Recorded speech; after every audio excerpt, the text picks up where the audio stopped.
Hey guys, can you hear me? Okay, in Zoom. Adam, Christina. Tell them we're not hearing them. For some reason, we're not hearing you in the room. Don't know if that's anything related to the Zoomage issue.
Is Adam big? Testing Zoom.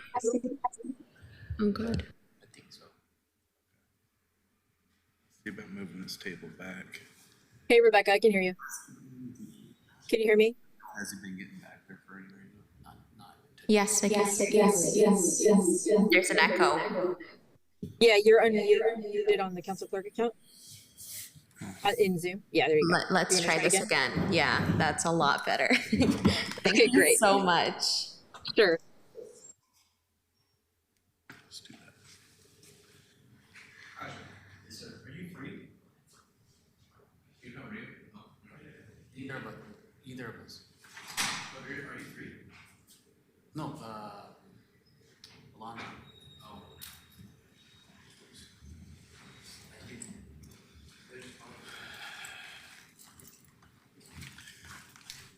De la Cruz, you're not reading me? I'm two. Huh? No, you're council 3. I'll come three. Yeah, 3rd floor. So we've been pushed 15 minutes. Okay, thank you. You got it, man. Yeah, Campbell's council 2. Okay, thank you. Got it.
Here.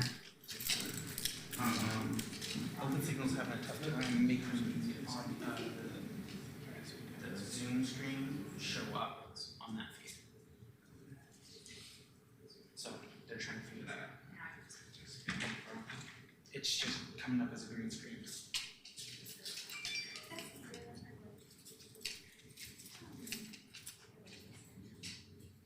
They have a signal generator.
What was that?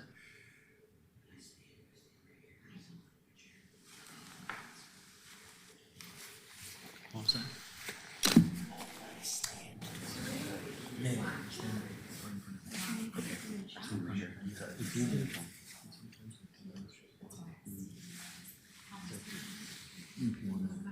That's all.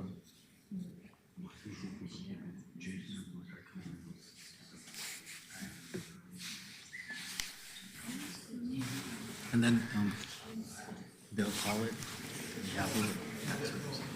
Okay. I just gotta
Zoom test, sound test.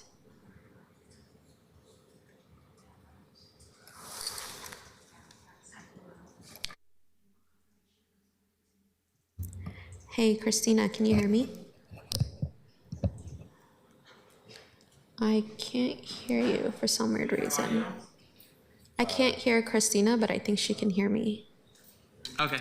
Yeah, we just have, they're finalizing their audio tests as we test, or their audio configs.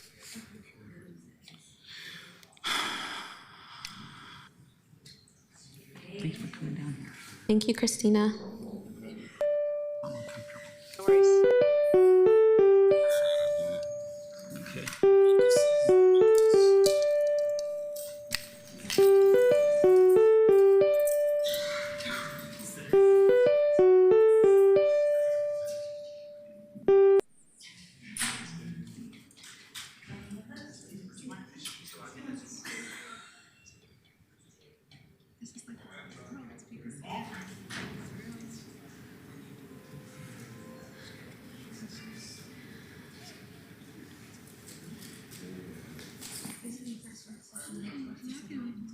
Oh, yeah. I can play now. He's supposed to be the. Okay, so Zoom should be working for everyone. If you want to try to join the meeting. We're continuing with the GTM start. Can we try Christina again? Well, you can thank Zoom. Hey, for that. Christina, can you hear me? Worldwide. Just testing the Hey, mics. I can hear you. Can you hear me? Perfect, we can hear you. Thank you so much. Sure.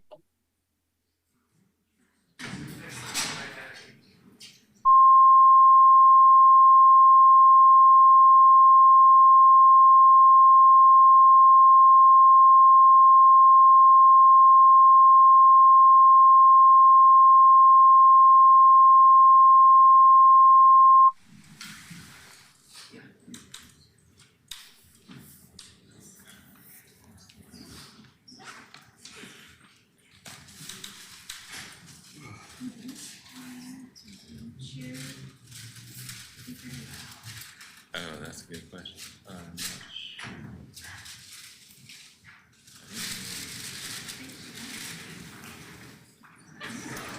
Okay, yeah.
Christina, can you hear me? I can. Can you hear me? Yes. You said you can? Yes, I can. Okay, okay, thank you. Sure, no problem.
Test, test. Mic test. Are these yours? No, I don't think so. What do you got there? You look like not unopened water, unopened soda, and some mints. No, those are So I don't know. it might be one of the council. I know, I don't want to take it, you know, and Yeah. so I'm gonna leave it there. There's some water here too. Look like somebody left. Yeah. I don't know. They just You finished know the what I'm session. gonna do? I'm gonna just, I'm gonna leave it here, and then tomorrow if it's still here, I'll pick it up, Sounds good. But, I don't know. I never know, because, they may be real thirsty and I just took it. Yeah, I just check, feel check. bad. Said no red dehydrated. They do, what, look like some Red Bull, Oh, water, yeah. and mint. Oh yeah, that might be the security guys. Yeah, Right. I know that. They gotta stay sharp. And it's hard, you get kind of bored sometimes. Yeah. You gotta be sharp, right? You gotta be ready, right? Okay, I'll just leave it there for now. I'm gonna get tissue in a minute.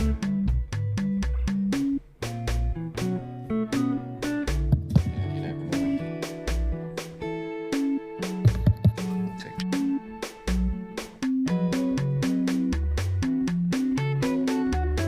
Test, test.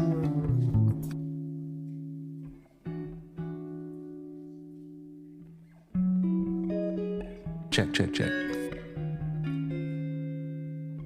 Test, test.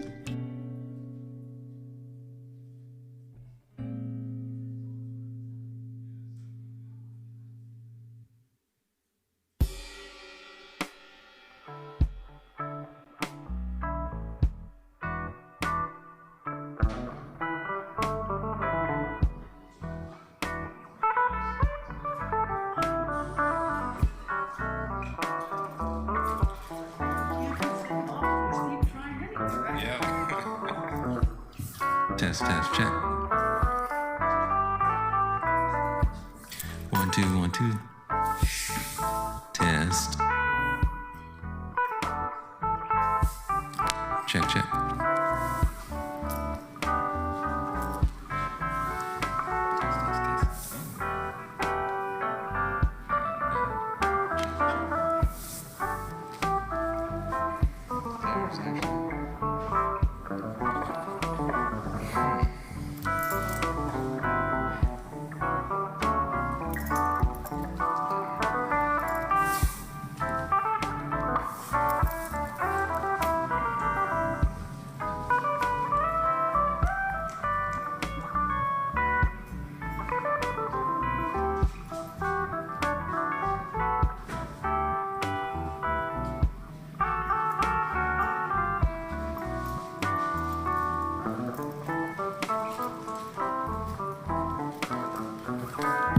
Oh, here we go. Check, check.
captions, test, test.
Test, test, captions, test.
everybody.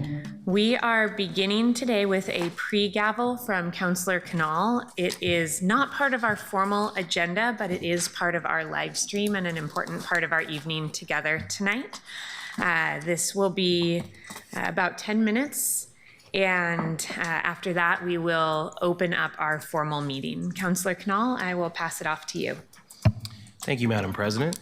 I am proud to sponsor today's pre-gavel in celebration and observance of National Public Safety Telecommunicators Week.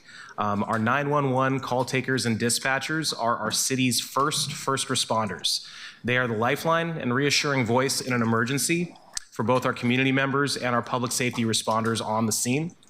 Our 911 centers are staffed with hardworking, skilled, and highly trained people 24 hours a day, 7 days a week, 365 days a year.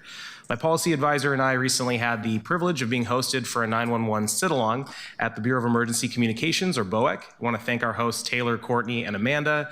Thank you for all your valuable work and for patient explanations for my staff and I. Portland's 911 center also answers calls from more than just the city of Portland. We answer for all of Multnomah County, including Gresham, Troutdale, Fairview, and Maywood Park. And to anyone listening out there who'd like to join the BOEC team, recruitment is opening in May. I'll save you the time, Director. You can go to portland.gov/911/work4911 to learn more. 911 is also part of a larger response network. Many know that I'm passionate about that response ecosystem as co-chair of the Community and Public Safety Committee. Director Kazi, who we're going to introduce in a moment, famously says that they're the Bureau of Emergencies, not non-emergencies, and launched the first ever transition to move some of the non-emergency calls to 311. And in the face of limited resources and national staffing shortages, it's essential that we ensure the right response is dispatched at the right time to reduce the burden on 911 and its call takers. And I'm grateful for Director Kazi's leadership on that. So with that, I'll pass it over to Director Kazi and Carolyn Welch, Senior Dispatcher and PPA Workgroup Leader. Following that, we'll have remarks from Community and Public Safety Committee Co-Chair Steve Novick, as well as Councilors Loretta Smith and Jamie Dunphy. Welcome, Director Kazi and Carolyn. Great. Thank you, Councilor Canal. It's really a privilege being here tonight. Madam President and City Council, I'm Bob Kazi, Director of the Bureau of Emergency Communications, and this week is National Public Safety Telecommunicators Appreciation Week. That's a mouthful. We call it NTW for short, National Telecommunicators Week. And we at BOEC greatly appreciate being recognized for the important life-saving work that we do every day. Our call takers and dispatchers are the first responders. They care deeply about our community. They are the calm voice during a caller's worst day, and they have a tremendous impact on our collective welfare. I brought one of our telecommunicators here with me today. I'd like to introduce Senior Dispatcher Carolyn Welch. Good evening. My name is Carolyn Welch. I'm a senior dispatcher at BOEC.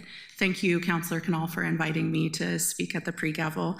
I'm here to represent the group of call takers and dispatchers that serve Portland and the greater Multnomah County at the Bureau of Emergency Communications. It is an honor to be here today while we celebrate National Public Safety Telecommunicator Week. It is true that we show up 24 hours a day, 365 days a year, regardless of what is happening within our community, our personal lives, or even the weather. It is a calling that requires diligent effort to maintain a positive work-life balance. Being exposed to the daily traumas of the community can have an impact on not only us as individuals, but on our families as well as our loved ones. We appreciate Councilor Canal for inviting us today, and all of you for taking the time to recognize and celebrate the work we do. We're also thankful for the support of our union, the Portland Police Association, as well as our partnership with BOEC's leadership and city labor relations. Last but not least, we could not successfully do the work that we do without strong working relationships with the other entities we serve alongside: police, fire, AMR, corrections, road and maintenance workers, and the countless other labor groups within the city and county. Once again, on behalf of our membership, thank you, and happy National Telecommunicators Week. Thank you. Councillor, I believe we are turning to your co-chair next. Is that correct? Councillor Novick. I just wanted to express my amazement at the job you do. I mean, like you said, you're dealing with people in incredible stress incredibly emotional situations, and it's your job to get them the help they need as quickly as possible and get off the phone as quickly as possible. And most of the time you don't know what happened. So it's always seemed to me like your job requires this technical skill of an air traffic controller and the emotional resilience of, I don't know, Meryl Streep. It just seems to be it must be it just amazes me that people can do this job day after day, year after year. So just wanted to say thank you so much. Thank you. Councillor Smith. Thank you, Madam Chair.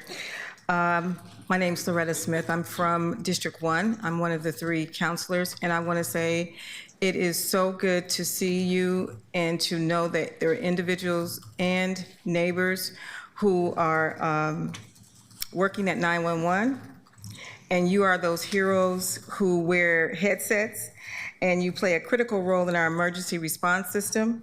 And I strongly support the well-paying jobs, Director Causey, and I believe that telecommunications is a viable career path, especially for those who are brave and committed and dedicated to serving their community. The jobs that you offer are a pathway for young people and those without a college degree to earn a very good wage, nearly $32 an hour. It's hard to look at it as work, but for those who answer the call, you will receive competitive benefits, and you will be able to have the knowledge and the professional development that they offer. Director Bob Causey, I want to take a moment to recognize you and your leadership. You oversaw the Bureau of Emergency Communications, BOEC, during the height of the pandemic, when there was a hiring freeze and citywide demonstrations, while calls and volumes of calls reached record highs and staffing levels suffered. But you prevailed. This was not just a local issue in Portland, it was part of a national 911 staffing shortage. Yet, Bob, you managed to turn things around. Under your direction, you increased the training division, expanded training academies, and resolved our staffing. So I want to say kudos to you, and as a result, call response times, they have dramatically improved. For 30 years, you have dedicated your career to emergency communications. Your leadership centered on care and compassion. It sets the tone and the stage for exceptional staff that you lead. You have left a lasting impact on Oregon's largest 911 system center and on every life that you have helped to save. So I thank you. It is an honor to know you and to watch you work. Thank you. Councillor Dunphy. Thank you, Madam President. Dr. Causey, to your whole team, just sincerely thank you. Anyone who's lived in Portland in the last few years has known that our 911 system has been under serious stress, serious understaffing, and it's led to some really tough results for our community. People are calling you on the worst days of their lives, every single day, all day, and the people who you have answering the phones are dedicated professionals who are doing their absolute best. Thanks to the leadership of you and your team, we're seeing the increased call times decrease. We're seeing better call time responses. We're seeing better service for the community, and it is reinstilling that sense of confidence in our system to be able to be there when people call on the worst days of their lives. So thank you to all of your teams for being such an important part of the first responder system and for really focusing and centering those outcomes for our community members. Thank you. I would like to mention that, our folks like Carolyn and so many others at BOEC, they're the ones doing most of the heavy lifting. So I really want to lift them up because it is Telecommunicator Week after all, and I'm so proud of my team. Thank you. Thank you, Director. President. Councillor Ryan. President. Yes, thank you. I just wanted to take a moment, Director Causey, to acknowledge your vulnerability earlier today. And I really took your comments to heart when your staff levels were low and the calls were at a peak and you had to force overtime. That was your reality.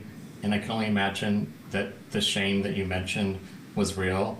I remember going out there over 2 years ago and spending, I don't think you could get rid of me. It was so exciting. And I was there for 2 hours and just really want to hold your team for hanging in there. Those of you that have hung in there, you inspired me on that 2-hour visit back then 2 years ago when it was kind of at the peak, and you continue to inspire me and make me proud today. So thank you, and I really appreciate you being vulnerable earlier today.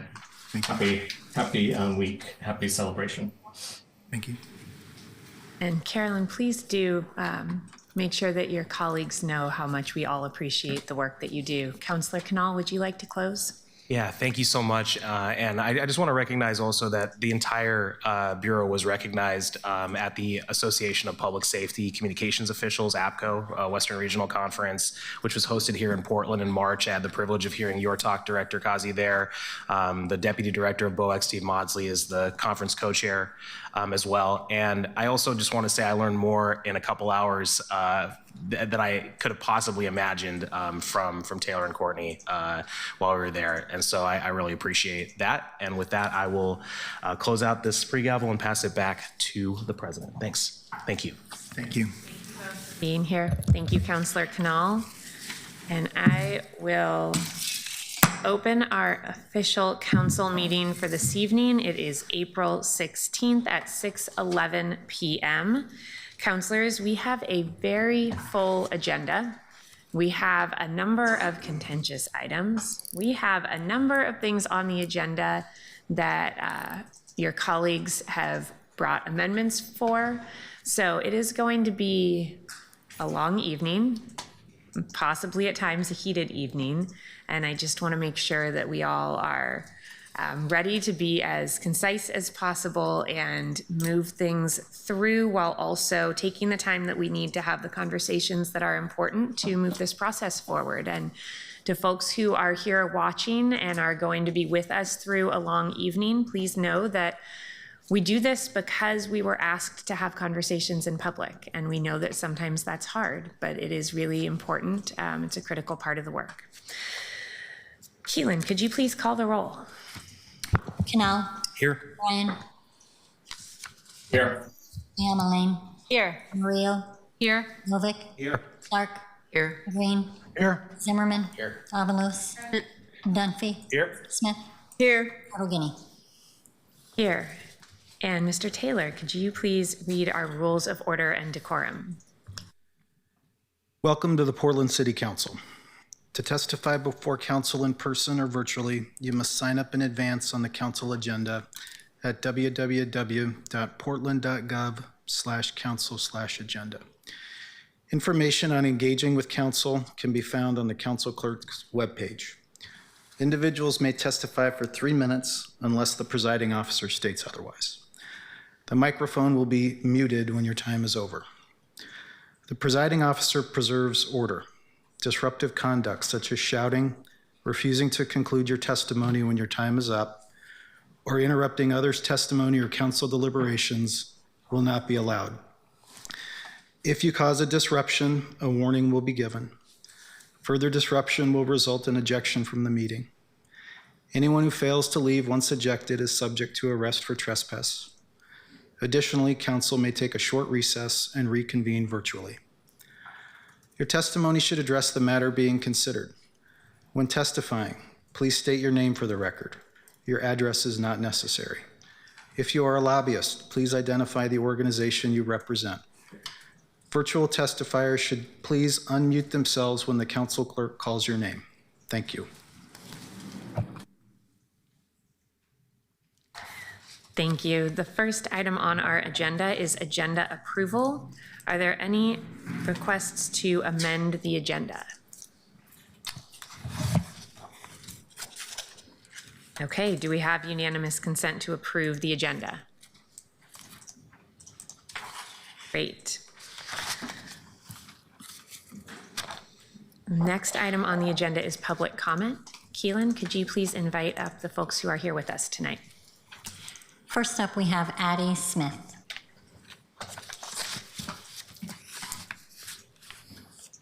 Addie's joining us online. Welcome, Addie. Please introduce yourself and go right ahead.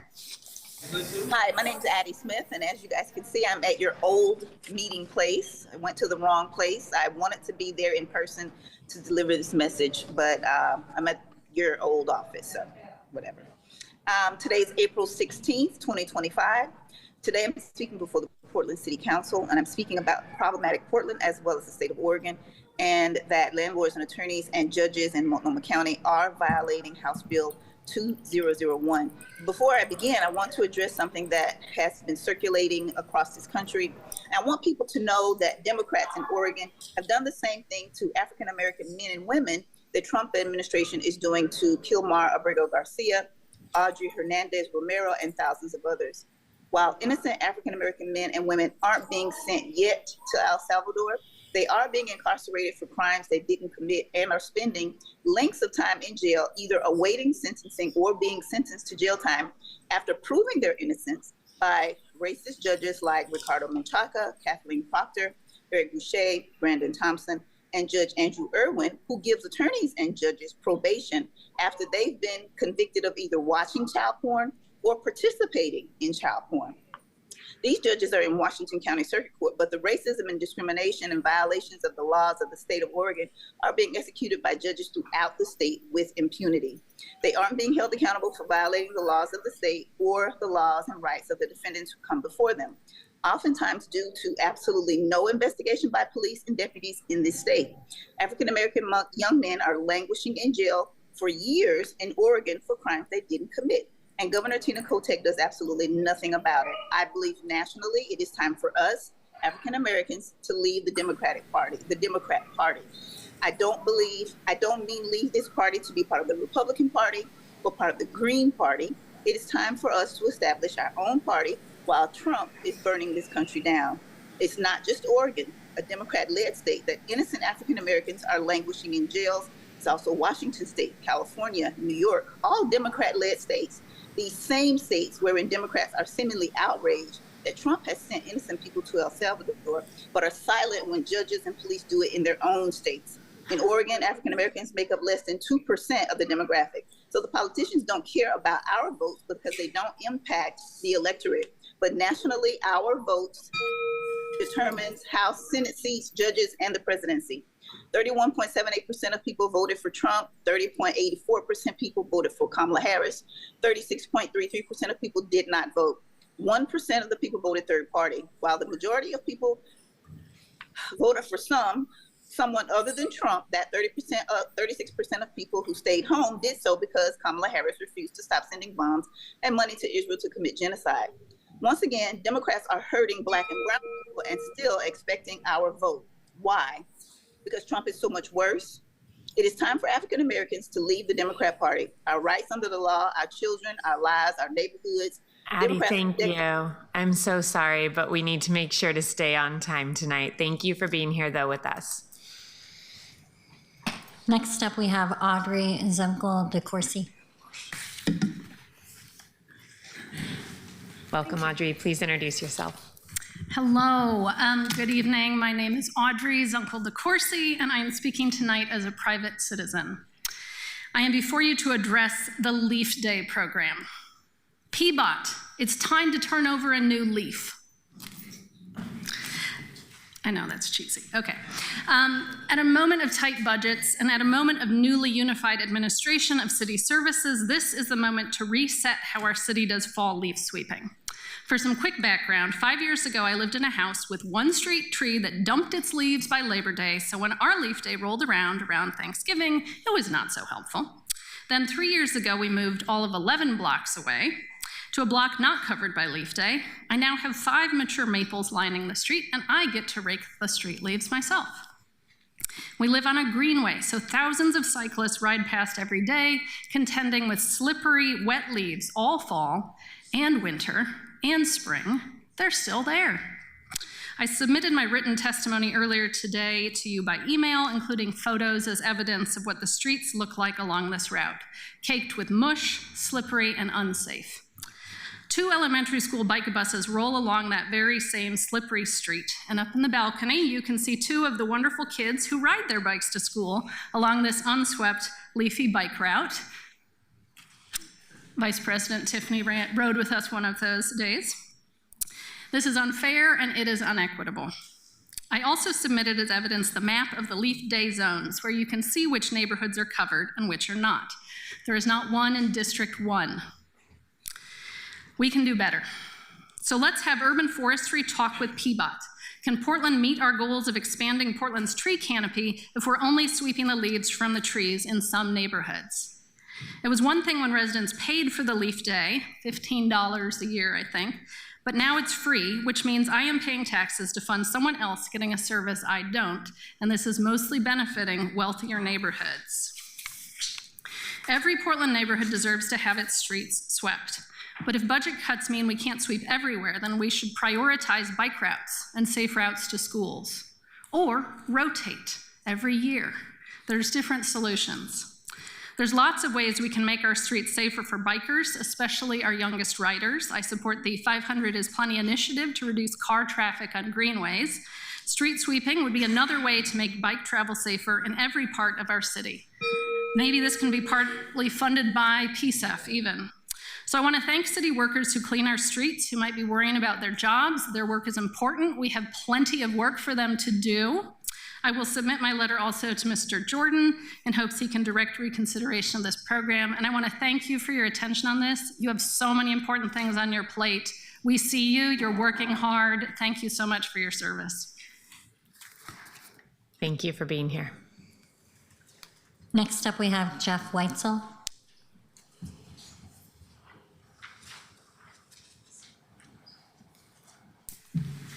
Welcome, Jeff. Please introduce yourself and go right ahead. For the record, my name is Jeffrey Weitzel. Councilors, President Pertleguiney, thank you for the opportunity to speak today. My friends, if more Portlanders were biking around our city instead of driving for their daily trips, it would be to Portland's great benefit. Cleaner air, less congested roads, fewer lives lost in car crashes. We'd also have fewer potholes. Bikes need much less road space than cars, and they do barely any damage to pavement, so our roads budget would go much, much farther. None of this is news to the Portland Bureau of Transportation.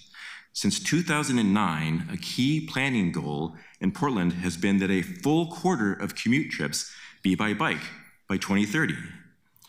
Despite this laudable foresight, despite Portland's world-famous bicycle culture, the number of cyclists recorded in PBOT's annual bicycle count fell almost every year from 2014 to 2022, and we are still 46% down from the peak.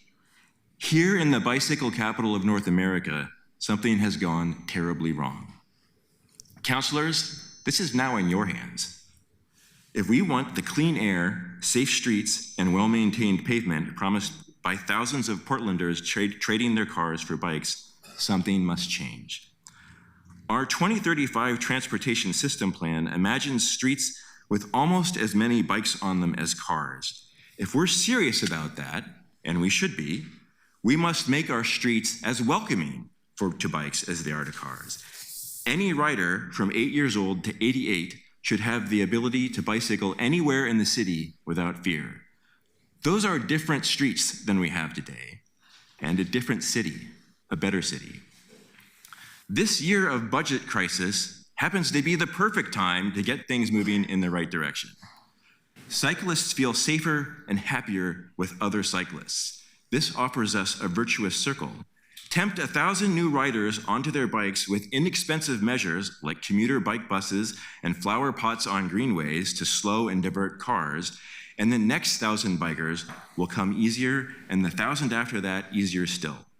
Attend to this virtuous circle, and you can build up a lot of forward momentum on the cheap. PSEF grants could buy us even more. My friends, Portland loves bikes. We all know that. I believe that someday Portland will have even more bikes on its streets than cars, and those streets will be a party. Vision Zero will no longer be a vision, the asphalt will be like silk, and PBOT will have all the money it needs. Councilors, I ask you, keep the virtuous circle of cycling in Portland turning. Keep the bike numbers going up and to the right. It will take attention and courage and creativity, but our city will be the better for it. Thank you. Thank you so much for being here. Next up, we have Brandon Morgove.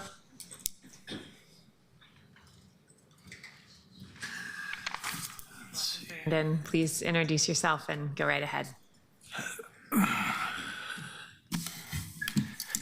Can you hear me?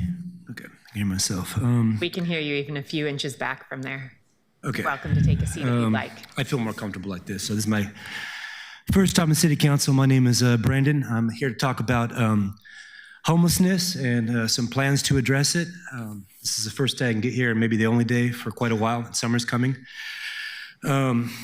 First off, I'll also thank the first responders. They came within like 3 minutes when I had to Narcan someone the other day, and they actually talked me through the process of resuscitating, so I can attest they did their job well. And as far as the leaves, I mean, maybe in the parks, if they just kind of left some of those leaves by the trees and then transported those workers to the places that need leaves, that'd be good for the trees and probably good for the streets. But as for the homeless,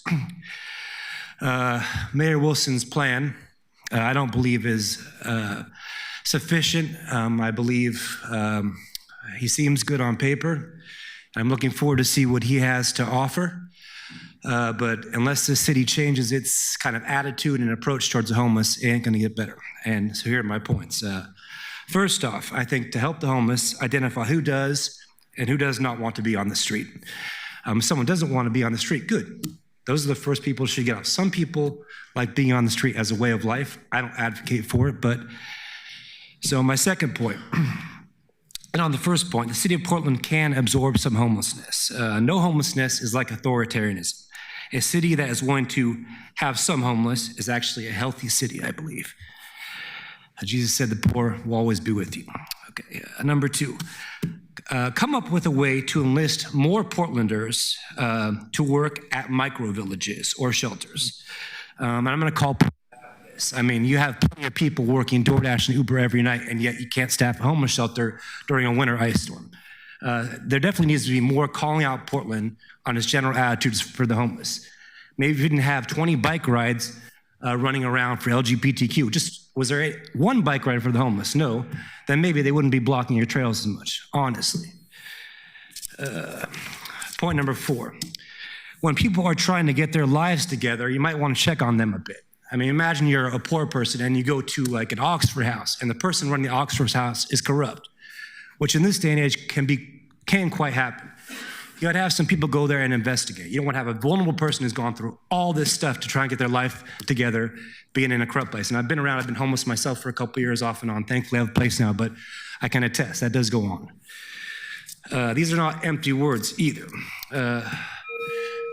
What I'd like to say is, if one thing that's important, this town needs more of a focus on helping there be less low-income people and less of a focus on there being more low-income housing. And these are not empty words. I just got back from today working, trying to create a program for the homeless in another town, not picking up trash, mind you, a program that's actually kind of putting them in a beneficial mindset where they can learn and grow.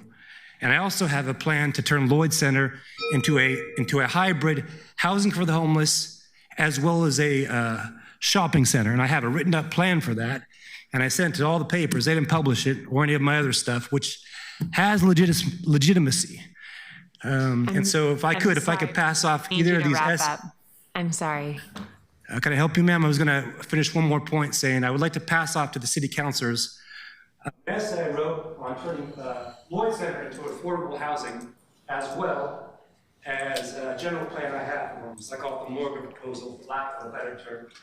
If you go ahead and send that to us, I'm sure folks will take a look at it. I know that I will. Thank you so much for being here with us tonight.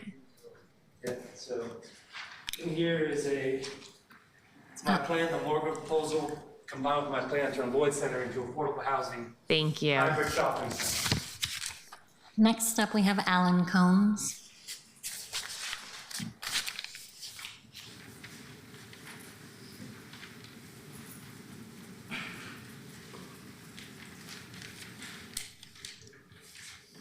Alan Combs.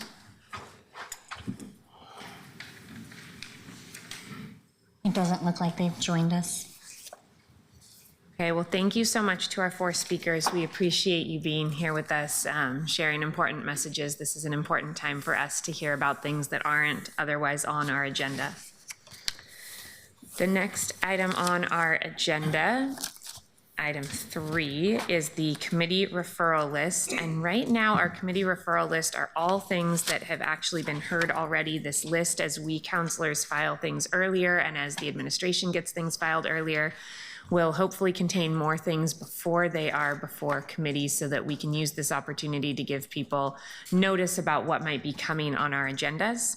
But you will see that we put forward a few items that I won't read through because they are on today's agenda, as well as an amendment to the Portland Permitting and Development Fee Schedule that has gone through the Finance Committee, revised transportation fee schedule that went to the Finance Committee, adopting rates and charges for water and water-related services that went through the Finance Committee, revised sewer and stormwater charges that went through the Finance Committee, fees and charges for water system development and water-related services to the Finance Committee. I apologize, I'm skipping the things that are on the agenda tonight. Amending the code to consolidate noise enforcement and improve fairness and consistency in noise regulation that went to Community and Public Safety. Repeal the authorization of the city attorney, repeal the authorization of the city attorney to appeal the judgment in the Kelly Jones as personal representative for the estate of Michael Townsend versus the City of Portland case, went to Community and Public Safety. And I believe the rest of these, and direct funding for the Workforce Pre-Apprenticeship Program and Summer Works Youth Employment Initiative went to Labor and Workforce Development. The next items on our agenda are on the consent agenda. Keelan, I believe we've had an item pulled from the consent agenda, is that correct? One item was pulled, item 7, 2025-138. Thank you. And councilors, items pulled from the consent agenda go to the end of our agenda unless anybody would like to make a motion to put this item elsewhere on the agenda. This is the confirmation of the appointment and reappointment of members to the Portland Elections Commission. Councilor Koyama Lane? I would like to make a motion to add this to the top of the agenda. To the top of the regular agenda. Second. Councilors, there's been a motion to move this to the top of the regular agenda. Keelan? Councilor Koyama Lane motioned, and I'm sorry, who seconded? Councilor Clark.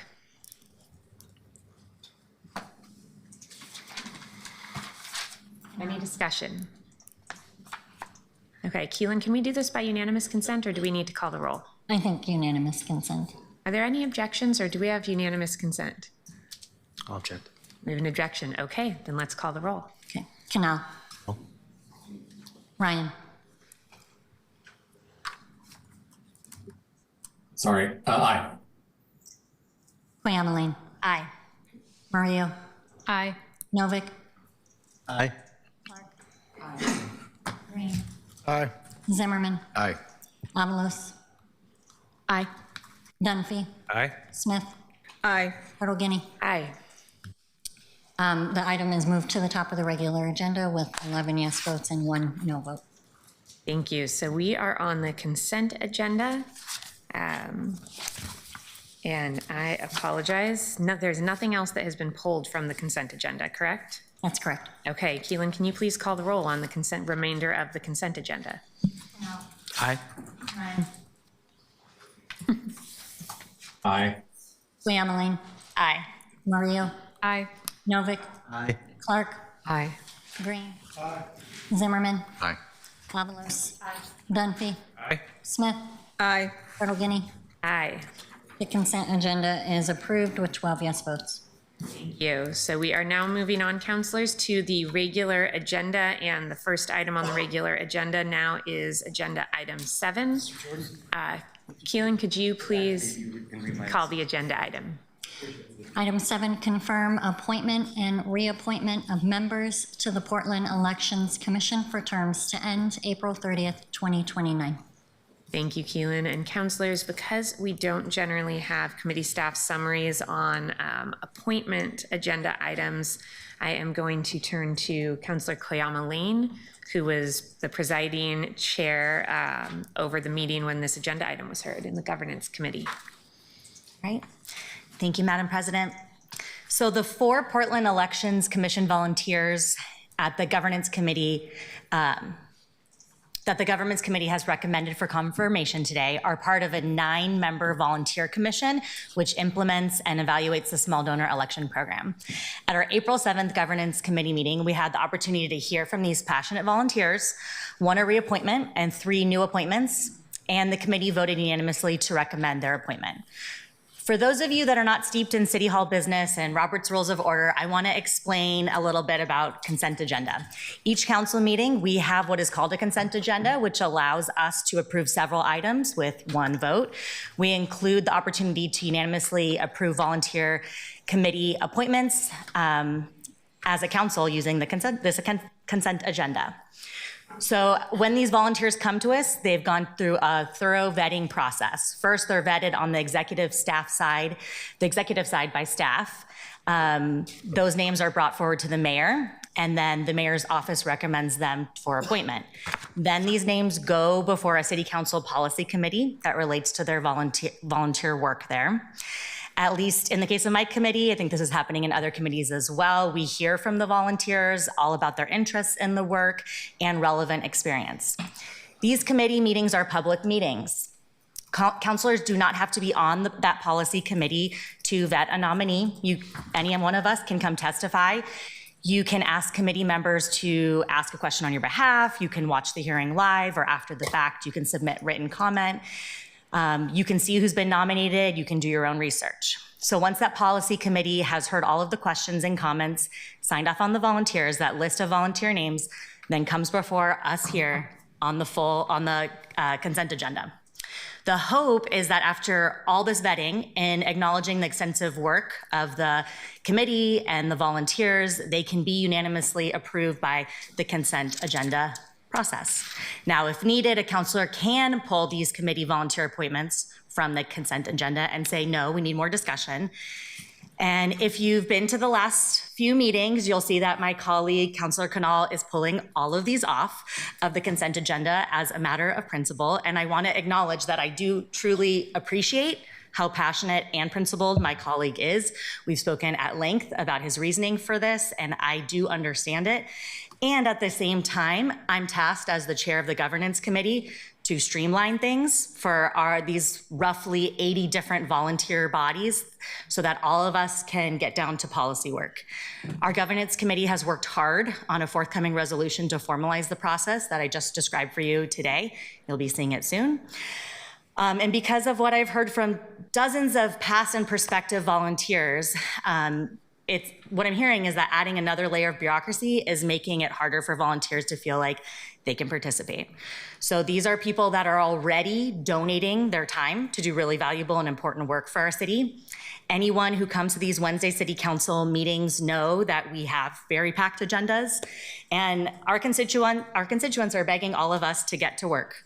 We have many people here who I think are ready to give public testimony on other agenda items that we have on our list. We have a long meeting ahead of us. I feel strongly that it does not serve our volunteers or our constituents to go over things that have already been discussed publicly and on the record. So with love and respect to my colleague, Councilor Canal, I would ask that we respect our volunteers and constituents' time by reserving discussion on appointments for when it's truly needed, and not in order to make a point at every single council meeting. And with all that in mind, Madam President, I call the question. Second. Okay, we have called the question and have a second. Keelan, I believe we move straight into a vote when a question is called. We don't have discussion on that motion. That's correct. And because this is a report, we may need a motion to accept the report in a second before we can take the vote. I think this is a vote to call the question. Oh, okay. Yes. Okay. Point of order, are we doing a vote to vote right now? This is Calling the question, yes, I'm sorry. I usually state what these are. I apologize. Calling the question is a vote to vote. And I believe that when we call the question, we don't have discussion first. That immediately triggers a vote on whether or not to vote. Okay. So this is the vote on the motion to call the question. Canal. On the motion, I vote no. Ryan. Aye. Cleomeline. Aye. Mario. Aye. Novak. Aye. Clark. Green. Aye. Zimmerman. Aye. Avalos.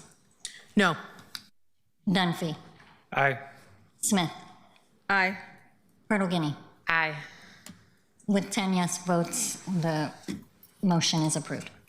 Councilors, that moves us past discussion and to the vote on this agenda item. I will need a motion and a second to adopt the report, and then we will move into a Move vote. to adopt the report. I think I heard a movement from Councilor Zimmerman and a second from Councilor Ryan, though I also heard Councilor Canal say a second after that. I believe we have Zimmerman and Ryan first for the official record. Just wanted to acknowledge my colleague. Sorry for the confusion, Keelan. Can you call the roll? And we are now voting to adopt the report and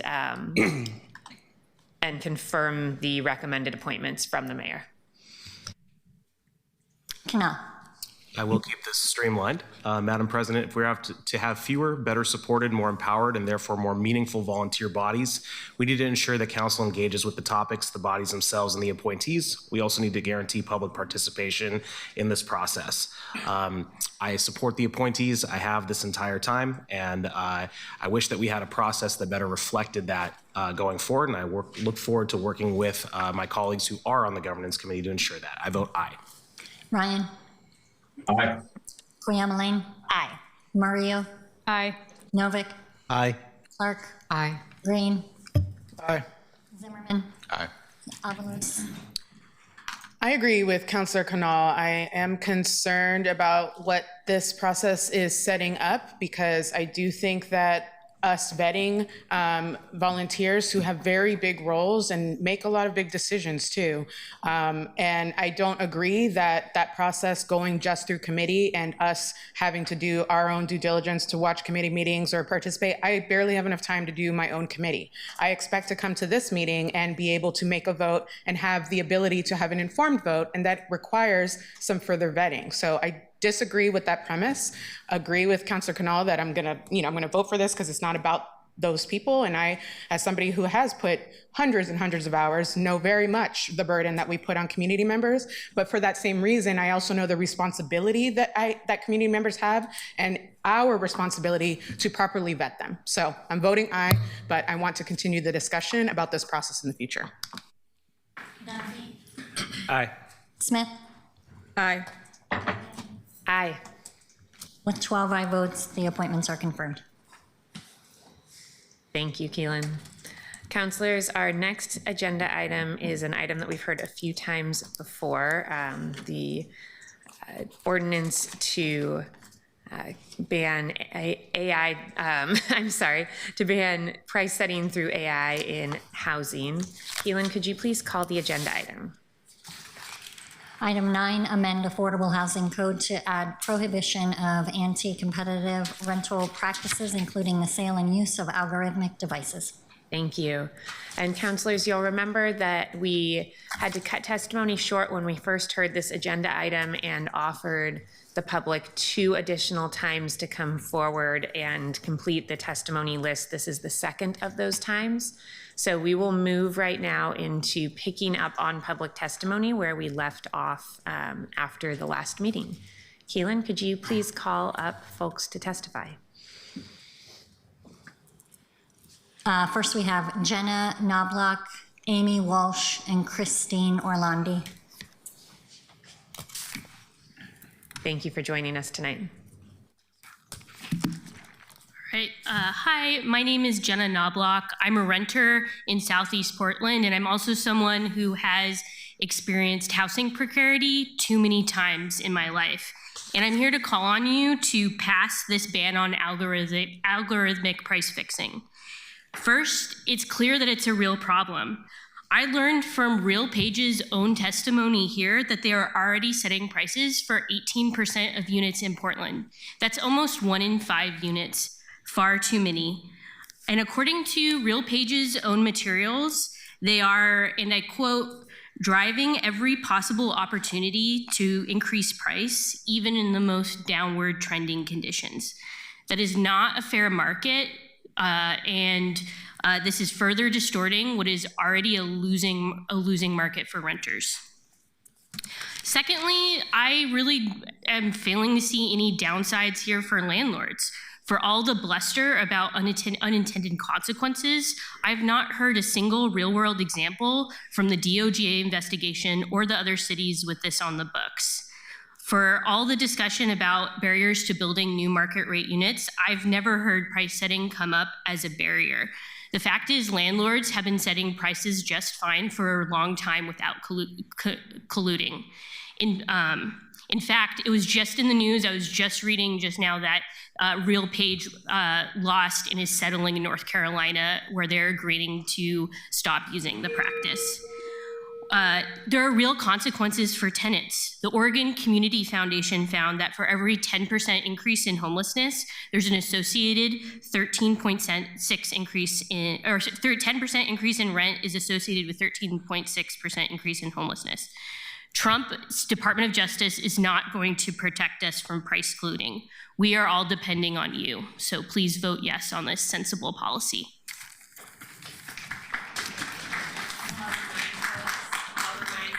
That we can't have clapping and other interruptions. You're welcome to do jazz hands, thumbs up, thumbs down, other silent indications of support or opposition. Amy Walsh, Christine Orlandi, Sarah Fisher is joining us online. Welcome, Sarah. Please go right ahead. Sarah, you're muted.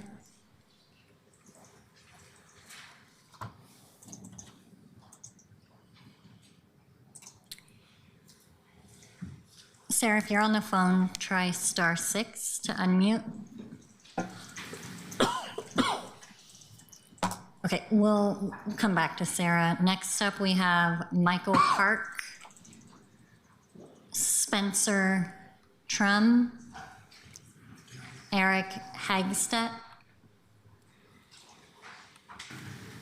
And I believe one of those guests is making their way downstairs right now.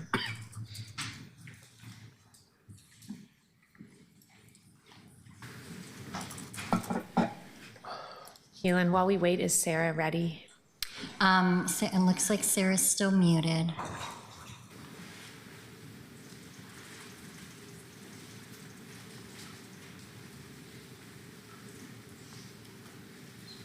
We want to call the next couple of people. Sure. Let's see. Next up, we have Marion Drake.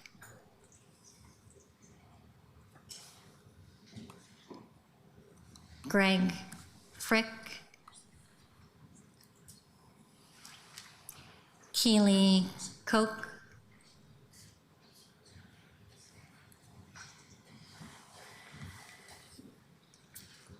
Next, we have Leah Belton.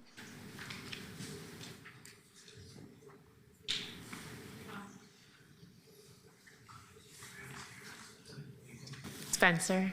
Go right ahead. Thank you. I appreciate it. Introduce yourself and jump right in.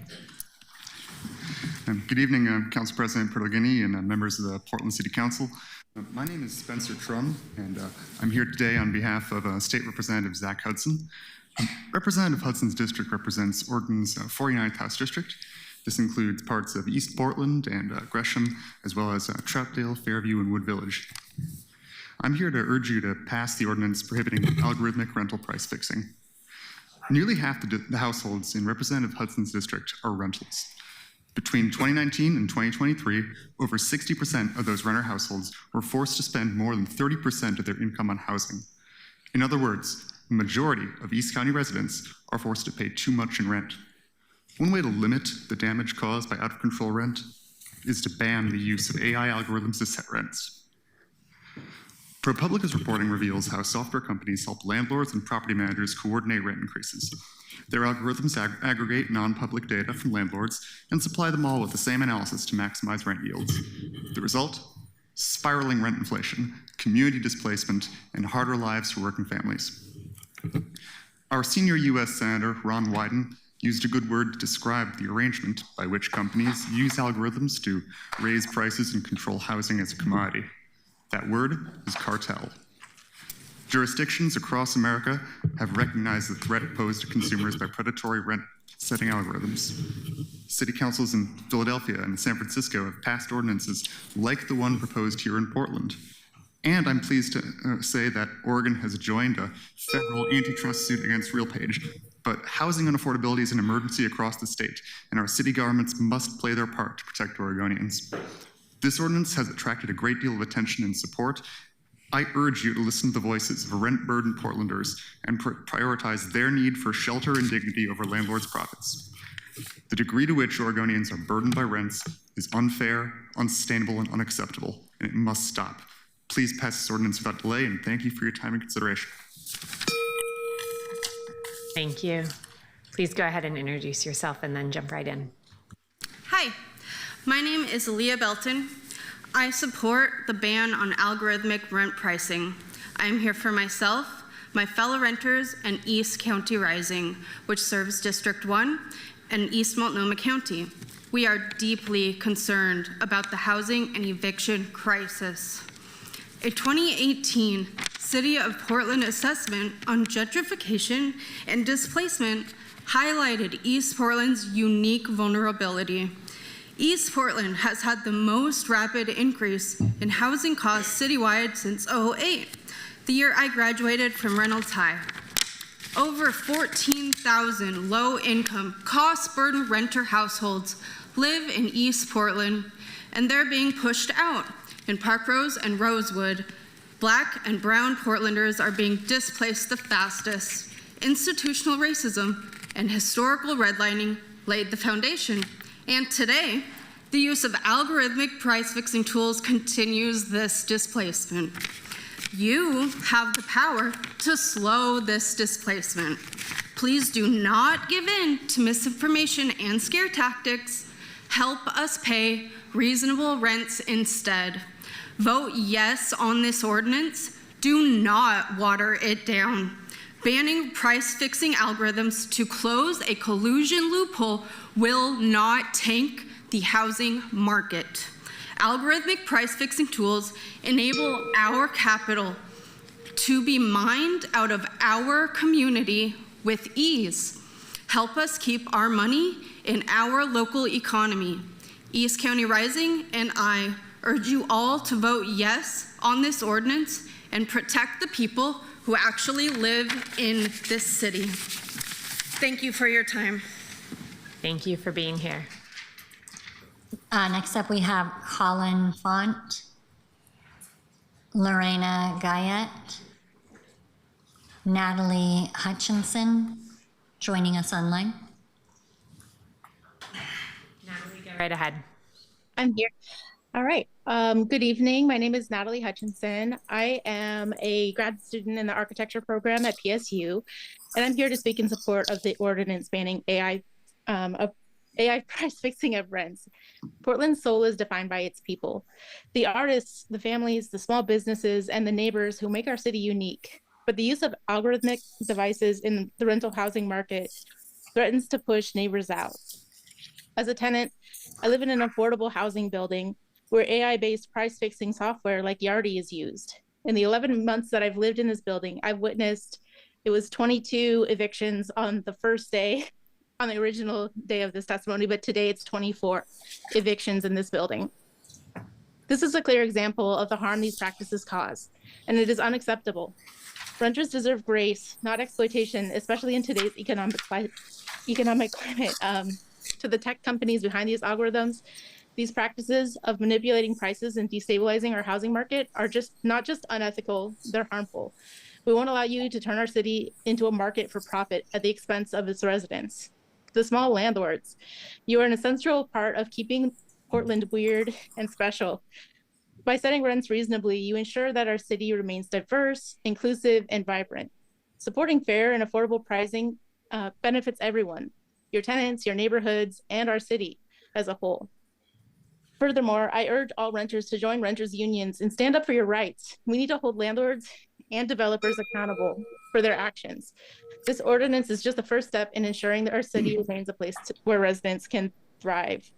Today, I want to lend our community's bravery to the City Council in facing these current issues head on. I'm confident in the leadership of the City Council to make the right decision for Portland's future. I urge the Council and Greater Portland to support this bill to protect our community from the harmful effects of AI price fixing. Thank you. Thank you. Go right ahead. My name is Lorena Gayet. I am speaking in favor of this ordinance. I did have previous testimony, but I decided to scrap it in order to rebuttal some of the misinformation that was presented at the previous council meeting. First, in response to the claim that the software is not price fixing, or like RealPage. It was reported in 2022 that RealPage executives have been quoted as taking credit for a 14% increase in rent and referring to landlords who refuse to increase rent as idiots. Employees state landlords who want to charge reasonable rates have an empathy problem and have admitted to disincentivizing landlords from doing so, even kicking some landlords off of the software.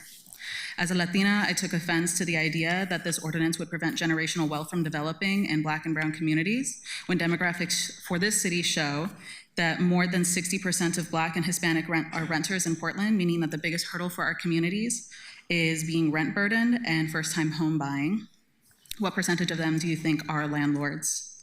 We need to ensure that all of our community is protected, not just those who are able to invest in property. And you are being presented with a false dichotomy that we must either focus on building homes or regulating costs. It is important to state that not only can we do both, but we must do both. Under normal conditions, more housing will bring prices down, but RealPage and software like it are built for the purpose of disrupting these types of market forces. All the housing in the world means nothing if we allow software to run rampant and remove any incentive to lower prices. This ordinance is a necessary preventative measure that needs to be applied yesterday. Also, as a request, Councilor Zimmerman, you have asked the same questions in the Housing and Homelessness Committee as you have in the general meeting. I would like to request that you maybe write down some of the things so we don't have repeat answers in order to be respectful of our time in regards to the necessity of testimony. Thank you very much. We'll go back to Sarah Fisher. Sarah, welcome. Please introduce yourself and you can start your testimony. Thank you. Good evening, Council President Pirtle-Guinea, Vice President Clayama Lane, and councilors. Do I need to do something to turn my camera on? Yeah. Sarah, if you accept the promote to there panelist. I am. Yep.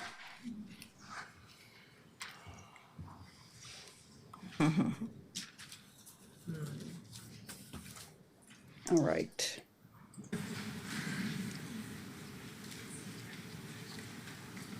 Are you ready? Go right ahead, Sarah. And even if you can't get your camera on, we've got a picture of you on screen. Okay. My name is Sarah Fisher, and I'm an Episcopal priest serving Hope and Bread Street Church and St. Aidan's Episcopal Church, both in East Portland. I'm testifying for myself today. While much of my work is with people currently living on the street, I know, as you know, that our housing crisis is about much more than homelessness. I've lived in Portland for almost 40 years, and I've lived in every quadrant of the city. I've been a homeowner, a renter, and a landlord. About 30 years ago, a family member was visiting, and she said something I have never forgotten. She said, Portland feels like a city that really cares about the people who live here and does things for the enjoyment of all of its residents. When we talk about a boom loop, reviving Portland and making Portland a better city, I think this is what we're talking about, giving the impression to all who come here that we care. This anti-algorithmic price fixing ordinance does that. The simple truth is that this is about putting people before profit. If this is not a moment in history to put people before profit, I do not know what is. My husband and I own a small apartment complex in Southeast Portland. We do not participate in RealPage, so I guess we're one of these stupid landlords, or any other algorithmic price fixing service. Our apartment complex matters to us, especially as we consider retirement. But I am here to say that it is possible to have a healthy investment property without making it impossible for everyday people to live in our city. I urge you to pass this ordinance. Thank you. Thank you, Sarah. Next up, we have Zach Voss, Tessa Cole, Meg Bender-Stefanski, J.M., Riley Martz, Haley Nissen, Will Spalding, Heather Riggs, Hannah Brooks Olson, Jeremy Baird. Go ahead and introduce yourself and you can begin your testimony. Good evening, Madam President, councilors, hardworking administrators. Thank you for letting me come back to testify. I am Reverend Heather Riggs, pastor of Montevilla United Methodist Church in Southeast Portland. I'm here to speak in favor. I want robots to clean my house, not to raise my parishioners' rent. Many members of my congregation are either elderly and struggling to survive on a fixed income, or are young adults struggling to find jobs that pay enough to cover the rising costs of living. My church includes a queer young adult group for whom affordable housing is literally life-saving, because they cannot depend on their families for the kind of support that most parents give their young adult children when they are starting out in life. This ordinance will not impact small local landlords who can't even afford to pay for these algorithmic programs. As has been already stated during the discussion of social housing, this ordinance will also not stop developers from building affordable housing, since for-profit developers have no intentions of building affordable housing, because it just doesn't pencil out to build for lower rents when we have higher building costs. This ordinance will help to prevent the large corporate landlords from using AI to collude to raise rents in an already stressed housing system. Let's do the right thing for the majority of Portlanders, not the right thing for the minority of those who are already making enough money. Thank you. Thank you. Go right ahead. For the record, my name is Jeremy Kuda-Baird. I'll give a little bit more of a personal testimony. I'm a resident of Portland City District 4. I'm a research and development chemist who is employed in the building industry, specializing in the science of developing housing materials. My partner is a medical student going to OHSU pursuant of an MD. We moved here in the last few years in the pursuit of a better life from Idaho, where AI price fixing has caused the price of rent to far exceed the price of labor. The lack of regulations in that state have allowed this inequity to grow considerably throughout my life while growing up there. Before coming here, we only heard rumors of Portland being something that it isn't. And we don't regret coming here at all. The city has been amazing. We've decided that we'd like to stay here permanently and add another scientist and a doctor to the community. But the rent increases have been making it impossible to save money and even think about being able to save up to afford buying a house in this area, even with the higher paying job that I have right now. We have already had to move once due to rent being exacerbated by the AI price fixing since we've come here. I know this is a part of why it has gone up, because all of my slightly older coworkers who make the same salary as me are able to do what I am not. And that's because of a steep increase in rent since they bought houses, which conveniently happened after software companies like RealPage started existing. So we have a decision to make once my partner graduates on whether or not we can afford to live here or even in this country when she becomes a medical resident. We have been putting off having a family or even getting married until we have the money to do either correctly. Our main expense is rent, and it's not even close competition. We look for the cheapest place to live, and it doesn't exist. I hope everyone will vote to prevent us from being priced out of our favorite city before we can even start to build a life here. Thank you. Thank you so much for sharing your story with us. Next up, we have Rowan Spillman, Michael Shanks, Richard Bolkovich, Brent Hoffman, Jordan Lewis. Tyler Fellini is joining us online. Tyler, you're welcome to come off mute and begin your testimony. All right. Good evening, counselors. I want to say that I think it's incredibly telling that the most ardent opposition to this AI ban has come from multi-unit property owners. I think that's incredibly telling. I hope that the council feels the same. It's also a shame that so many people were not able to be here tonight. I recognize, the bureaucratic process being what it is. It's slow and steady, and I do hope that you will do your due diligence to capture those people's statements because, I believe that they had something worth saying, and I hope it gets heard. With that, I should have said this at the beginning. I am a registered lobbyist for and the executive director of Portland Jobs of Justice. And I am just here to express my support for the ban on AI price fixing. And with that, I'll yield the rest of my time. Thank you, Tyler, and thank you for remembering that, that lobbyist disclosure. I know folks sometimes have a hard time remembering it. Go right ahead. Please introduce yourself and begin your testimony. Oh, me? Yeah, go ahead. Me?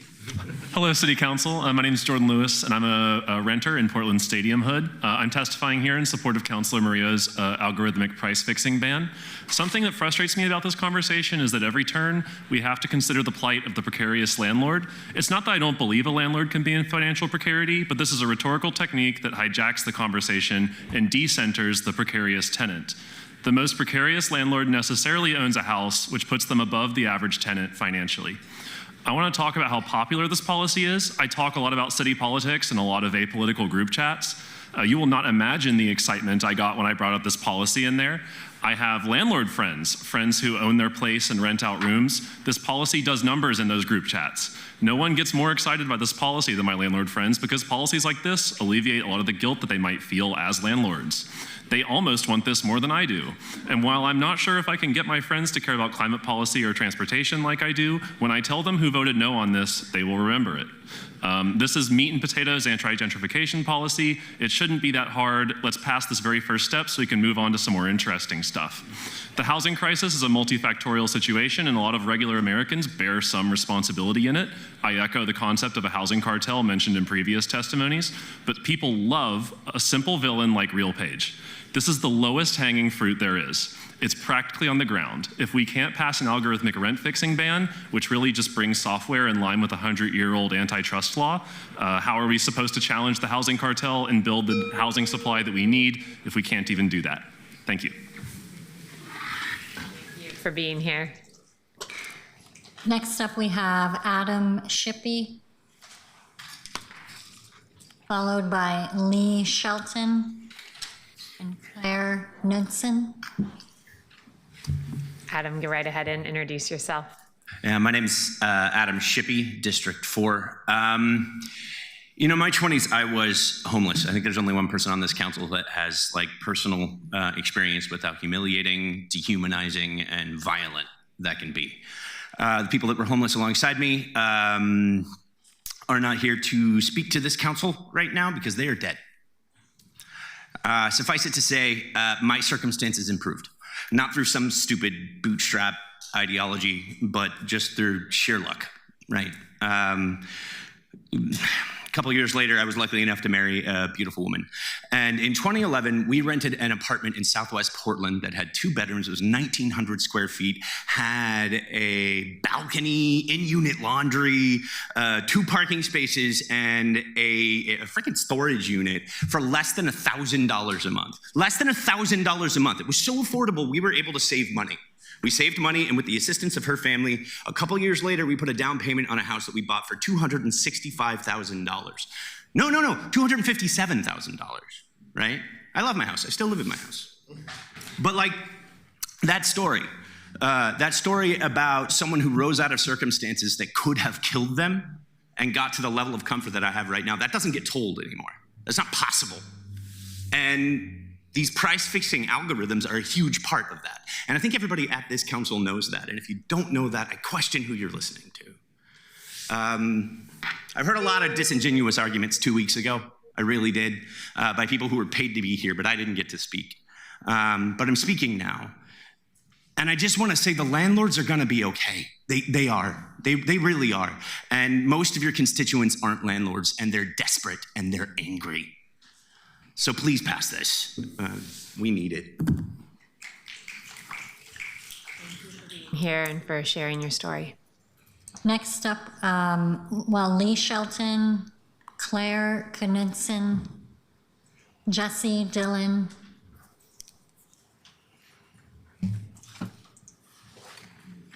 Welcome. Go right ahead and introduce yourself, and you can begin your testimony. Hi, I'm Jessie Dillon. City Council members, thank you for being here. Staff, thank you for being here. I really have great admiration and respect for anybody who volunteers to engage in this process. So thank you very much. My name is Jessie Dillon, and let me be clear, I absolutely do not support price fixing. I don't support monopolistic ideals, but I also do not support this amendment. There are flaws to the amendment, and I am very concerned that it will cost me as a housing provider to increase rents to cover the costs, because I'm going to be sued for frivolous lawsuits based on the way that it's written right now. I'm a mother, a U.S. Army veteran, a business owner, and a housing provider. I take great pride in all of the roles that I fulfill, and I have a strong set of personal values that guide me in my decision making. I hold those values near to my heart and encourage those around me, as well as expect my staff, my colleagues, and my children to reflect on their personal values and live them each day with each decision they make. My favorite personal value is integrity. Do the right thing, even when no one is looking. Today, I urge you each to exercise integrity in your position as Portland City Council members. You are elected by the citizens of Portland to do what they cannot do for themselves, to collectively ensure the local government does the right thing. If you vote yes for this amendment to the Affordable Housing Code, it will have an unintended consequence of increasing the cost of housing, and it will entice frivolous lawsuits to be filed, resulting in housing providers in the city of Portland to be uninsurable. I've lived in Portland for 18 years. I've been a housing provider for the same amount of time, and I'm very proud of the work that I do as a housing provider. It's tough, though, because I have to balance running a business with making really hard decisions related to the employees that I care about and work hard for me, as well as the decisions that residents rely on me and my staff to provide them with safe, warm, and habitable homes. I wish I had 20 more minutes, but I appreciate your time. I'll submit the rest of my comments online. Thank you. Thank you very much for being here. Next up, we have Christina Dirks. Mike Semko joining us online. Mike, go right ahead. Thank you very much, Council President and members of the Portland City Council. I really appreciate you allowing us to testify this evening. I do represent RealPage. I'm Vice President and Associate General Counsel there. There's a lot of misinformation about pricing software in general. All we do is market analysis with a pricing suggestion. We do not set the rents. In most of the Sun Belt, in fact, all of the Sun Belt right now, where we have our largest market penetration, our software is recommending lower rents. That's from Arizona all the way across the South. We can count maybe Denver, Colorado as part of the Sun Belt. They'll be happy to know. All the way up through Virginia, our software is recommending, in a lot of cases, double-digit rent decreases. And that's not because of the software, it's because of the market dynamics at play in the Sun Belt right now, and that is they've built a lot of new housing. That is the only way to lower rents. And I feel for people who are having to deal with high rents. I really do. But the only way to lower rent is to build more product. That's it. You know, our software really just applies math to data. And what this draft ordinance does at the present moment, it doesn't ban price fixing. It bans the use of data sets and applied math. Essentially what you're doing is you're banning a math tool. That's not going to help anybody. It certainly won't help housing providers. And by the way, it won't help your residents either. If we're a cartel, we're the worst cartel in history, because where we have the highest market penetration, rents are falling. And where we have very little market penetration, rents are rising. Thank you. Thank you for being here today. Next up, we have Colin Brown, Joe Hovey, Rajesh Venkachalapathy, Lena Mayapul, Holly Hamilton, Antonia Januzzi Thomas, Jordan Byers, Catherine King,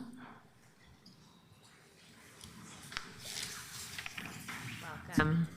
Go ahead and introduce yourself and you can begin your testimony. Thank you for the opportunity. My name is Catherine King.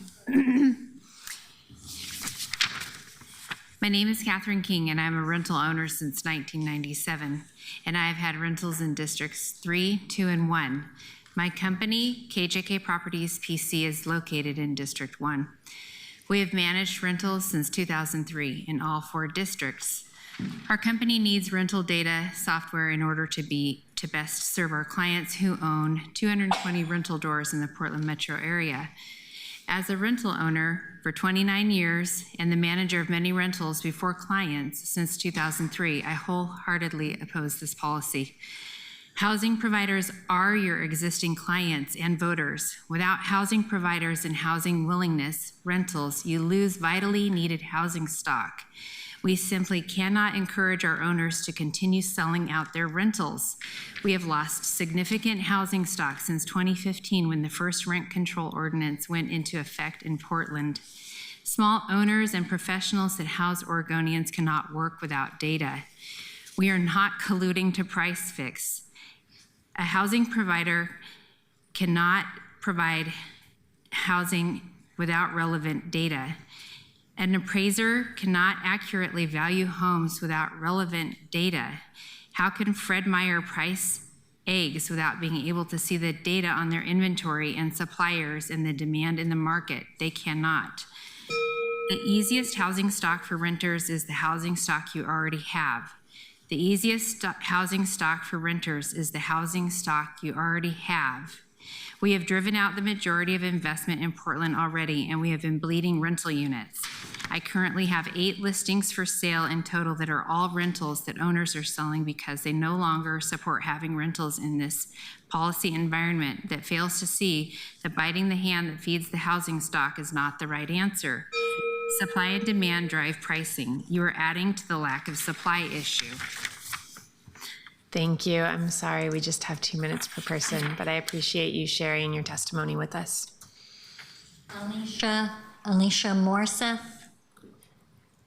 Eamon Rutherford, Yonda Allen is joining us online. Please go ahead and unmute yourself and begin your testimony. Hi, can everyone hear me? We can, yes. Yes. Hello, Council. First and foremost, thank you so much for taking time out tonight to hear me. My name is Yonde Allen. I am the Director of Community Engagement and Advocacy at the Community Alliance of Tenants. I am encouraging the passing of the prohibition of AI being used to increase rent, excuse me. At the Community Alliance of Tenants, we get calls every day.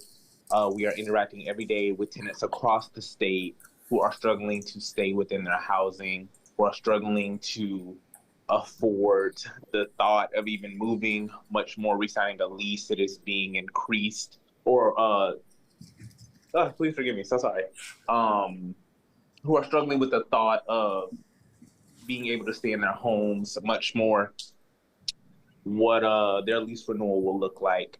And I'm just encouraging this council to please take the considerations as proposed by other people who have come before me and people after me in the consideration in hopes of passing this ordinance to make sure that we are keeping people housed and we are not exacerbating the already ongoing crisis within the state of people becoming houseless.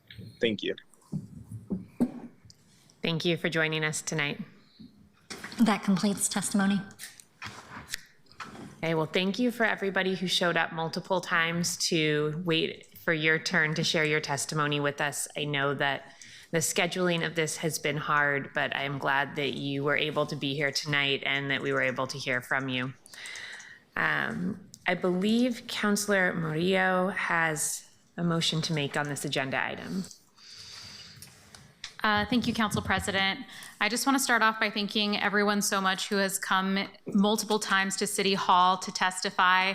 It means a lot to us how engaged you are in the process, that you've come to committee, that you've come to full council, and it's just immense how much you guys care about your community and what's going on in it, and I'm extremely grateful for that. I also wanted to say that just this past week, an article came out that said that in the 5 hours since opening the waitlist on Tuesday, Home Forward received nearly 7,000 applications. And our 2024 Portland Insight Survey just came out, and it showed that 72.4% of Portlanders told us that affordable housing was their top issue. It's kind of with a heavy heart that I have to say this, that there's some new litigation elsewhere that touches on similar issues with the algorithmic price fixing ordinance. And I want to assert that the litigation is not determinative of what's going to happen here, but it's worth us keeping an eye on and being responsible stewards of policy and maintaining good conversations with stakeholders as we look into it. So while the council is facing other immediate priorities like the upcoming budget, it makes sense to me to keep this item in the committee for further discussion. So with that, I move to refer item 9 back to the Homelessness and Housing Committee. Second. Is there any discussion on the motion before us to move this agenda item back to the Committee on Homelessness and Housing? Seeing no one in the queue, Keelan, could you please call the roll? Just to verify, that was moved by Councilor Murillo and seconded by Koyama Lane. Councilor Koyama Lane, thank you. Canal. This is on the motion to refer back to committee. Correct. Yeah, I can't say I'm an expert on the litigation, but I think on this particular thing, I'm very happy to follow my renter colleague's lead on it. So I will vote aye. Ryan. Aye. Koyama Lane. Aye. Murillo. Aye. Novick. Really appreciated the testimony tonight and look forward to seeing this item again when it comes back to us. Aye. Clark. Aye. Green. I also appreciate the testimony tonight, and I'll just acknowledge that the chief sponsor of this has done an incredible amount of homework, and I'm just going to take her lead on something like this. So I vote aye. Zimmerman. Aye. Avalos. Thank you so much to all of the folks that come out to really express what is clearly a need in our city. And as chair of the Homelessness and Housing Committee, I really want this bill to work. And so I'm eager to bring it back to committee, make sure that it can succeed. And I'm looking forward to it coming back to council. I vote aye. Dunphy. I'm disappointed that we don't get the resolution tonight, but I look forward to working on it with my colleagues in the Housing and Homelessness Committee. I vote aye. Smith. Aye. Bertolini. Thank you to everybody who was here tonight and the folks who have shared their stories and their both support and concerns over the last few times that we've heard this.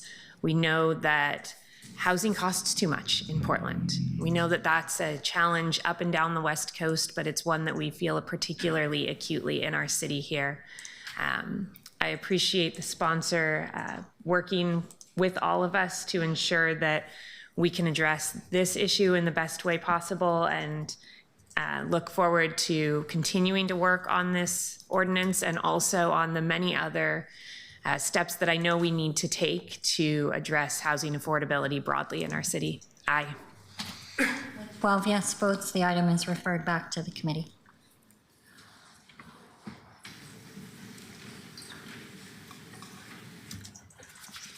Councilors, we are moving on to agenda item 10. Keelan, could you please read the agenda item? Amend the FY 2024-25 technical adjustment ordinance and make other budget-related changes. Thank you. And we do have a committee staff summary for the technical adjustment ordinance. I see Christopher Hare is here to share that with us. Christopher, go right ahead. Good evening, Madam President, Madam Vice President, councilors. For the record, my name is Christopher Hare, Council Policy Analyst with Council Operations, and I serve as staff to the Finance Committee. The emergency ordinance before you, document number 2025-120, was first discussed in the Finance Committee on March 24th as a presentation. It was later considered in the Finance Committee on April 1st as an emergency ordinance, where it was referred to Council with a recommendation to pass. The emergency ordinance amends the FY 2024-25 appropriation schedule for certain expenditures across various budgets, across various funds, and amends the number of authorized positions in the FY 2024-25 revised budget. The amendments to the FY 2024-25 appropriation schedule allocates resources from a general fund policy set-aside reserve to draw down $3.5 million from the projected police overtime buy-down set-aside. It reduces $6,078,879 from FY 2024-25 Bureau budgets to be carried into their respective FY 2025-26 budgets, and returns $5,078,514 to the general fund. There are additional adjustments representing internal transfers, realignments, and other adjustments that do not impact the general fund, discretionary, or contingency balances. The amendments to the FY 2024-25 revised budgets reduce 1 FTE from Portland Fire and Rescue and 1 FTE from Portland's Police Bureau, which are then realigned as an additional 2 FTE under the Office of Public Safety Deputy City Administrator. Additionally, 1 FTE is being removed from the Portland Police Bureau to fund the conversion of a limited term position into a regular permanent position within the Bureau. The ordinance will change the appropriation in 47 funds by a net reduction of $1,777,925, primarily as a result of balancing the beginning FY 2025-26 fund and other resources. There's also a net increase of $3.46 million to the general fund. The net change in FTE from this ordinance is the reduction of 1 limited duration FTE. An emergency clause has been added to this ordinance to enable the implementation of the adjustments without delay. The full impact statement on this item includes a financial and budget impact and analysis and information on potential community impact and community involvement. There was no verbal or written testimony on this ordinance prior to committee action. This concludes the committee staff summary. Thank you. Thank you, Christopher. Councilor Zimmerman, is there anything that you would like to add as the chair who presided over this meeting? No. Okay. This is an agenda item that came from the mayor's office, from the administrative side. So we don't have a council presenter on it, but City Administrator Jordan, is there anything else that your team would like to add, or should we move into discussion? I think moving to discussion is great. Thank you. Okay. Keelan, is there any public testimony signed up? No one signed up. Okay. Councilor Canal, you are first in the queue. I have a question and then a comment, if that's all right, Madam President. Yes, and we do have budget office staff here with us today if anybody has questions that they need answered from our budget office staff. My question, yeah, it may go to either of you. My comment definitely will require budget office staff. My question is if you could just give a little bit more clarity. We use the phrase drawdown, Christopher. The amendments to the appropriation schedule allocates resources from a general fund policy set aside reserve to draw down $3.5 million from the projected police overtime. Can you just clarify for the public what that exactly means? And then I'll make my comment after that. Sure, yeah. For the record, my name is Ruth Levine. I'm the director of the city budget office. So the drawdown term, so just for general background, the $3.5 million was put into policy set aside by the previous council in the fall bump in 2024.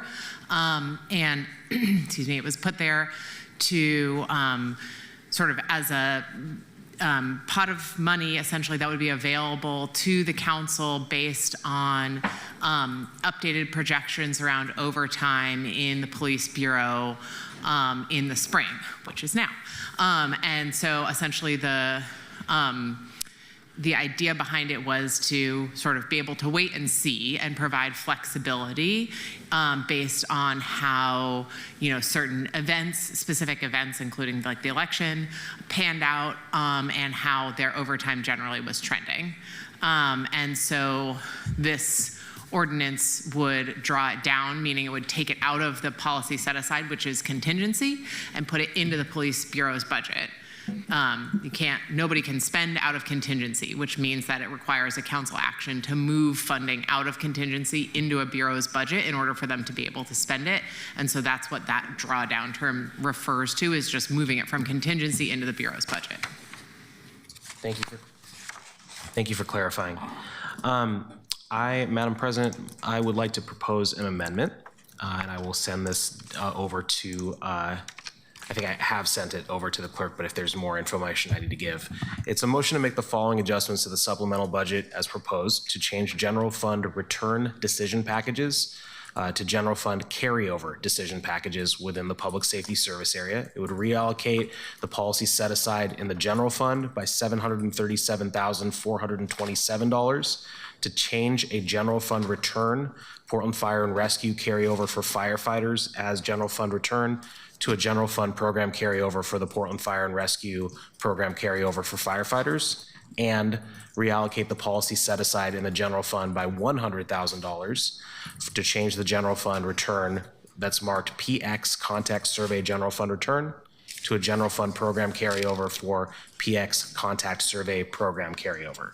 And the amendment would also include updating exhibits 1 through 5 as needed to reflect this change. I don't think it touches all of those. So I can speak to it, but I wanted to put that forward. And can I clarify one thing? This is allowing Portland Fire and Rescue and the Public Safety Service Area to use money that is already allocated to their budget this year, next fiscal year, because they have been unable to spend that money in this fiscal year for reasons that are particular to each of those two things. It's allowing them to use their existing money for that purpose across the fiscal year line. Does that make sense? And you can clarify, Ruth, if I didn't say that clearly enough. Okay, thank you. So essentially, councilors, right now this money is coming back to the general fund. It would become part of the funds available as we begin our budgeting.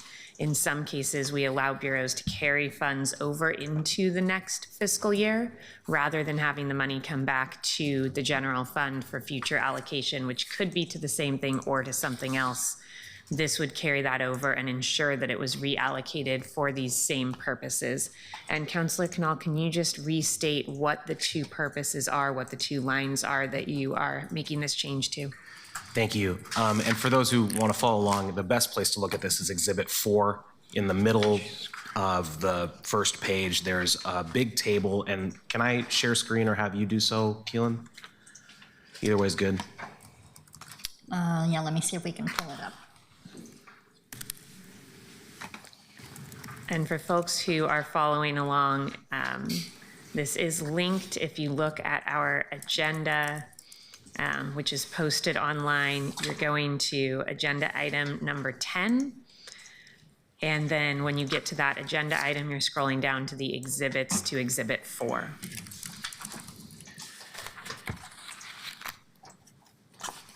Keelan, let me know what you prefer.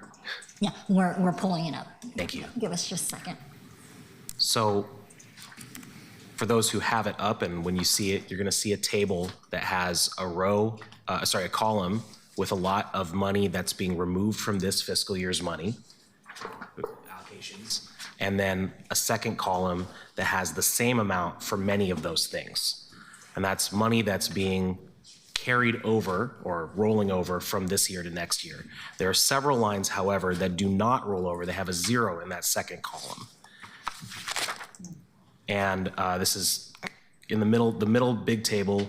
There's those 4 that you see kind of together that have a 0 in the right column. It's the middle 2 of those. And my amendment would basically be to put the $100,000 in the left column also into the right column for PX contact survey carryover, and the $737,000 there for in the next line for Portland Fire and Rescue over.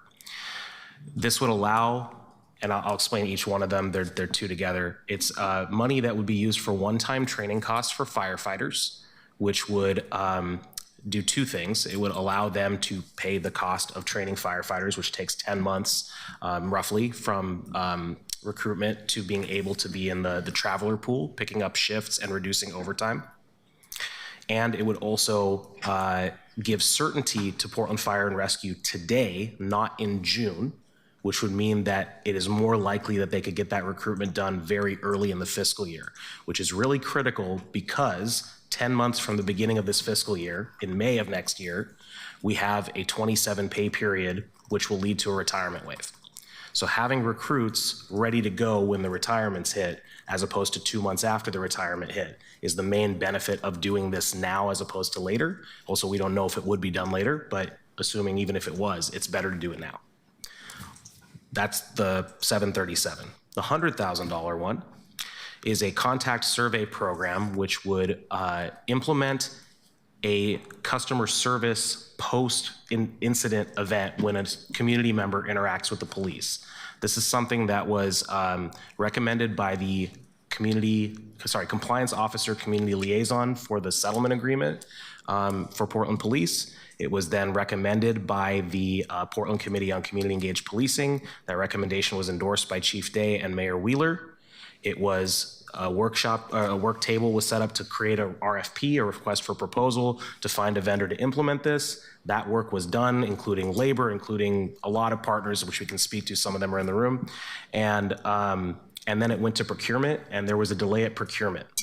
And as a result, the RFP would not get done in time for them to use the money this year. So this would allow them to continue using that money into next year and avoid the entire project getting shut down. And that, I think, is a succinct. I can speak more if anyone has questions. Thank you, Councillor.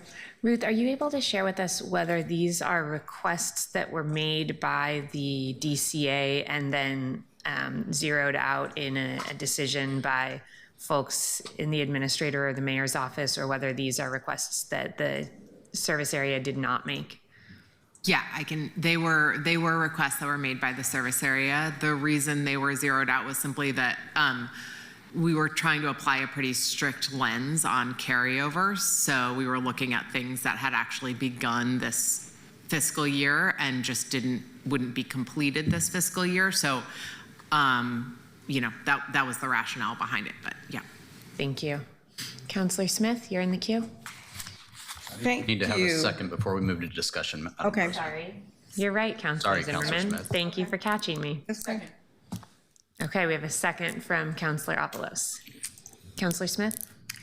Thank you. A couple things I want to get some clarity on. So these other dollars, they also put the spring bump in here, right? As a part of this money? Councillor, I'm sorry. I believe we're doing discussion to the proposed amendment right now. To the proposed. I should have asked. Okay, I'm sorry. So again, my answer is still the same. We should not be working on budget 25-26 before we have a chance to look at the entire budget.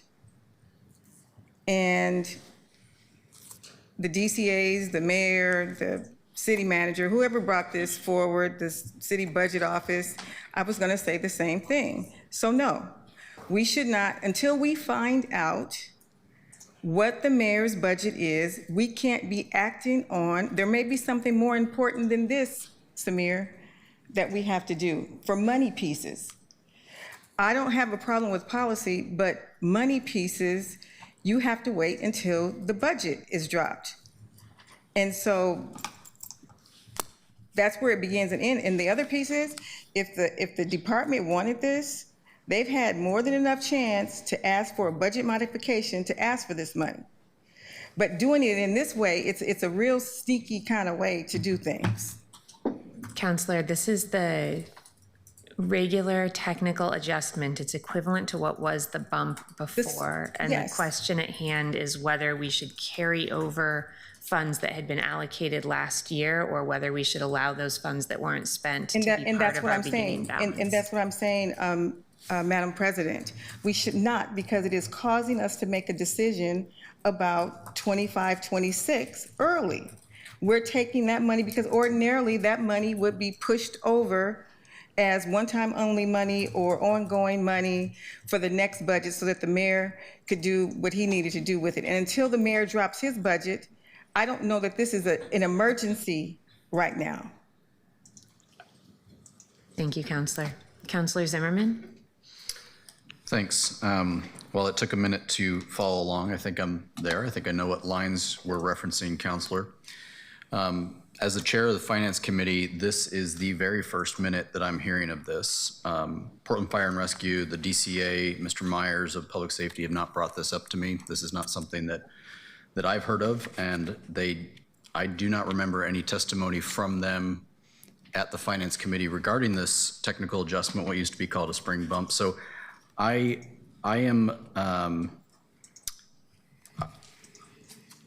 would like to highlight this moment as to underline what Councilor Smith has said. I look at this page and I say, yes, some things are carried over. Those are not always my most preferred method, but what I see from that is that indicates to me that the executive branch of this government has said they see some reason why it needs to be carried over, either because the work has already started. It's very likely that they're going to be proposing it as part of the upcoming budget.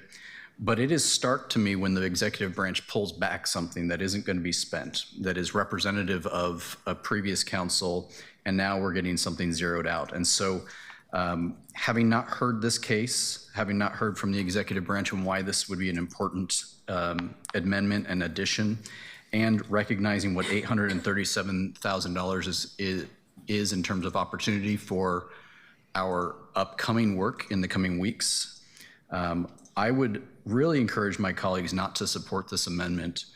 This type of work is a very robust and important conversation, and I think that the committee structure continues to be tested about whether or not we're going to do the real work in committees so that we bring products to this council for consideration that have worked through some of the details instead of, I see no chief of fire here. I would like to understand what the chief of fire would do with this money if I put it in her pocket tomorrow.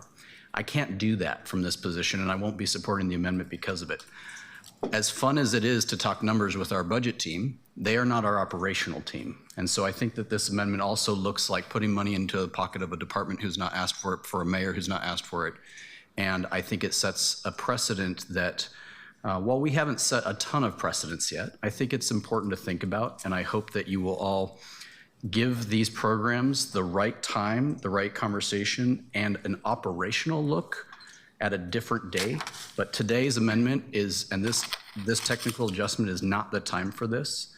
And so I would urge everybody strongly to vote this amendment down and pass the technical adjustment. Thank you.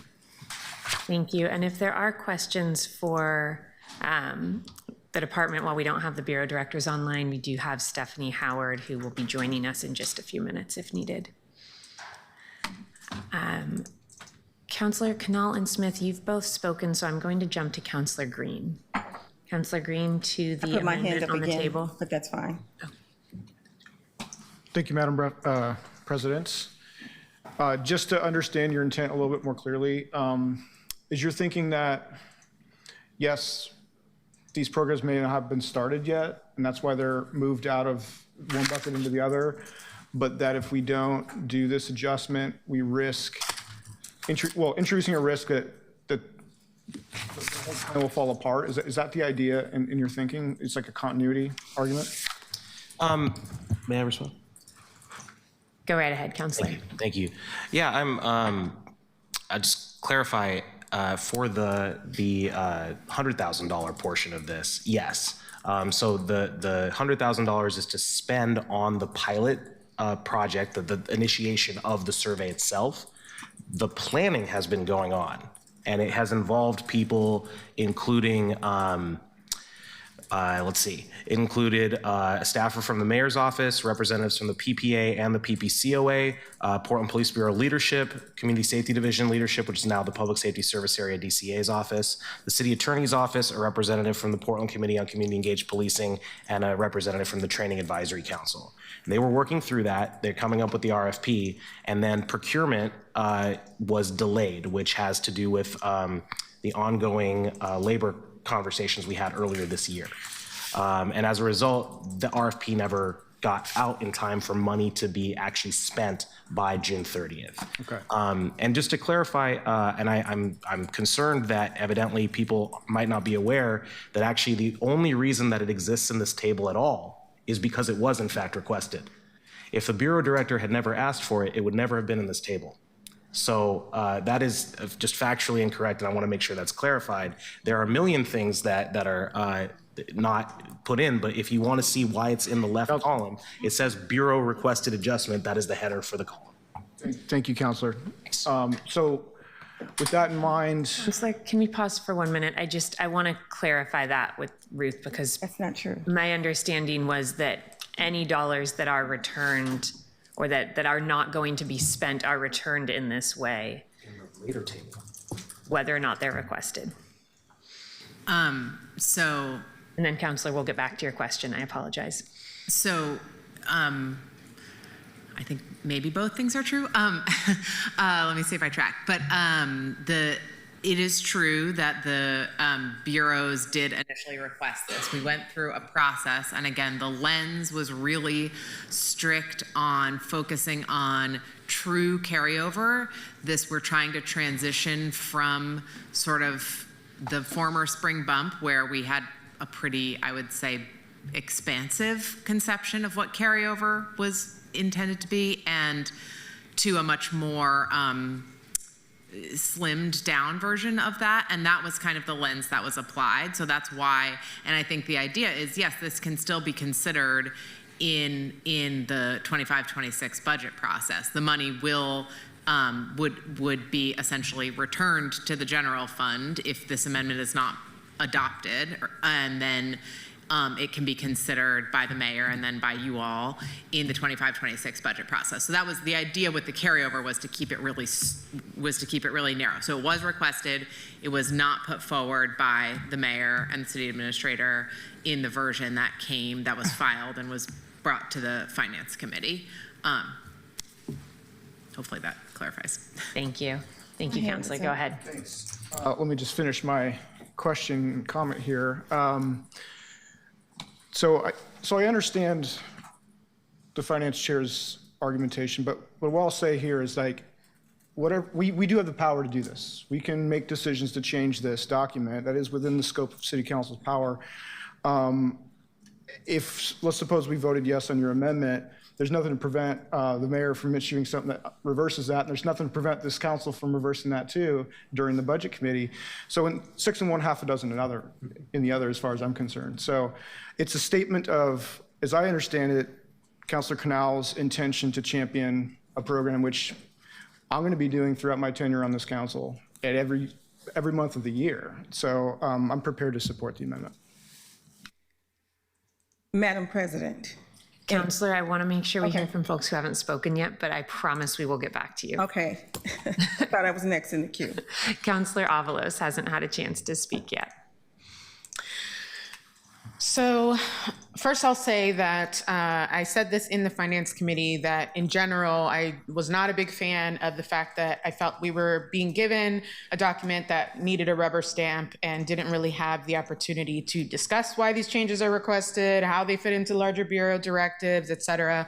I said also in the Finance Committee, I recognize the just, patch year that we're in and that some processes we're going to need to continue to refine. But I'm stating that because it's relevant to me to what I'm about to say, which is that I think that this amendment raises some foundational questions, kind of building off of what Councilor Green is saying on if a Bureau makes a request, right, let's just put it that way, because they want to discontinue a program, let's say, but the council decides that that's a program that is a priority to the community. Do we get to direct the Bureau via a budget allocation to reprioritize that program? I believe the answer is yes. I also don't think that our only measurement of making budget decisions should be, does the Bureau want or not want it? Because it is our job as the electeds to combine both the expertise of our hardworking staff and consider their recommendations and to represent our constituents and their priorities. So in general, I just want to challenge this concept that this isn't the place to have this discussion, that we don't get to make this decision, and that we don't, with our budget decisions, get to redirect Bureau priorities based on what we believe we're representing for our constituents. All that being said, based on the arguments that Councilor Canal has mentioned, I am definitely inclined to support approving this. And I think on the back end, I want to follow up with the administrative side and the mayor and the bureaus to just understand what happens in a situation like this where we say we want this direction with these dollars, and is there a negotiation process? I don't know what that looks like yet, but my larger point is I do believe we have the power to do this. I think Councilor Canal has made an argument that is compelling to me about why those programs should be prioritized and funded, and I think I'm leaving on the table this broader question about how we're going to be using our authority as electeds when making budget decisions to direct bureaus to do work that we believe represents our constituents. Thank you. Thank you, Councilor. Councilor Clark. Thank you, Madam Chair. Did you discuss this in the Public Safety Committee, Commissioner? No. Councilor? Did you? Councilor, this came to the Finance Committee. It's a technical adjustment ordinance that touches a number of different policy areas. I understand that. I meant this whole issue that you're talking about where this. No, we weren't. No, and we weren't aware of it at the time that the agenda was set for the Finance Committee. Sorry, for the Community and Public Safety Committee. Okay. The most recent meeting. It was not given to, we had no ability to react in the time frame necessary to get it on the agenda. But we will have a chance to work on this when the budget comes to us after May 5th. We will have a chance to look at how we spend FY 25-26 revenue at that time. This is FY 24-25 revenue. Right, I understand that. But we will have another chance at this when the mayor provides a budget. This could be part of the mayor's budget. We don't know yet if these programs will be included in the mayor's budget. But we'll have an opportunity to make that change should we decide to. So absolutely. This is beginning to feel to me like the former commissioner style of government, that we're in a different form of government now. And I think this is really inappropriate at this time. I understand where you're coming from. I understand you want to do this. I understand the rationale. But it seems to me it opens up the door for the different bureaus to come to us anytime and ask us for things outside the process of a city manager form of government and a legislative body. We're going to have our opportunity to do this. This just doesn't seem like the right place or time to make this kind of change. Thank you for listening to me. Councilor Novick. A question for Councilor Canal. What would you, just to make sure I understand this, do you think that it's reasonable to draw a distinction between the survey and the PF&R program carryover? Are you more worried about the survey never being completed than you're worrying about the PF&R budget? I think they're both valuable, and I put them up together. I don't draw a distinction in terms of the importance. Okay. I just was wondering if you might think that the survey might be more at risk. I mean, I can speak to what I can't. The the request from the bureaus actually does say what they believe the impact would be of not doing this. And I think they could probably, those words speak for themselves in many ways. I also know that we have Elizabeth Gallagher from Portland Fire and Rescue Online who can speak to that and who has her hand raised, as well as Stephanie, who's, sorry, your name's showing as Stephanie Howard as well. So that at any point we could reach to that. But I did send Keelan the request from Portland Fire and Rescue, which speaks to that. I can also send the other one. So I want to respond to the idea that we can deal with this in the context of the overall 25-26 budget discussions. The fact is that when the mayor proposes a budget, then if we propose adding something in, we're going to have to say, let's take something else out. Right. So that will put us in a more difficult position in terms of arguing for something than arguing for it now. So although I understand Chair Zimmerman's process point, I sympathize with Councilor Canal's point that this is, well, I don't know if you even said this, but I think that we put these dollars more at risk if we don't deal with it now and deal with it later. So frankly, I'm not sure actually how I'm going to vote, but I just wanted to make that general point that, you know, the mayor has enormous power in this system, despite the fact that he doesn't have a vote, because he writes the document first. And if we vote to change his document, we're going to make somebody mad and somebody else happy. But as Machiavelli said, the people who lose are always angrier than the people who win whenever there's any change. So I just wanted to put that philosophical thought on the table. Thank you, Councillor. I am next in the queue. I agree, Councillor Avalos, we have the budget authority. We can make these changes. And I will just say, when this came before the Finance Committee, I had the opportunity to see it for the first time there. My initial thought was, why on earth are we carrying all of this over? Is there anything that we could actually not carry over so that we have more flexibility, more opportunity to think about our priorities as we begin the budget process, and more money in our general fund that we have gotten back through the technical adjustment ordinance. I didn't make an amendment to do that because I didn't want to take funding away from programs that were already in process. I think these are both important things, and we do have the authority to make the change if we want to. I do want to share, though, that I will be leaning no. My mind could be changed, but certainly leaning that direction, because I think it's important right now to give ourselves as much flexibility as possible as we move into our budget work. Councillor Ryan, I believe you were next in the queue, but your hand is now down. Did you have something you wanted to add to the discussion? Yeah, I'm just trying to track it here at home. I did notice that the chief, Jackson, was on, so that intrigued me. I thought it would be helpful to hear from her since her name was brought up. Rightly so. Thank you, Councillor. And I believe we have both folks from the DCA's office. I'm not sure if DCA Myers is on or not, but I know that Stephanie Howard is, and also the chief. Mike or Stephanie, would either of you like to say something or invite your bureau staff to say anything? No, they don't. Well, Council President, this is DCA Myers. I'm the Deputy City Administrator for Public Safety. With regard to the context survey, and I'm a bit reserved to have discussion with the council here without the mayor president. There's been a lot of discussion around the mayor's proposed, but the context survey discussion, we had talked at length about it not being what we call shovel ready, and proposing that we would defer to putting that in the mayor's proposed. Now, I cannot speak for the mayor. I will just tell you what we conversations that I have discussed. The intent is to at some point fund the context survey. It is important to us. And Stephanie, if you want to add context to that, I know the DOJ settlement is important. Can you add context to that? Then I would like to talk a little bit about the additional funds for extra firefighters.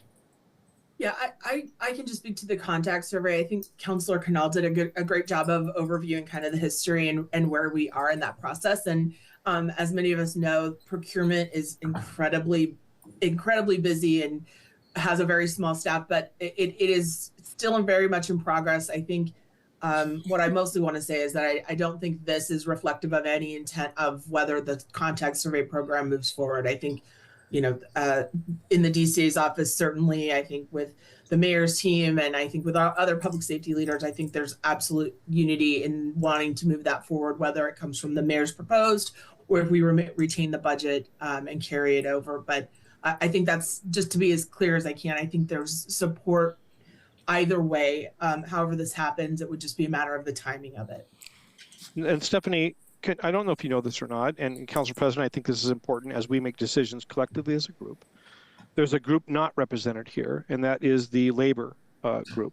And, there is some interest in making sure that we have conversation with labor, even around a contact survey, as benign as it may seem to all of us here, about bargaining that. And I think the union president might suggest that he is not done bargaining this issue, and something for you all to be aware of. This is a very, we just need to be very careful as we go forward and make decisions. And just to be clear, we do have our labor representatives in the work group that's been working on this. So we're keeping them very much involved in the progression. Thank you. And I should flag for you both that your firefighters president is in the room with us watching this discussion. Okay. Madam President. Going back to the queue, I have Councilor Canal, then Councilor Smith, then Councilor Zimmerman. Councilor Canal, I promise we'll get back to you, Councilor Smith. Actually, I'd actually like to hear from Fire first, but while we're doing that, Keelan, could you put up the request that they put up that I sent you? I'm happy to go after them because DCA Myers said that. Madam President, there's a process issue here right now that I need to talk about before we have everybody give testimony that they're walking on eggshells about. Councilor, we are in discussion on the amendment. Right. I believe if you have a process question. About the amendment. Okay. Go right ahead. First of all, if the DCA wanted this, he would have put it up. He didn't. He's being nice. The mayor put this up. So unless we pass the original, his can't pass. He can't supersede it. I mean, the mayor put this on so that he could use those dollars for him to make plans and do his budget, period. And yes, we can do this. We can actually do what you're saying, but we have said as a council that we were not. You told me, Eric told me, that I couldn't put money issues in before the mayor dropped his budget. And it's just simple, it's a process. You can't put money stuff in before the mayor drops his budget, because all he's gonna do, if he don't like what he sees, he's just gonna take it out. So what's the purpose? Councilor, what is the process question? That's the process. There is a process that goes along with this. There is a process. The technical adjustment ordinance is part of the new regular process. So yes, and we were not given an opportunity to know that this was the spring bump money. This went through finance. We should have had a work session to explain what this was, and that's the process question. Why didn't you do that? Councilor, I'm happy to talk about having more work sessions. I had significant feedback that we were having too many work sessions early on. We have committees to hold conversations about things, and there are many committees I'm not in that I'd like to be engaged in conversation on, and I have to trust my colleagues or show up to those committees or watch them. So I know, I disagree, because that was about a spring bump. We needed to know about the spring bump. It was hidden in the finance committee. We should have had a 2-hour, 3-hour conversation, just like we had to say, here's the money that has come in to the city since we last did our budget, and that is the process issue.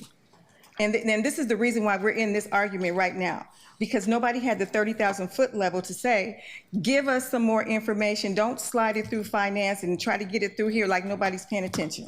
Thank you, Councilor. Councilor Canal, you'd like to hear from our folks from Fire before you speak? Is that correct? I can just say if Chief would like to jump on. Sorry that read the name instead of actually looking at the picture there.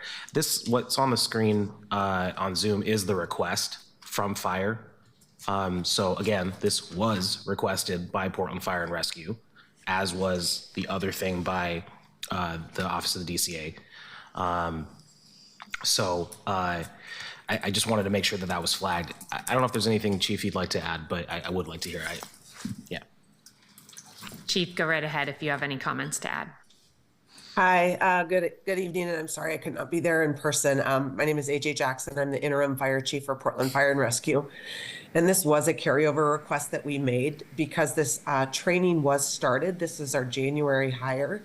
And so as many of you have heard along the way, our training pipeline is 9.5 to 10 months long. So the idea was to carry over these funding to complete this class's training into the next fiscal year. So our hires are in January and July. So this would move that, continue to pay for those 10 FTE until they were ready to fill a vacancy, and then continue to reduce overtime for our Bureau. And the other thing I should mention, you're going to hear this in a couple things, and I'll be very brief, is everything I've proposed amending today is something that will have positive financial effects in the long term. And the long term is not the next month, but it's also not 10 years away, right? We're talking about continuing the progress that Fire has made, which is, really, really strong at reducing overtime. We just heard about that in the preceding work session. And so ensuring that we're able to do that progress and continue that progress towards it will prevent us from backsliding on the progress we've already made. I'll conclude there. Thank you, Councillor. Councillor Smith, are you in the queue, or were you in the queue for the comments that you made earlier? No. I was in the queue for the comments later, but I just wanted to say I think we need to ensure that our budget-related changes are communicated clearly, and the money that we're dealing with, that we should have a clear understanding where they came from and how they got here. And I think the council deserves the opportunity to assess the entire budget so we can ask some important questions and get answer to those questions, like how much money, because I can't tell from all these different tables, how much money was reallocated in the bump. What was the bump? I don't even know. This is the bump. I know. How much was the bump? Ruth, are you able to give a quick answer to the question, how much was the total bump or technical adjustment ordinance now? Are you asking specific to the fire amount? Well, no, I'm asking Total for the amount. entire thing, Ruth, because what happens is we got 47 funds that we're taking money from, 47. And there's money that has come in from BITI since we last did our fall bump. I want to know what that number is, not the numbers that have been intermingled between these 47 funds. I think I understand the question. This ordinance does not add any funding. And Anthony can speak to the net numbers for the total, but we're not adding any funding in this ordinance. Again, sort of as a departure from how we used to do spring bumps, the only things that were allowed in this ordinance were to return general fund, to carry over funding for those specific sort of short list of items that had been begun, and then to do technical adjustments between funds, and to allow for funds like water and sewer that have a lot of technical changes they need to make. So those were the only actions. So there's no added funding at all in this ordinance. And so we'll find that out in the general fund forecast, what that was? Yes, right. The general fund forecast update that will come out in April will be reflected in the mayor's proposed budget. This is disconnected from that. The reason why this is so difficult is because generally the general fund forecast comes out first, and then you put these out to say where you want to save stuff or not save stuff, and then the mayor puts their budget out. And so that's, some of this stuff is the process that I was trying to talk about earlier. It's not in the right order.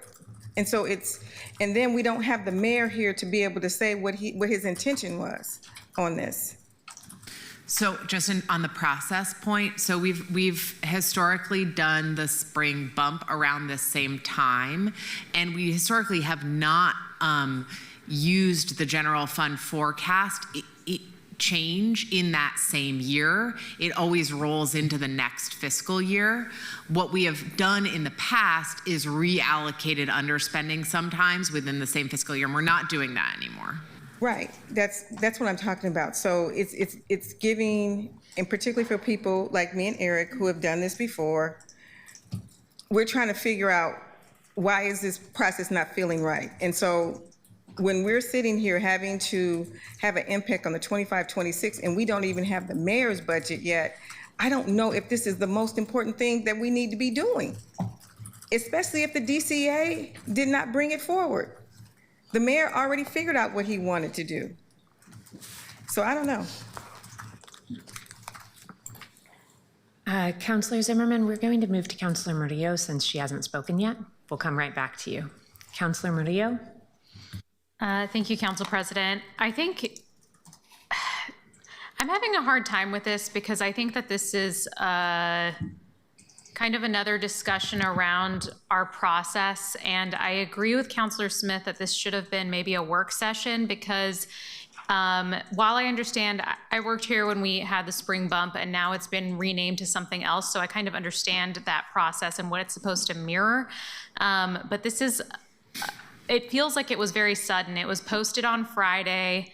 We're reviewing it now. Most of us who aren't on committees have already discussed that realistically, we don't have time to watch other committees. And this is just a recurring issue that I see happening over and over again.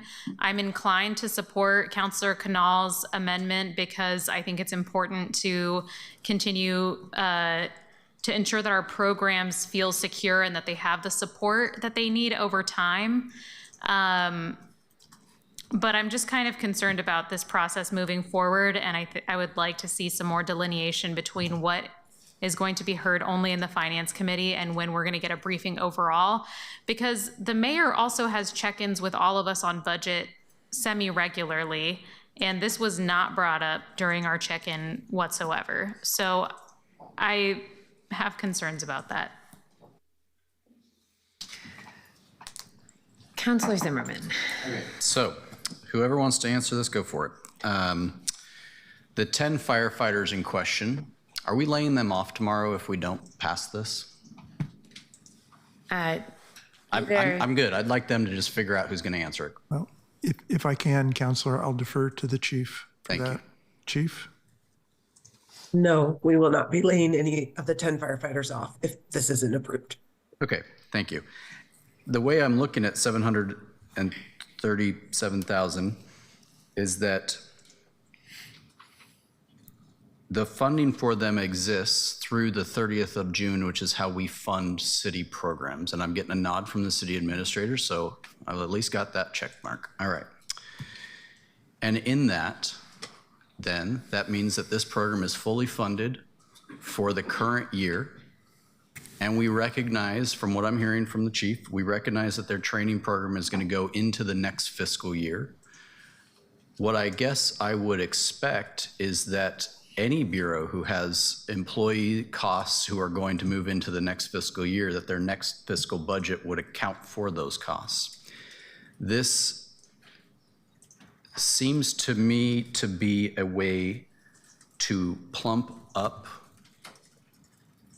a bureau's budget without going through the regular budget process, and that seems strange to me because this group of employees will still be accounted for. And so I am going to reject this idea that because they started a 10-month training program, that tomorrow, if we don't pass this, they're going to be on a bus ticket somewhere else. That's just simply not the case. We just heard that.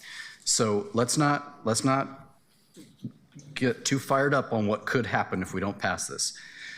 I will say I'm more in favor of having a policy in this city who does not allow carryovers. And I say that knowing that it could be damning to certain programs. But when we evaluate a new budget, we evaluate every dollar. and to plus it up or not plus it up a few months before we pass it, there's some historical stuff happening here, and I think it's good to recognize that. I think this is probably one of the last technical adjustment ordinances we'll probably ever see, because the Finance Committee this summer will be looking at a more monthly or quarterly, or excuse me, monthly or even more often of budget modifications, the way other governments do, to be a little bit more transparent about these changes. But carry over this late in a fiscal year to go further into the next fiscal year when we're about to enter into a budget is a way to get a whole lot of numbers into a budget outside of the process that Councilor Smith is noting. And I agree to everybody who said we do have the authority. We 100% have the authority. I question none of that for my colleagues who brought that up. The point I guess I'm trying to make is that if this was so important, if this was the fact that we have folks who are not going to work tomorrow because we don't pass it today, I think we would have heard that. We would have heard it ahead of time. And I'm not hearing that from today's information from staff. I'm not hearing that from people who are proposing it. And so this looks like an end run on something that does not seem clear. And so again, I'll encourage folks, and I think the Budget Office, if you have the ability to provide an answer for what would happen if we do not pass a technical adjustment today. I mean, I think I can't speak for every single line item in it exactly, but I think the biggest problem would show up because of those technical changes across funds and from contingency into funds. The main reason we, you know, as some folks may have heard, we weren't planning to bring this forward this spring. The main reason we did bring it forward was for those technical adjustments. They would probably have to come as standalone ordinances, because there are some where we heard people need to do them just to keep paying bills. So those are the sort of meat of this ordinance is for that purpose. To be perfectly frank, the carryover is not required. It's not a required portion of this ordinance at all. But the technical changes are, and the general fund return gives us a better sense of what we're looking at for 25-26 in terms of available fund balance. It allows the mayor and you all to count that with more confidence. I think if we didn't know that number, we would be a little bit more conservative in sort of what we're assuming in terms of fund balance that's going to show up at the end of the fiscal year, just because we wouldn't have that level of certainty. So just to put a finer point, I want to make sure that some of this is me too. All right, I've done a few of these, but it's a new government, and I want to make sure I'm answering asking learning questions. For the carryover column, if we do not authorize carryover, that money then goes into the beginning fund balance for the development of the upcoming budget that starts on July 1st. Is that a correct state? No, you're pausing. No, Okay. it's correct. I mean, sort of either way, it goes into beginning fund balance. Honestly, there's no actual change right from this amendment. It goes into beginning fund balance either way. It's just, are we sort of pre-counting it towards that specific line item, or are you leaving it into the pool of general fund that becomes allocated through the mayor's proposed budget and then through your budget? So I say that, Madam President, just to highlight the point that if there is heartburn about this, my great ask here is, I would still say, I would ask you, please do not pass this amendment. But if you do, if we go forward with that, I would ask that we carve out the carryover. I would be happy to make an amendment that we drop all the carryovers from this, but we make the technical adjustments tonight and drop the carryover so we can just include it as part of the regular budget. But this one-off here and there, I don't know that these are coherent thoughts yet. And so what is listed here is a way in which the executive branch has signaled some direction that I think will probably be reflected on the May 7th release. Those are all things we can talk about throughout that process. I think those are healthy discussions, but carryover policy is inappropriate. We should have that. We owe it as a finance and as a council to the staff, like, how do we want to approach carryover next year? But but I don't think we should one-off it tonight. And if we can take all the carryover out and just pass the technical, I'd be fine with that too. But this one-off right now, I think this is sending this down a direction where I'm not sure that there's a lot of confidence around the dais about exactly where things came from, exactly where things are going, exactly how it affects the proposed budget coming forward. And I'm hearing that loud and clear. And I want to be cautious of down trace effects if we make changes tonight, and then other things that are just programmatic direction setting. And those are different items tonight. That's all.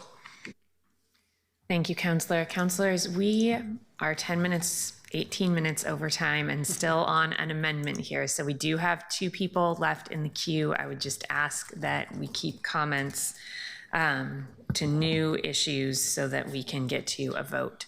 Councillor Canal. Thank you, Madam President. I have no problem with the idea that we should be considering carryovers broadly. I think that is an important point. But the question before us is whether or not, if we're doing these other 17 carryovers, we should have 2 that are for these particular programs, and whether those are meaningful and things that we would like to see not only carried over, but that certainty is given today or whenever we pass the document, not June 20th or whenever we pass the full budget. And that allows that money to be more shovel ready on July 1st. To get out the door. That's a really important part of this process, is having that certainty. And that's maybe less relevant for some programs than others, I get that. But certainty is valuable. It conveys a message to the people managing these programs. And we're being asked to be deferential to the administration. I recognize that, and I think generally speaking, if the people that we're asked to be deferential towards represent a status quo that suits us, I can see why that would be appealing. We're being asked to be deferential to committees that we're not necessarily on, but only some of the time. That hasn't been enforced consistently here. 7 of us have a responsibility to manage we have a fiduciary responsibility of the city, the same as the 5 who are on the finance committee. That's an important thing to keep in mind here. And so this is where the final decision is going to be made, not at the committee level. We've always known that. The question is, how deferential are we going to be on it? Again, we didn't have the time. We didn't have a work session. I completely agree with Councillor Smith on that. But council is the budget committee and not any of the subcommittees of the council. So with that, I would ask for a vote in favor to signal the use of the money, but also to earmark that money effectively into this fiscal year's money, to continue allocating it the way it's already been allocated. That's what this amendment would do for these 2 particular projects. Thank you. Councillor Green. Madam President, I call the question. Is there a second? Second. Keelan, could you please call the roll? This is a vote on whether to end discussion and vote on the emergency ordinance before us. Canal. Aye. Ryan. I'm going to vote no, but I want to make a comment that I think that I would suggest we pull this and bring it to the Finance Committee meeting and bring it to our May 7th meeting. I would like to ask, I just want to put that out there. I'm sure it'll still be timely enough to get through the process of the spring bump. But I vote no on this question.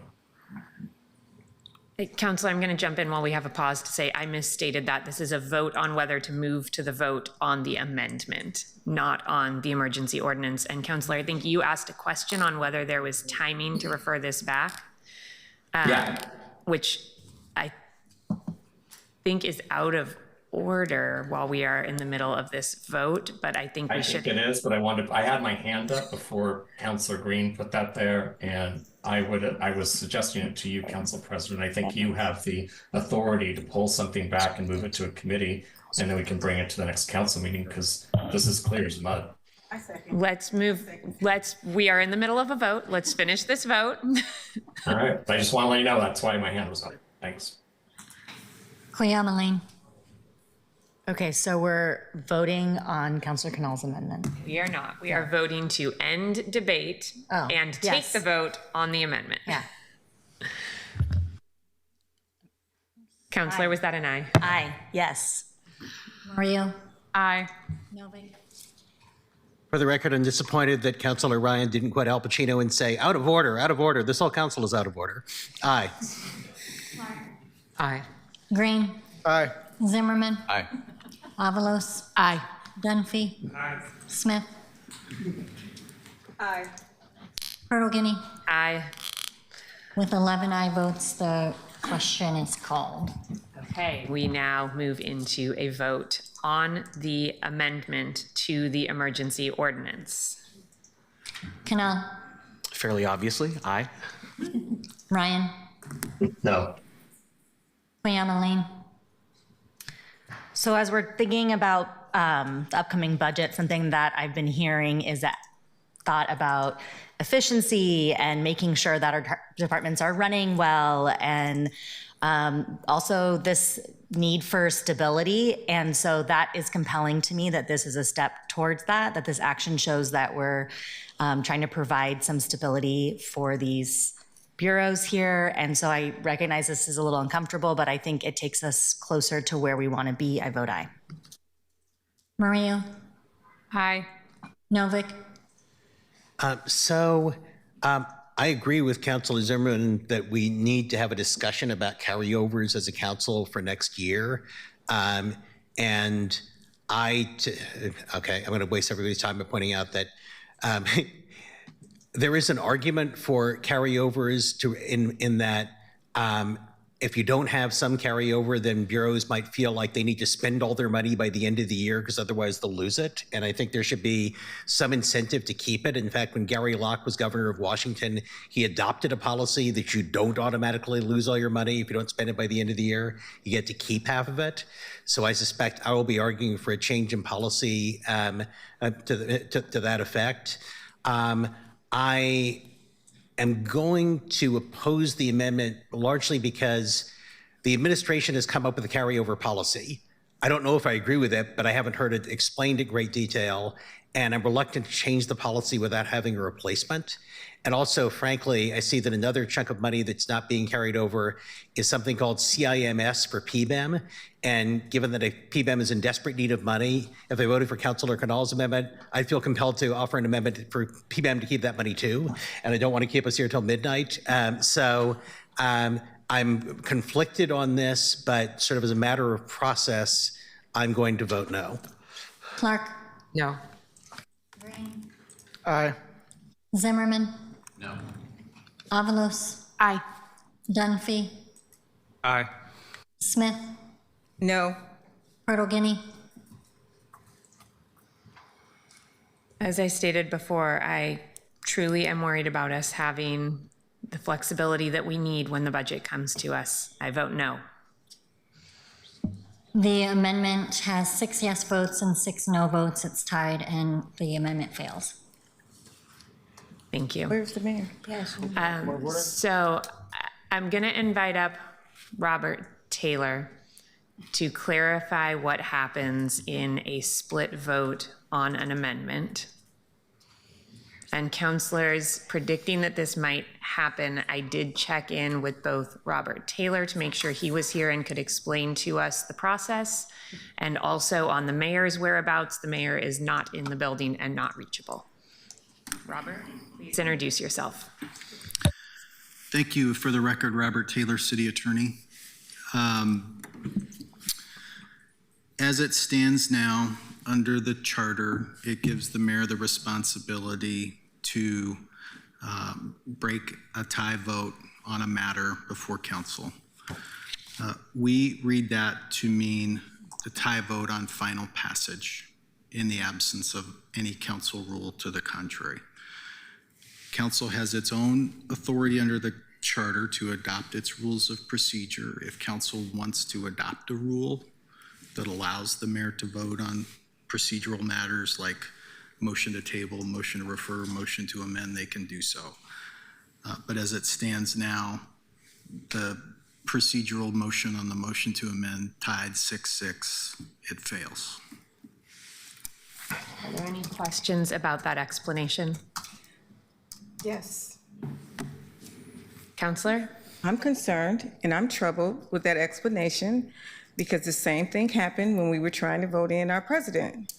And they said, except for that vote, he can break every other tie. So here we are with every other tie. So now you're saying he can't break this. When that issue came up in January 2nd, the advice was also, there was a question about whether council could adopt a rule to give the mayor the tie-breaking vote on the election for president. That's not what I said. I said you can do it based on the current charter. I understand this issue has come up before, and it's unfortunate it has come up again. I don't think I anticipated this issue coming up at this venue right now, but we have thought about this in our office. We do believe that charter provision contemplates the mayor breaking a tie on final passage. And if you want it, the council does have their authority to adopt their own rules. They can adopt a rule giving the mayor the ability to break a tie on procedural matters.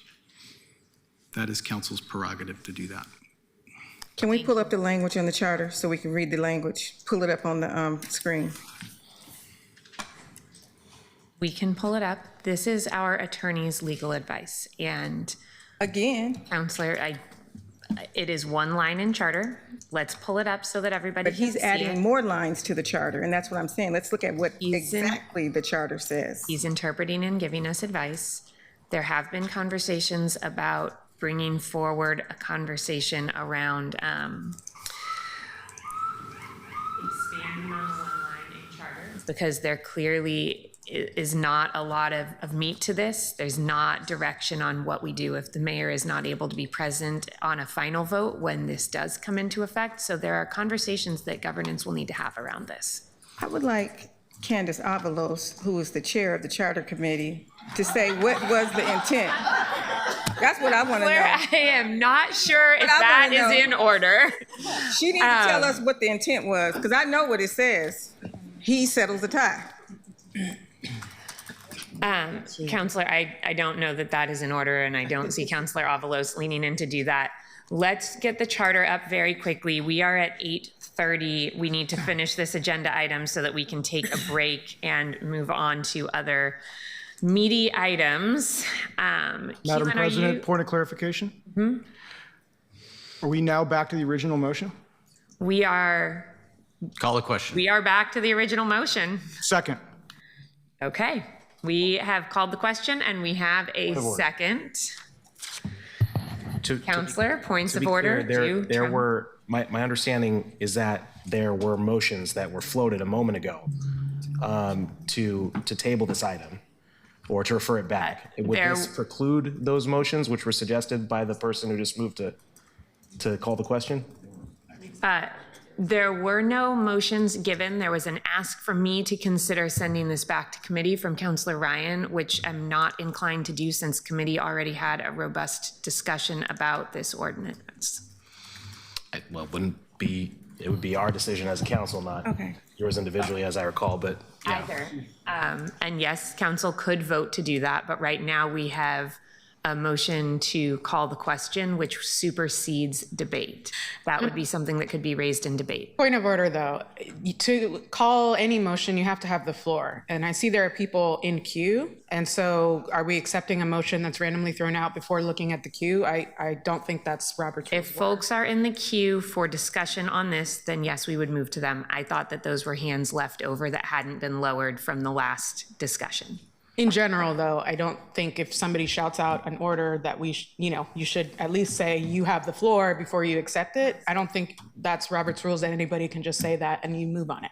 Councillor Canal, are you in the queue on the main ordinance? Yes, but I'm happy to let you finish this conversation if that's helpful. Okay. So. I don't know. Do we have the charter language pulled up? Still calling the question. Robert's rules does not ask for a Zoom call. We have called the question. Madam President, it's time for the vote.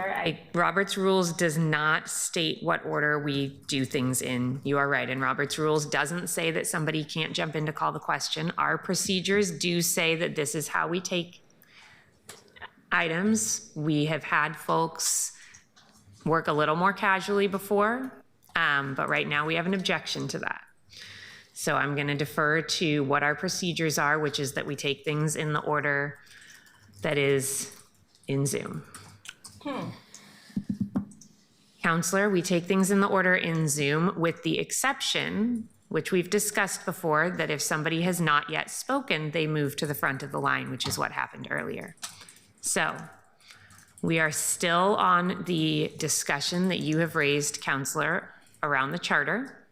And we do have the charter section up. It is under the duties of the mayor. It is not written in the council part of the charter, but under the duties of the mayor, one of them is listed here, E, vote on matters before the council in case of a tie when the mayor casts the deciding vote.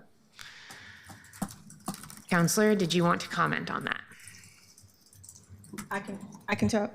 Okay. We are still on your comment. Oh, okay. Yes. Okay, perfect. Yeah. So the legal and Robert, I trust your legal experience in this. I'm not trying to disagree with you, but I am disagreeing with your legal assessment because I don't know how you get to where you're at from just that line, because it's very clear what it says. And I hate that I didn't ask that question to bring it up when I asked you it originally, and we could have solved all this. But to me, I don't accept it. I respect your legal knowledge, but I don't accept what you're telling us, because the mayor probably knew that this was going to be an issue and he should have been here.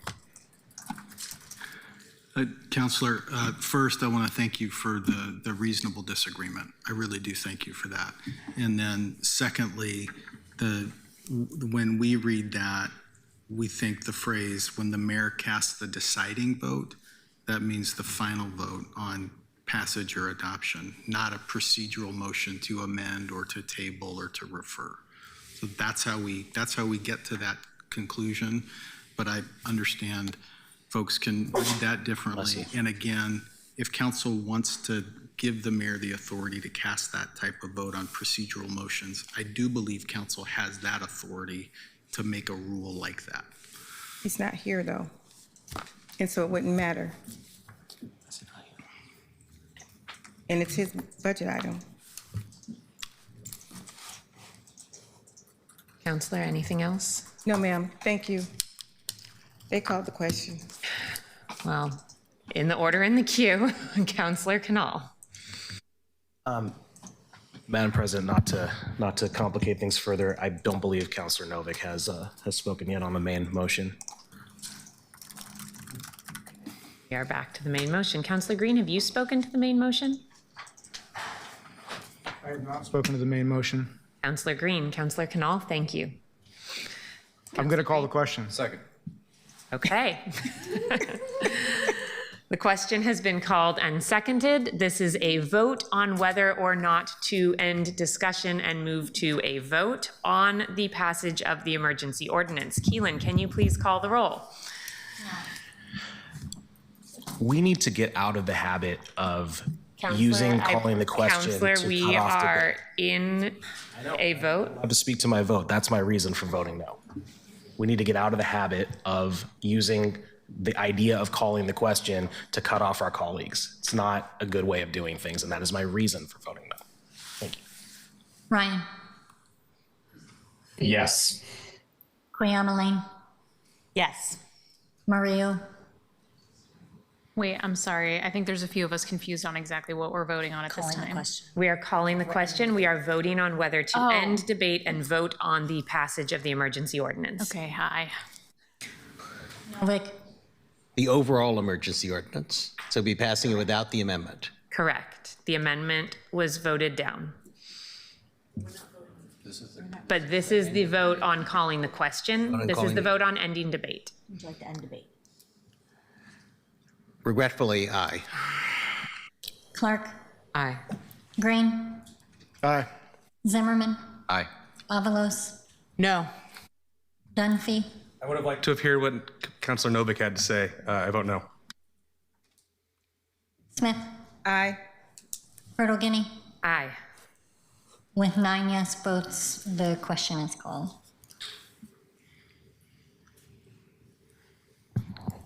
Okay. Do we need a motion and a second? Okay, so we are just moving into a vote on the emergency ordinance. Councilors, this is a vote on agenda item number 10, which is an emergency ordinance. This vote would lead to failure or final passage. This emergency ordinance is not amended. It is here before us in its introduced form. Thank you. It's a very difficult one, and it's difficult because the process that's led us to this point has been very challenging. We had seen a committee get to hear it, but with limited even advance notice for them, let alone the other 7 of us. And now it's also being proposed as an emergency ordinance when even from the information we've heard from our staff says that there would not actually be any impact to waiting until May 7th to do it. As it is an emergency ordinance, and I have brought this up several times from this dais, it needs to fulfill the criteria of an emergency. It doesn't do that, based on what we're hearing from the staff today. Avoiding future delay is not a reason for cutting off the ability of the public to see this for longer than 5 days from the posting to the consideration. Secondly, I mean, yeah, it wouldn't have affected my vote, but I do think it's worth saying that it's important to convey to our public safety partners in the administration what we stand on. We stand for receiving data not only from the loudest voices in the room, but from everybody who has had an interaction, good, bad, or neutral, with the police. And we stand on ensuring that firefighters are funded for the training program so that we are able to reduce overtime while retaining the levels of service that we have been trying to maintain in very difficult times for that bureau and frankly for the entirety of the public safety service area. And so as a co-chair of the Community and Public Safety Committee, I was very happy to try and convey that. I am disappointed in that. That's not going to affect my vote. The emergency ordinance reasoning, and frankly, Councilor Zimmerman's argument earlier and Councilor Ryan's argument earlier on why we don't necessarily need to do this today is why I'm voting no. Thank you. Ryan. Aye. Guillaume. Aye. Mario. No. Novick. I'd like to take this opportunity to tell the council president that this is one of those nights that makes me think that there's not enough money in the world to make me take her job. Aye. Mark.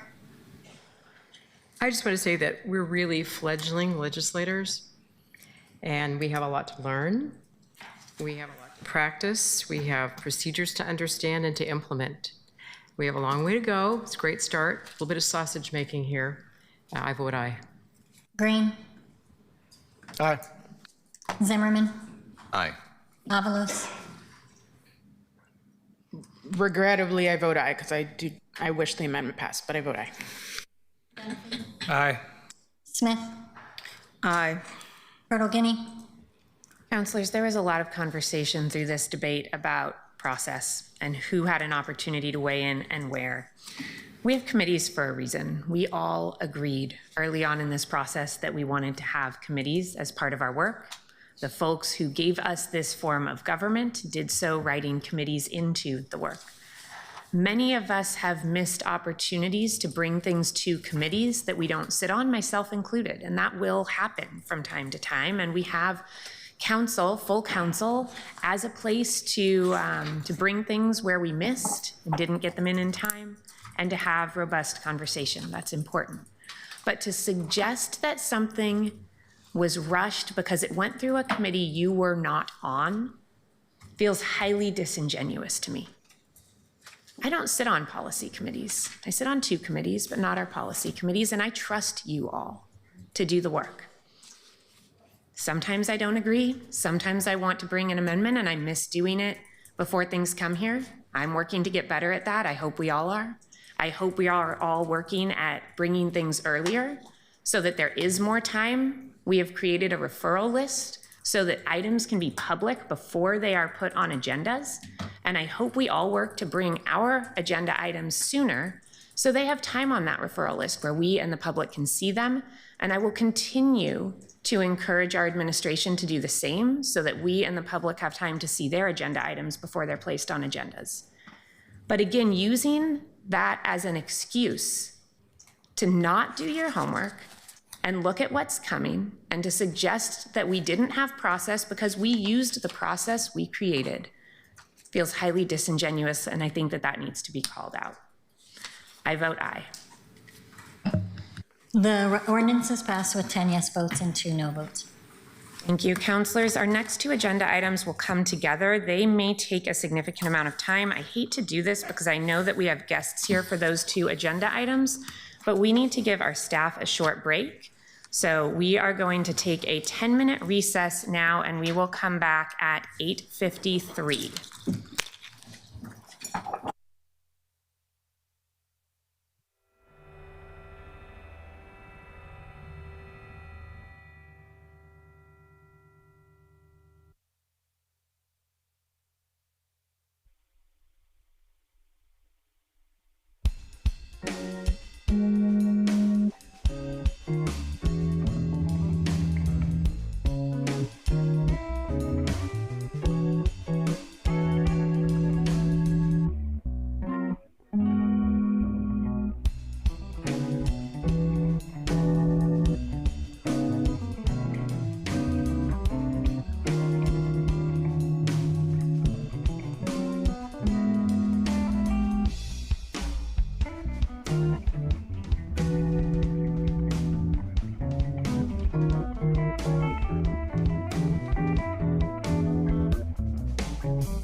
Thank you. We're going to bring everybody back. I hope that brief recess gave everyone enough of a break to get what they needed.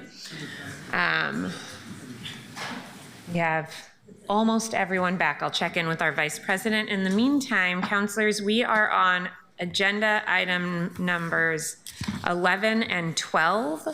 We are going to hear these agenda items together. Keelan, can you please read the titles?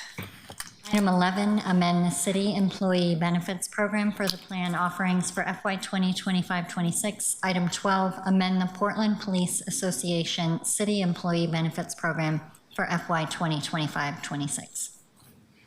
Thank you. And counselors, because we discussed these agenda items extensively in executive committee, they did not go through one of our committees. So we do not have a committee staff summary. So we are going to have a brief presentation, which we don't usually have in full council meetings.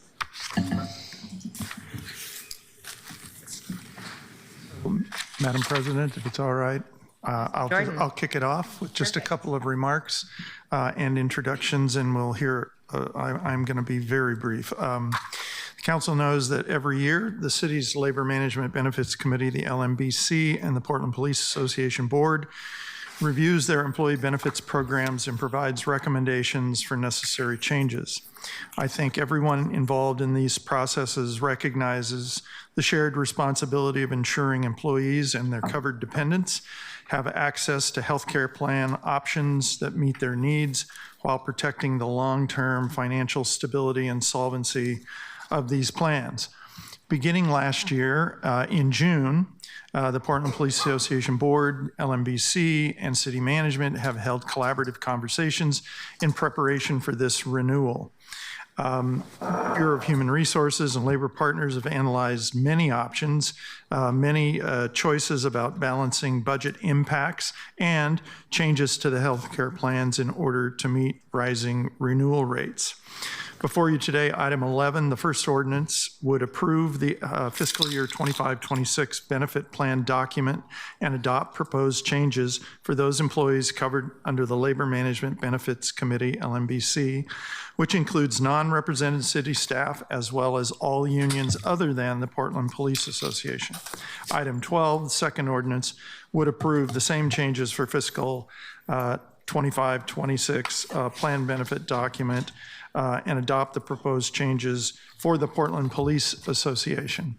The council, of course, will take up these ordinances separately, but we're presenting them together in an attempt to be more brief and cohesive.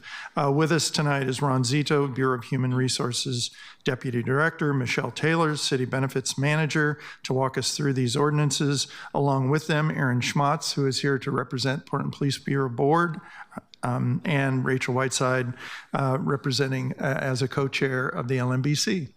So Ron, I don't know who's going to kick off, but you're up. Thank you, City Administrator Jordan. Good evening, councilors. I'm going to immediately turn it over to our expert benefit manager, Michelle Taylor. Hi, good evening, council. My name is Michelle Taylor. I'm the city's benefit manager. Hey, you may have to get closer. Scooch closer? All right. I'm here to talk to you about two ordinances which are being presented together, but you will vote on those separately.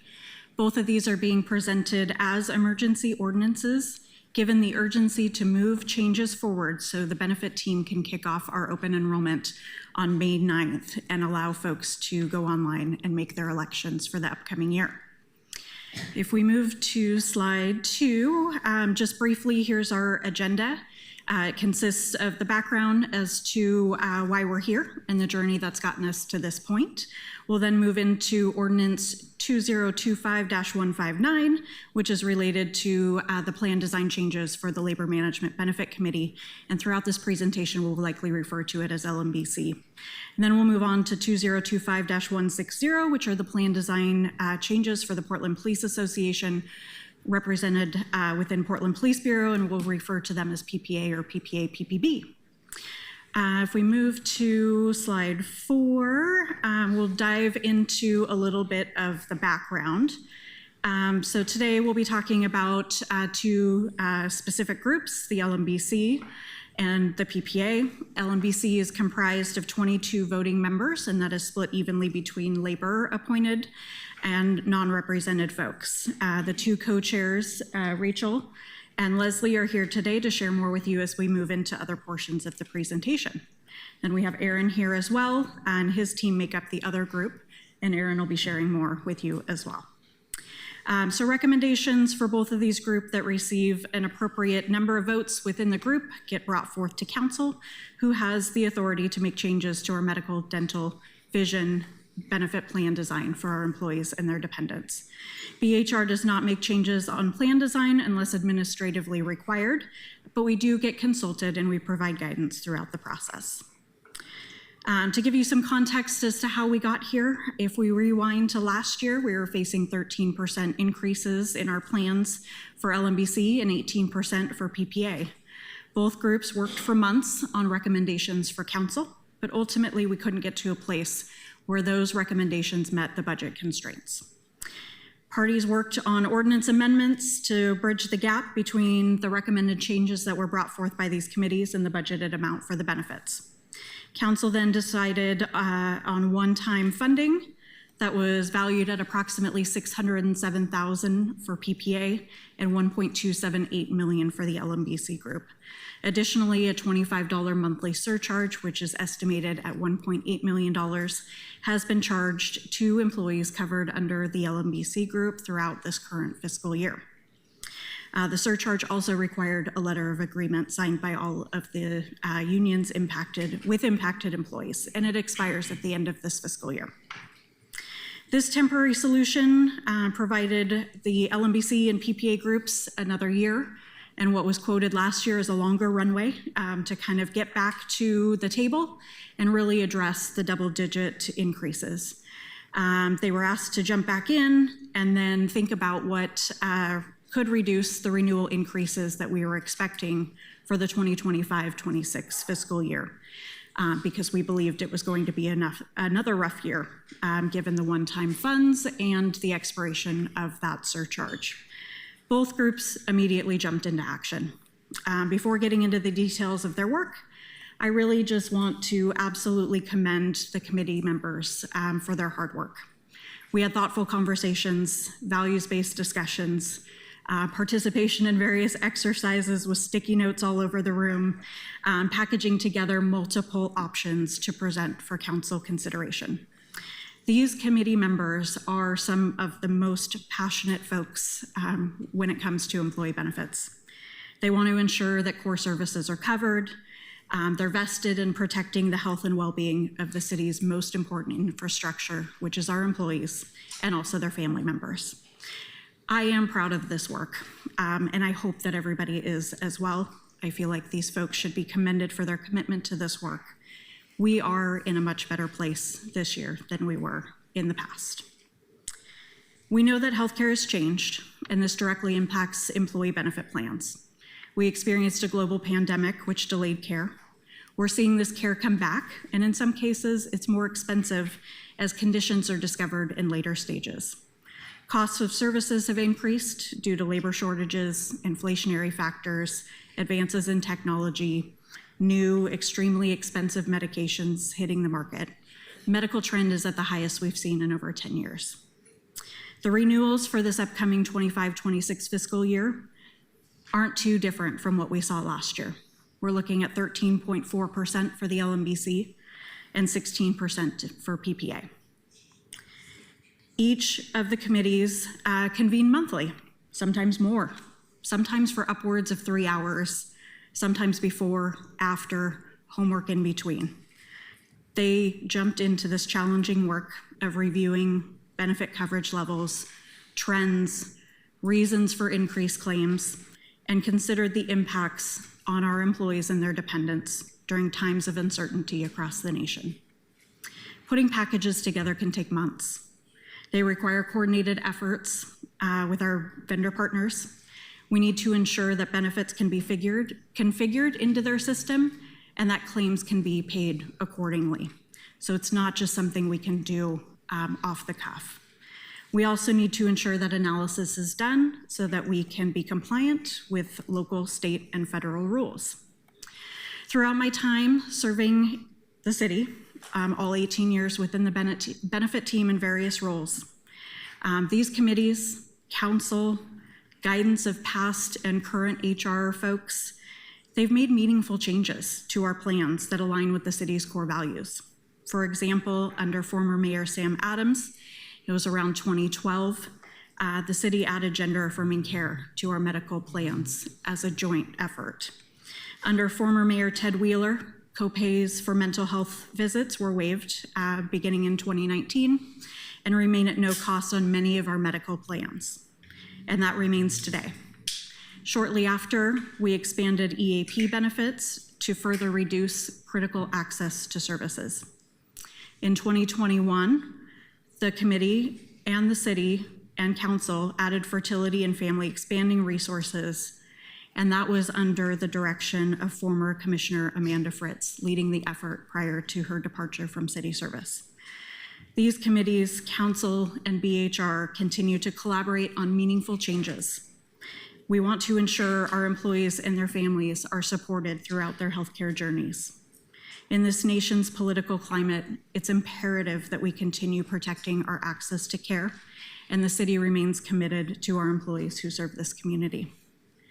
With that being said, we're going to jump into LMBC, and these slides will reference LMBC specific changes, and they're captured under the first ordinance. I will go ahead and turn it over to Rachel if you're okay with that. Yep, thank you, Michelle. Again, my name is Rachel Whiteside. I'm union representative for Protect 17 members at the city, and I also co-chair the labor half of the LMBC.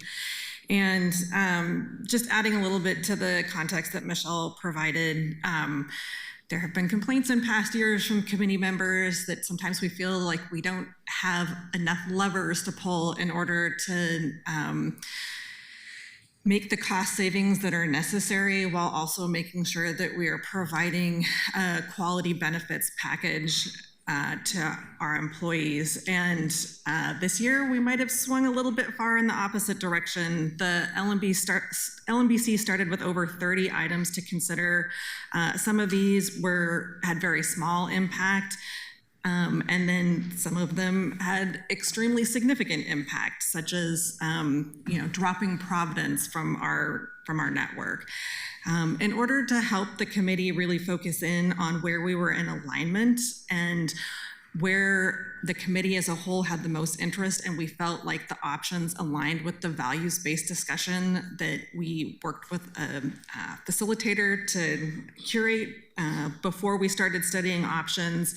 I helped facilitate an interactive exercise, as Michelle mentioned, where, yes, we put up all of the options up in a conference room, and everybody was walking around using reds and blues and purples, and it really helped us visually see where our values aligned and where things like what you see here on slide 6 made sense, and we could move forward with those options, and where things really did not make sense, and we chose to not consider those.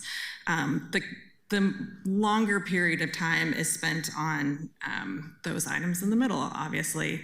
The other thing that was unique to this year was the direction from the council that preceded you to come up with multiple packages at different renewal rates. And this helped us fulfill that exercise. So what you see here are the recommended changes that will not have a financial impact on savings, but where the committee had full alignment and agreement. And if we can move forward to slide 7. These are the additional changes that were included in all levels of the 8, 10 and 12% packages that the committee prepared. The one exception is the Garner. Garner is a new service that would be added. Actually, all of these are new services that would be added on top of our existing MODA healthcare plan and create steerage services, which can help provide folks to the most cost-effective healthcare. But there will be a learning curve that is associated with these for our members. Slide 8, please. So this slide summarizes the culmination of the 3 packages that were that were voted on by the Labor Management Benefits Committee. I do want to call your attention in terms of the 10% package and the 8% package. Those are the 2 with significant Kaiser changes. And these were really a challenge for the committee to land at. This represents a significant change in healthcare access for folks that have been on the Kaiser plan, which previously had no deductible and a very low out-of-pocket maximum, even at the family level. So in addition to the information that's on these slides, the deductible at the 10% package level is increased to $450 at the family level and $2,500 out-of-pocket maximum, plus new co-insurance that applies to emergency room visits, outpatient and inpatient surgeries, which those are all new things that our members on the Kaiser plan have not experienced. And when you move to the 8% renewal package, those numbers are further increased. So the family deductible is $750 and the out-of-pocket maximum is $6,000. And it also, again, includes a new co-insurance for inpatient and outpatient procedures, as well as some other services. So these represent significant changes in practice for our members. Additionally, at the 8% level, you see a doubling of the deductible from $250 to $500 and an increase in the out-of-pocket maximum by $250 as well. And there is the potential for members to regain some of that through the Garner Health reimbursement incentives, but this is a new program to the city and a new program to all of our members that none of us are experienced with. And there's a significant amount of concern that there's going to be a learning curve associated with that. And I think that's why you see it added into all of our packages, but at a level where it feels more approachable for members. Michelle, or is Leslie going to talk about the executive branch recommendation?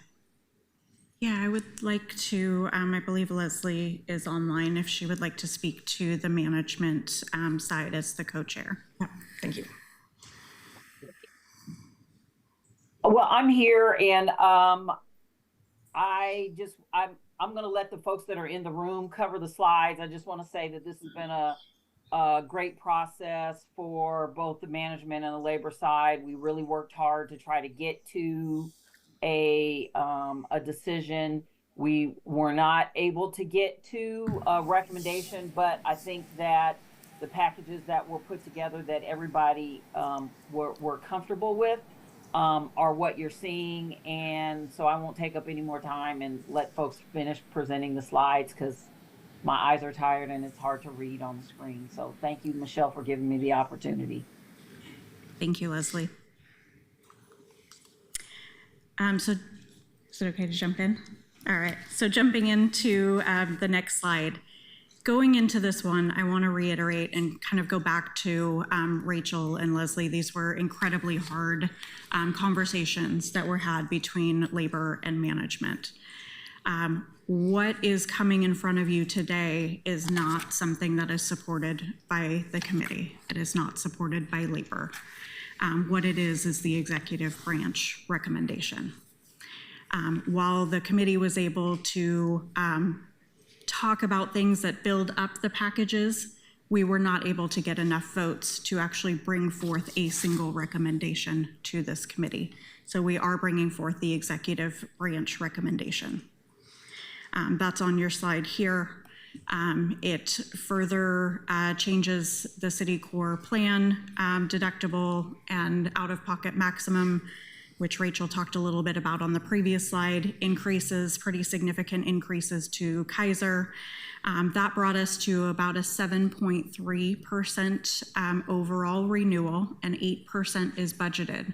So the additional recommendation is to round up essentially from the 7.3 to the 8%, so it aligns with budget, and add $670,000 into the reserves for our self-funded plan, because it currently is underfunded, and we want to develop a long-term solution to start bringing that back up to a level that we need. So that's what you're seeing today, and part of the ordinance is the executive branch recommendation.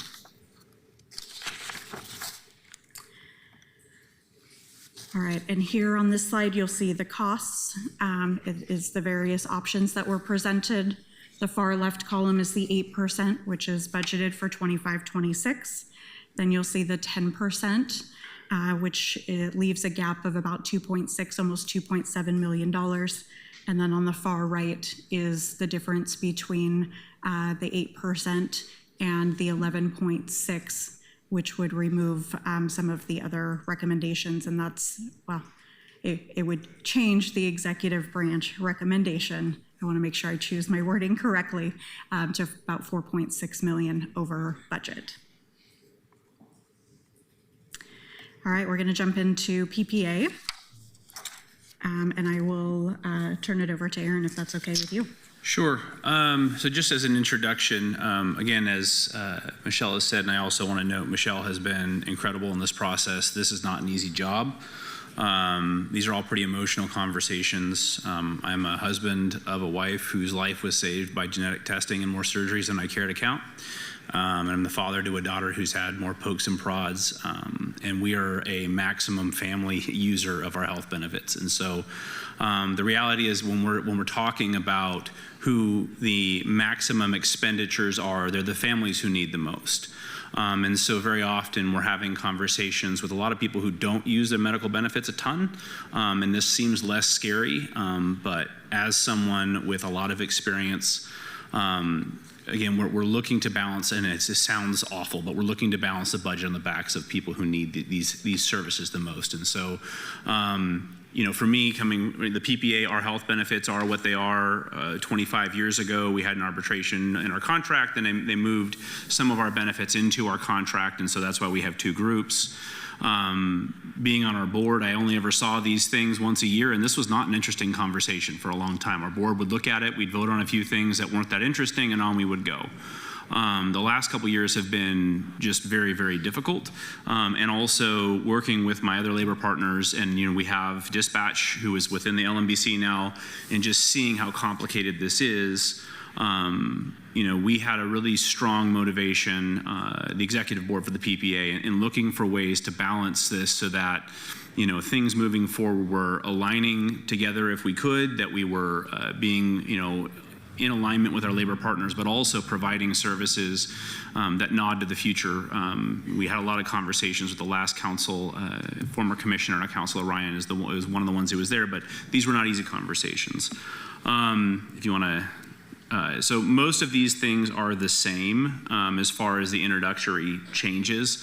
Kind of ironically, you know, we went through a separate process, but the things that the PPA executive board for the PPA police side approved just ended up being the exact same things, basically. And I think a lot of that has to do with Aon working for both groups. Garner, I do want to note, you know, on the MODA side, the thing that's difficult, you know, it's choose your own adventure. There's a lot of services that are available, but nobody knows what doctor to go to. My wife's doctor just moved out of state, and literally we were like looking at websites, looking at which doctor looked nice.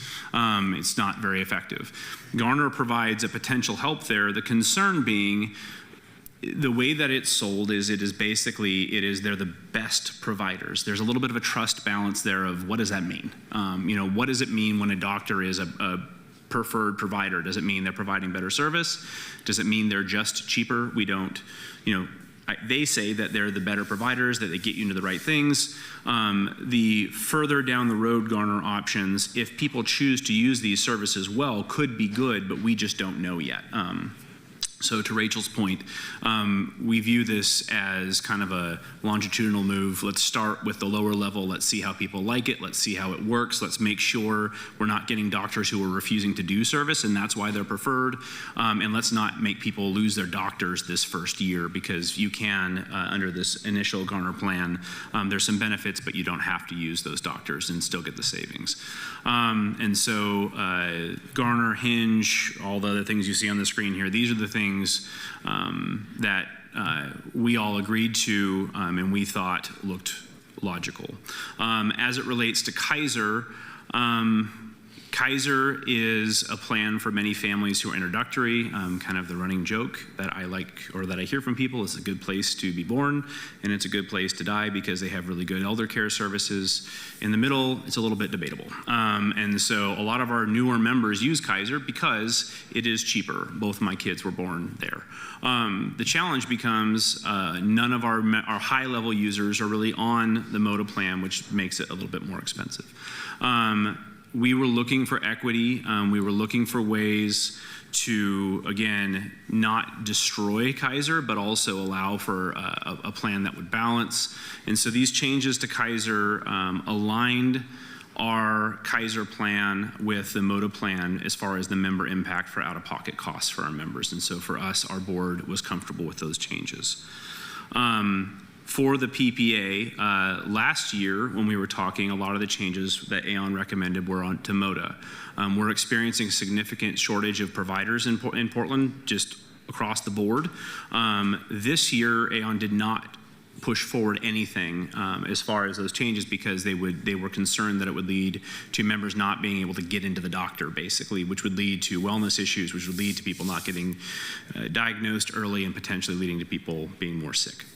And so the changes that were proposed only got us to 11.9%. That was as far as we could go without eviscerating Kaiser. And there was nothing in MOTA that was provided that would do anything that frankly wouldn't require us to go to a member vote as well, because it would be a service change.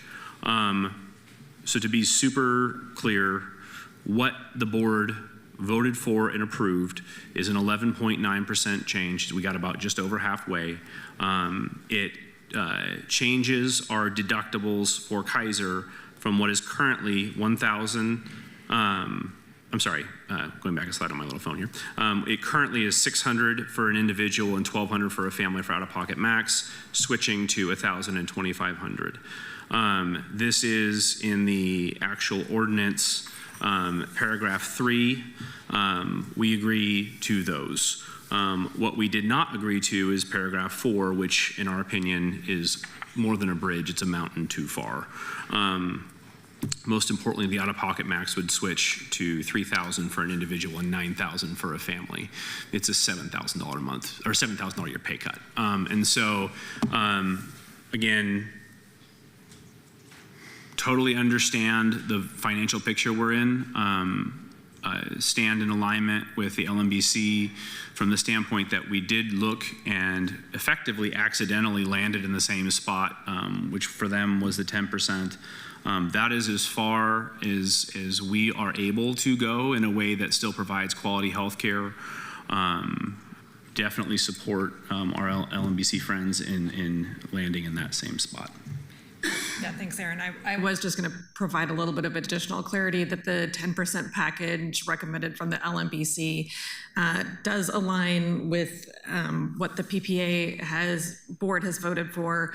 The 10% package is also supported by the labor side and several members on the non-labor side as well. So while we didn't get to, we have a 75% threshold in order to move something forward to the council, it did receive more than 50% of the votes. Did I cover everything? I think so. Great. Yeah, thank you. So moving on to the next slide, similar to what we did with the Labor Management Benefit Committee, is that we are showing you what the executive branch recommendation is to bridge the gap between the 11.9% that the PPA board voted versus the 8% that is budgeted for the upcoming year. To reiterate what Aaron shared, you'll see the increase in the deductibles, the out-of-pocket maximums, and also the day-to-day services that are provided by Kaiser to our folks. On, I believe, our final slide here, you will see the difference in the 8% that was budgeted for fiscal year 25-26 and the 11.9% that the PPA board is recommending. The difference between that is $638,000. So with that being said, Maybe just one order of clarification, councilors. Before we came up, Aaron was kind enough to point out that for item 12, 160, just full transparency as you consider these items before you, the out-of-pocket max for the family for Kaiser, $9,000 was not referenced on that ordinance. So I just wanted to be clear so you saw that fully and you could consider it. If I can, I also will be kind enough to point out that the ordinance as it relates to the LMBC says that there were recommendations that came from the LMBC, and that is, as a term of legal art, is incorrect. They did not recommend what is recommended. all right, with that being said, thank you so much for your time this evening. Thank you to Rachel and to Aaron, to Leslie, to all of the committee members, to Ron, the support of BHR. We'll open it up to any questions and discussions you might all have. Thank you. Thank you. And councilors, we do have people signed up for testimony on at least one of these issues, but I see some folks in the queue. We often start with clarifying questions before moving to public testimony. I also know that there are some folks who are going to at some point propose amendments. So Councillor Smith, do you have questions for this point in our discussion while we have our guests up here before we move to public comment? Yeah, a couple things. I thought that I was looking at the Kaiser going from 3,000 to 9,000, that was egregious, particularly for Kaiser members. I do want to move to amend the text of the ordinance for this. And I don't know where. Item 11 or item 12? Item 11. I'd like to move to amend the text of the ordinance to budget for a 10% increase for employees' health insurance rather than the 8% increase. I think what we should do, because we do have public testimony coming, is let folks know that that motion has been made, but not second and discuss until we hear from the public. Okay, perfect. Does that feel comfortable to you, Councillor? Okay. Actually, point of order, I think if it's seconded, then the public will know when they're testifying that this will be part of the package now that we'll be discussing. If it's not seconded, they wouldn't know that. Councillor, are you comfortable with us receiving a second but pausing our debate until we hear from the public? Yes. I second it. Okay. Councillor Smith, anything else? Well, for me, city employees are our book of business, and they're the most valuable asset in the city government. And ensuring they have access to quality and affordable health care is a priority for retaining their excellence while they're here. The involvement of the LMBC in this process is so vital, and I appreciate you all's work. And we should acknowledge their work in finding solutions to these challenges and cost increases. I believe this emergency ordinance is an example of LMBC's effort to cooperatively strike a balance between managing rising healthcare costs responsibly and also providing comprehensive benefits that meet the needs of our diverse workforce. But I believe we should follow the LMBC's recommendation. And I was told as well that this emergency ordinance, as currently drafted, falsely claims that the LMBC recommended the 8% package, when in fact the 10% package, while not receiving enough support to recommend to council did get the most support from the LMBC. For this and many other reasons, I believe the 10% package is the one the council should approve. Thank you, Counselor. Counselor Canal, are you in the queue for this point in our conversation? I believe so. Not speaking to the amendment, but clarifying questions or other things that we need to get cleared up or on the record before we hear from our public testimony. A question and then a comment. My question, Michelle, you mentioned that copays for mental health visits were waived in 2019 and that for most, but not all, that is retained.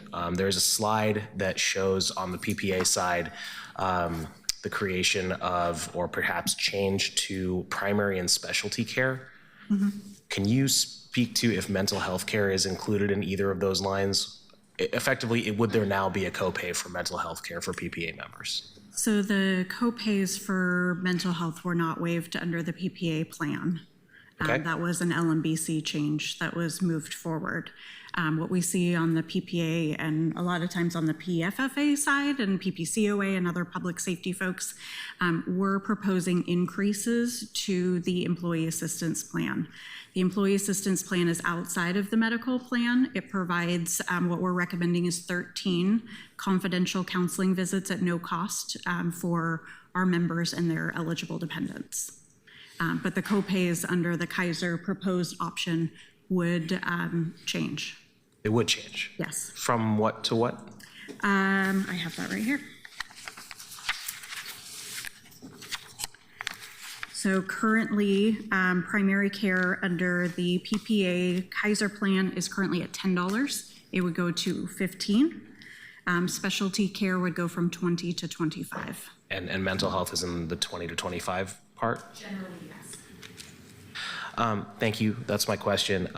I would like to also propose, and I'm comfortable waiting until after the testimony, an amendment to, I'm gonna make sure I have the ordinance number correctly, 2025-160. This is the restoration of the 11.9% option that was agreed to by PPA. Is there a second to this amendment? Second. Okay. Counselor Novick, are you in the queue not to speak to any amendments, but for clarifying questions or other things that need to be put on the table before we hear public testimony?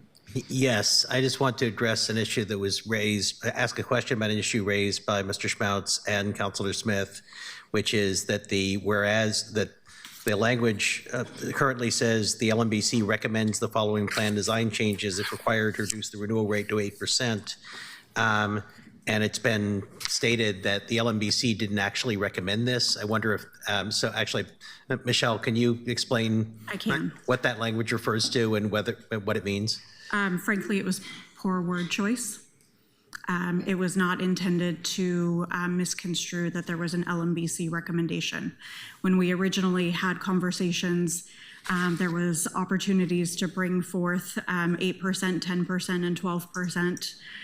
We thought we were going to be able to bring forth 3 options and make that decision. And so when we had originally started drafting the language, that's what we were intending to do. And as we got through, we didn't edit it correctly. I didn't edit it correctly. Thank you for that. I apologize. Thank you for that candid explanation. We've all been there. I truly apologize for any of the pain that this has caused. I don't want it to discredit the hard work that these folks have done. Counselor Avalos. I'll wait until after.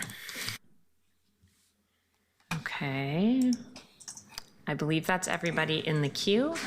So Keelan, could we please move to public testimony? First up, we have Isaac McLennan.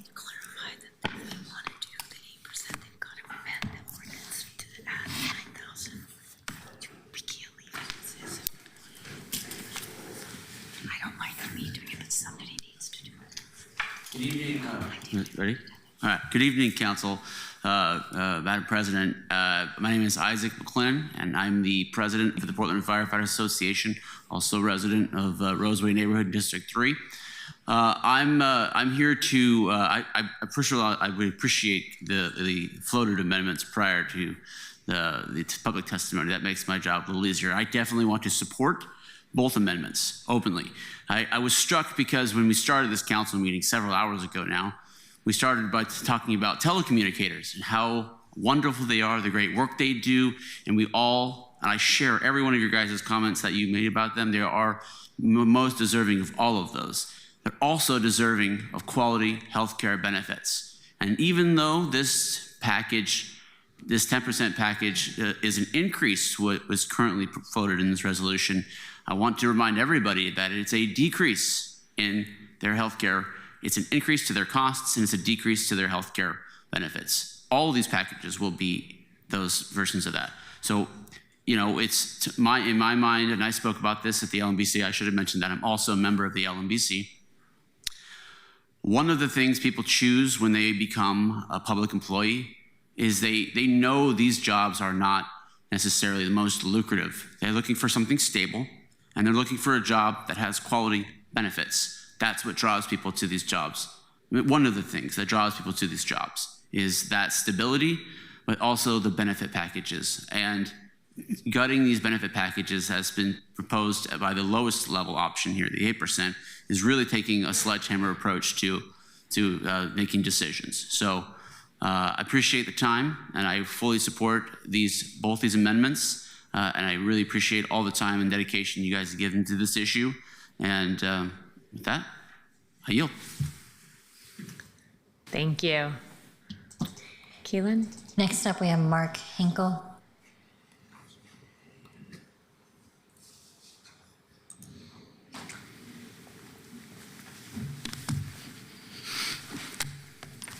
Thank you. For those of you who don't know me, my name is Mark Hinkle. I have been employed from the City of Portland in January 1 of 1999. In May of 2021, I went from being a city employee to being a business rep for IBEW Local 48. And now I'm the current president of the District Council of Trade Unions, which recently ratified a contract. Thank you very much for that. I do want to echo, I had a whole things written, but some things have changed, so I'm going to kind of go with my gut here. I want to echo partly what Isaac said. Right? As coming here as a city employee, those are the things that were important to me as I was a family, you know, I had a family of 5 kids. So, you know, stability, health insurance, kids do the dumbest of things, right? We all know that, those that have children. So those are important things, right? And then also being a public servant. I worked in BES in the wastewater treatment. It's not really under the umbrella of public safety, but I really truly believe it also is public safety, right? If the brown water doesn't go away, people get really cranky. So what I wanted to say is I'm in support of the 2 amendments that have been put forward. It is a compromise in the particular environment we are in a very troubling time financially. It does maintain it, but it also is a sacrifice on labor side, right? It was brought up before last year. We agreed on an LOA at $25 a month, and that was a $1.8 million contribution by the members. This change lets them bring some to the table, but still maintains the majority of their health benefit. So I encourage you to approve both of these amendments. Thank you. Thank you. Next up, we have Chris Flannery. Chris, are you online? I don't see Chris in the room. Yeah, Chris is online. Chris, there's the button. I think I've joined as a panelist now. Yes, we can hear you. Thank you so much. To the council, this is Chris Flannery. I am the AFSCME Local 189 representative on the LMBC. Unfortunately, we weren't able to vote on all of the packages because of the delay of our ratification vote by council. But I also want to speak in support of the amendments that have been offered. Frankly, looking at the 8% package, it feels like a clawback from our bargaining in a way that makes me reconsider next time we're at the bargaining table if we're going to commit to the Labor Management Benefits Committee.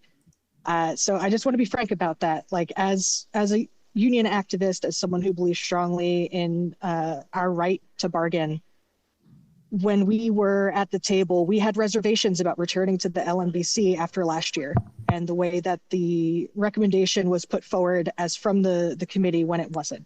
So I'm glad to hear the understanding this time around that this is an executive branch recommendation and that the LMBC did not settle on one. But still, the 10% compromise, I think, shows that shared sacrifice without creating enough of a burden on specifically Kaiser members. Although there are also some changes to MOTA, there's some pretty significant impacts to Kaiser members just from the pharmaceutical changes. So the additional plan changes are going to hit a lot of people in their pockets. And some people, it's going to impact them more than any raise that we were able to get them at bargaining. So please consider what you would like for your own family when you take this vote. Thank you. Thank you. Next up, we have Carrie Coe. Carrie? Carolyn Welch.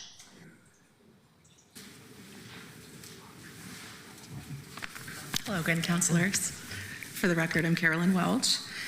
I'm a member of the Labor Management Benefits Committee and represent BOEX Emergency Telecommunicators as a member of the Portland Police Association Executive Board. Over the last year, the Labor Management Benefits Committee has been engaged in a difficult conversation about how to provide the medical benefits that keep city employees and their families healthy, strong, and available to do the vital work that in turn keeps our communities thriving. This discussion has been centered around an understanding that costs are rising, and we need to adapt in new ways to meet this goal in a manner that still affirms our shared values: equity, access to care, choice in providers, and affordability.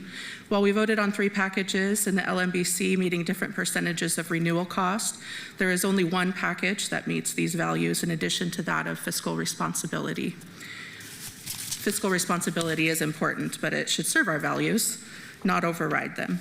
The 10% package reflects that balance by augmenting our existing benefits in a way that is thoughtful and sustainable without introducing uncertainty or hidden costs.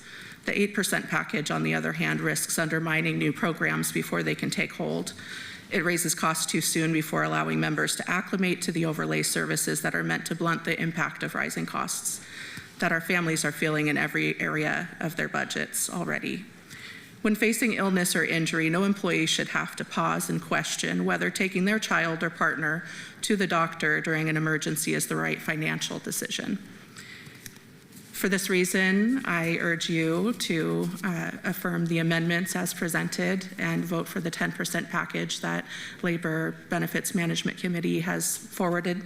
We need to provide benefits that are dependable, and the 10% package does that. It's a values-based choice that supports our workforce and their families, and it is the only option that moves us forward. Thank you. Thank you. That completes testimony. Okay, councilors, we have 2 ordinances with amendments on the table, and some discussion in the queue. I think we are going to leave both open because I suspect the discussion will be similar, but then we'll take votes on emergency ordinance 159, agenda item number 11 first separately. Councilor Avalos, go right ahead.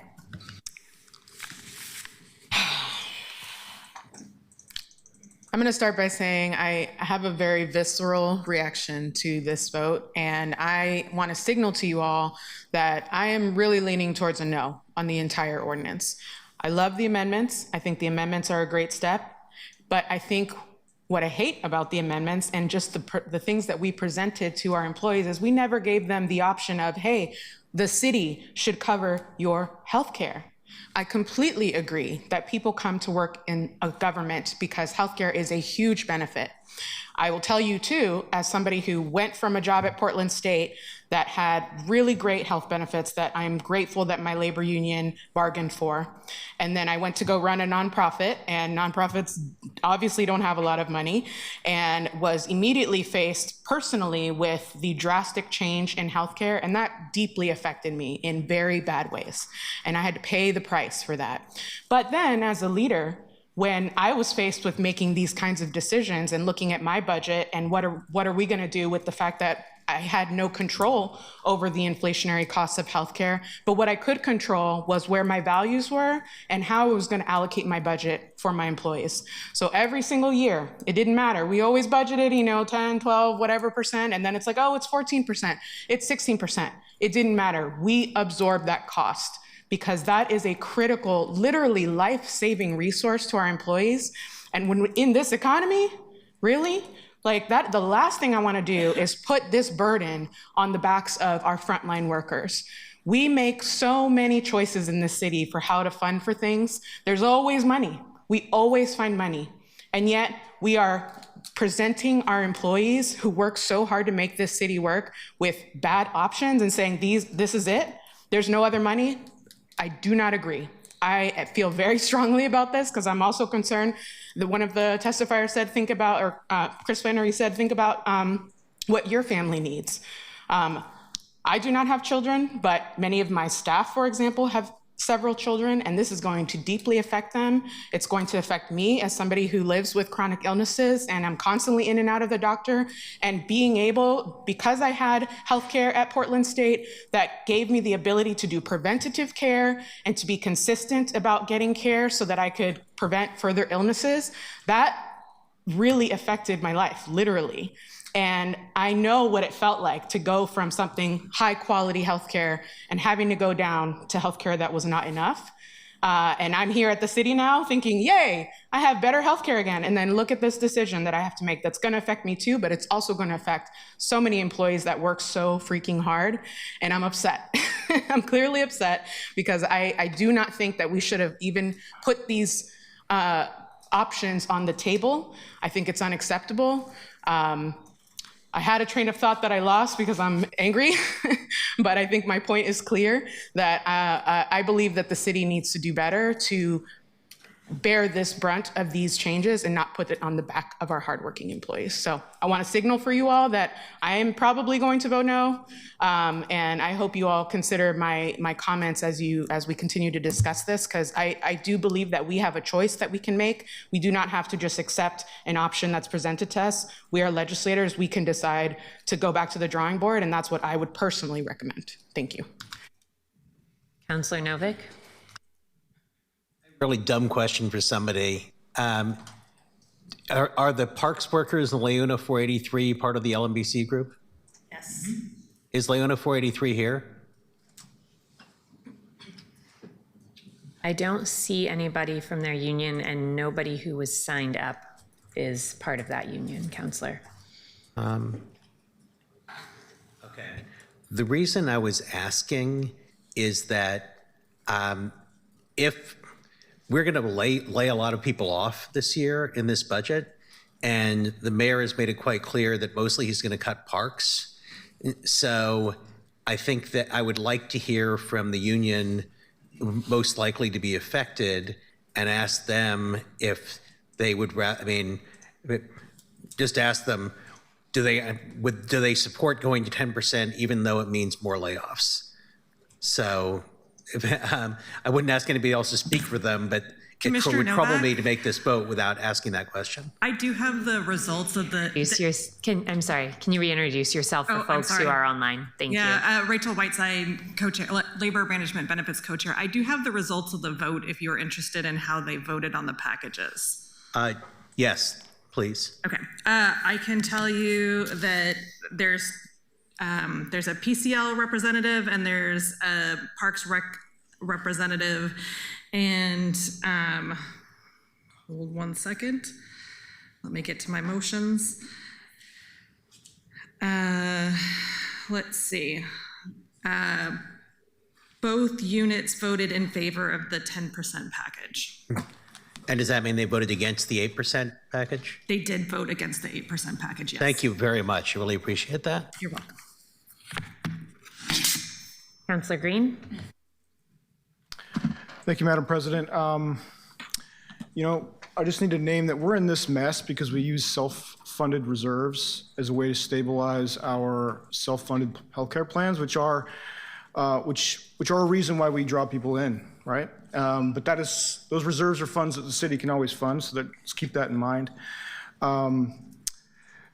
But we're also in this we're in this situation because, we've got this unmitigated disaster that is the U.S. healthcare system, the for-profit healthcare system, which is designed to extract the maximum amount of money from working class families as possible. And so the city has been absorbing that for years, and it's depleted its reserves. And so now we're presented with a terrible choice.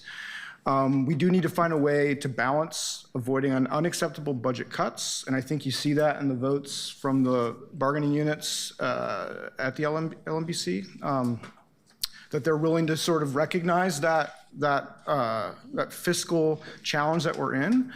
I'm prepared to support both of the proposed amendments because I think it does create a qualitative balance that's the least of the bad, I should say, in this situation. I'm just displeased that we could not come to a place that our labor partners could agree on a unified package. So I hope we do better next time. And that's our work, by the way.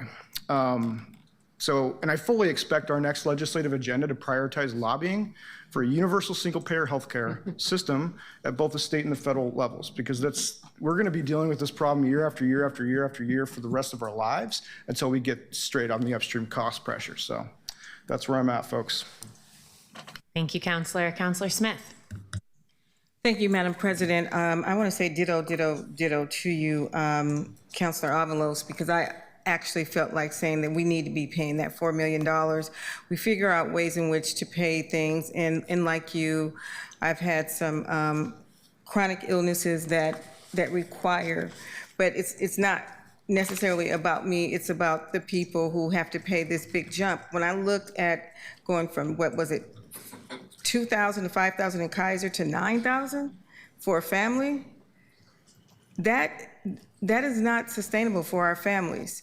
And I think that we need to do better, and we need to find, designated funds that we can meet the increase every year. And it's going to increase every year. And I do agree with you, Councillor Green. We need to be talking to our legislators and trying to figure out ways in which to cut off these healthcare companies who are gouging us every year. They're gouging us, and they know we need this stuff.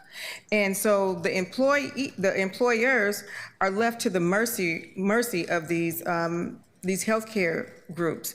And that part right there is something that we need to really get a handle of. So I appreciate your words, and I felt it.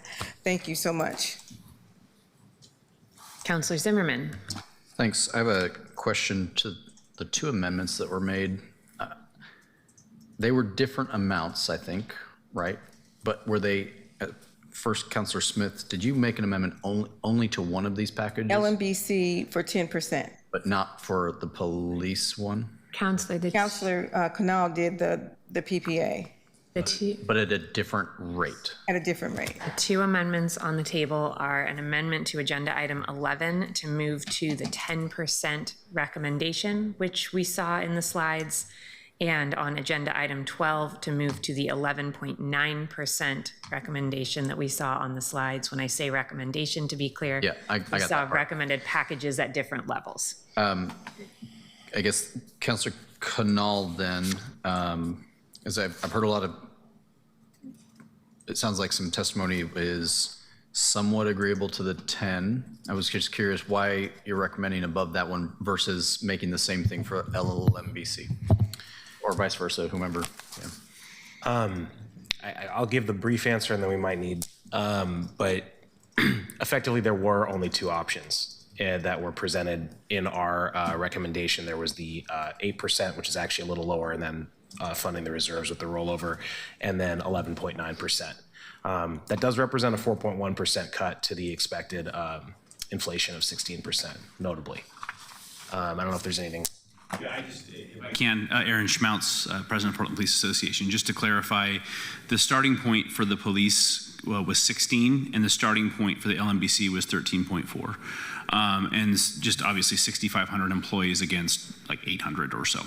And so the move from 16 to 11.9 and the move from 13.4 to 10 is a different number, but it is in fact in parity as it relates to the actual structural changes to the plans. And so that actually was accidental but serendipitous. Thanks for that clarification for everybody.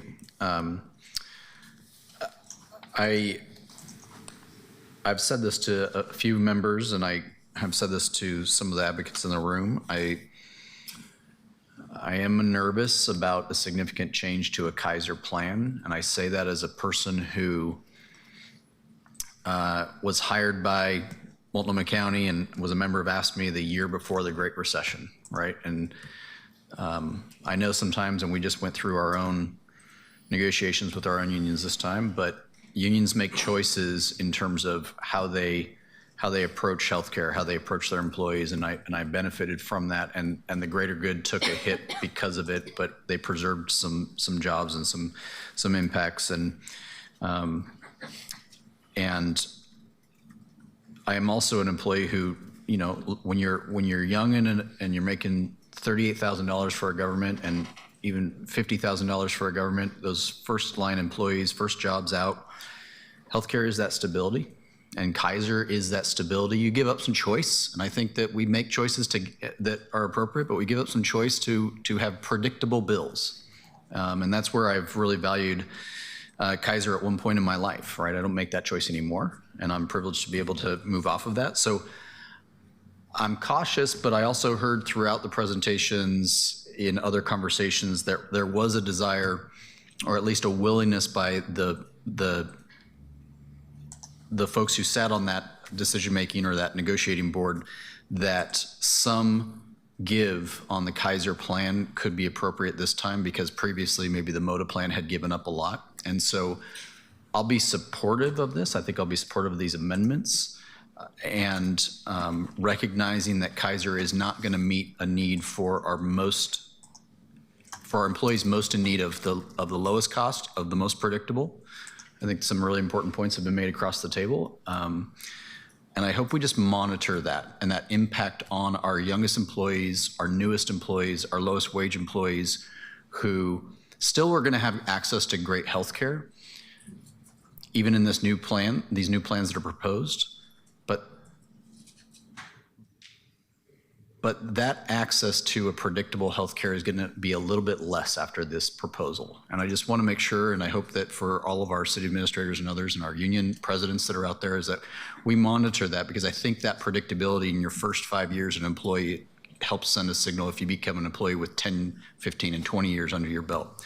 So I appreciate just the efforts there. I'll be supportive of these amendments as they come forward, and cautiously supporting this proposal overall.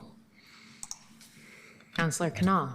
Can I ask a question before I go in? What is the order we're going to take these votes in between the two amendments and the two?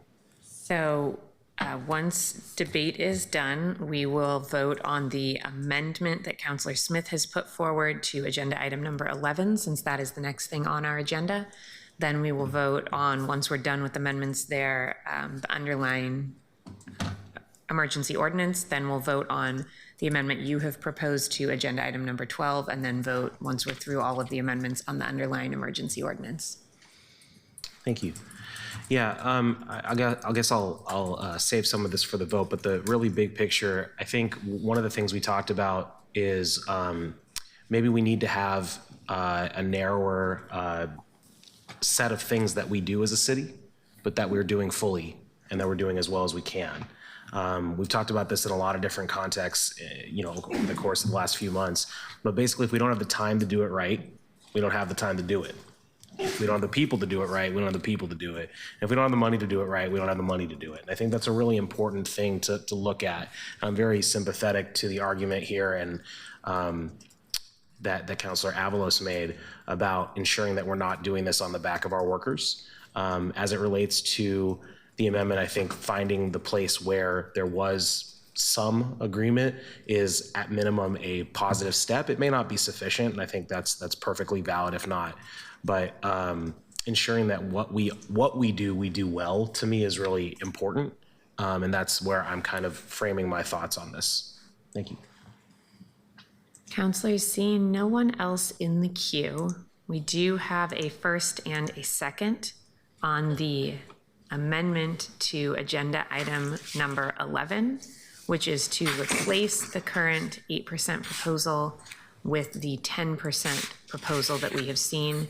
Keelan, do you need anything more specific for us to move this amendment, or does that give you enough to get the right thing in the underlying ordinance? Yeah, I think we have enough, and we can confirm with the sponsor of the amendment to make sure we have everything. Okay. Could you please call the roll?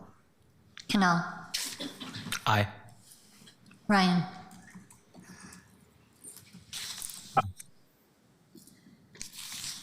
Aye. Thank you. Sorry, there's a delay. Koyamaline. Aye. Mario. Aye. Novick. Aye. Clark. I just want to say I really appreciate the testimony that we heard tonight, particularly about the impact on families. And I would just, special appreciation to Aaron Schmautz for actually sharing information about your family. You know, I was what was once known as a childless cat lady. So I really appreciate hearing about your experience and really thinking through this. And we don't have a healthcare system at all. We don't have a system. In fact, we're paying probably 20% of our GDP is going to this nightmare. So we do need to work on that, Councilor Green. I appreciate that. And I'm an aye. Thank you. Green. Aye. Zimmerman. Aye. Avalos. Aye. Dunphy. Aye. Smith. Aye. Bertolini. Aye.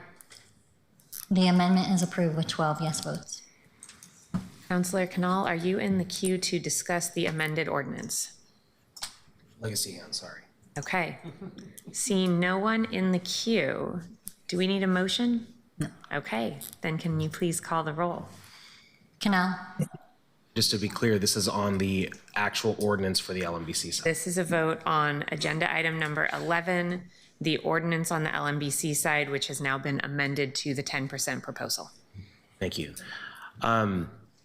Yeah, I was uninsured or had insurance that I could not access for 6 years in my 20s. It's not something that I would wish on anyone, literally, because I also support universal health care and hope that OGR is listening when they develop the legislative agenda. Because of that, it's visceral for me too. I appreciate that term, Councilor Avalos. Our city's core values include fiscal responsibility and also collaboration. And so given that collaboration occurred, I'm grateful to the labor partners on the LMBC for coming to the compromise at 10%, grateful to BHR for doing the hard work and getting to that point. So I vote yes. Ryan. Yes, first of all, I just want to start off by saying I'm going to read my comments on this item, and it'll be the same for both, so I won't make any comments on the next one. I will add to the fact that I have context. I think we all do. Healthcare is personal. At age 24, I found out I had HIV. That was back in the dark ages. I was a working artist, and it's really shaped my life, and I've become quite a healthcare advocate and activist ever since. And that was a few years ago. So I want to thank both Councilor Smith and Councilor Canal. These amendments got us to the sweet spot after a year of building trust. The testimony by our labor leaders affirmed that point, and I appreciate hearing from all of you. This is a much better process than the one that came before us last year. Some of you probably know that, and I'm very proud to sit here and see that through with you. Here's to shared responsibility and shared sacrifice. Together, we are one city team serving this very beautiful city. So in that spirit, on this lovely spring evening, I vote aye. Koyamaline. I'm really grateful for this amendment, and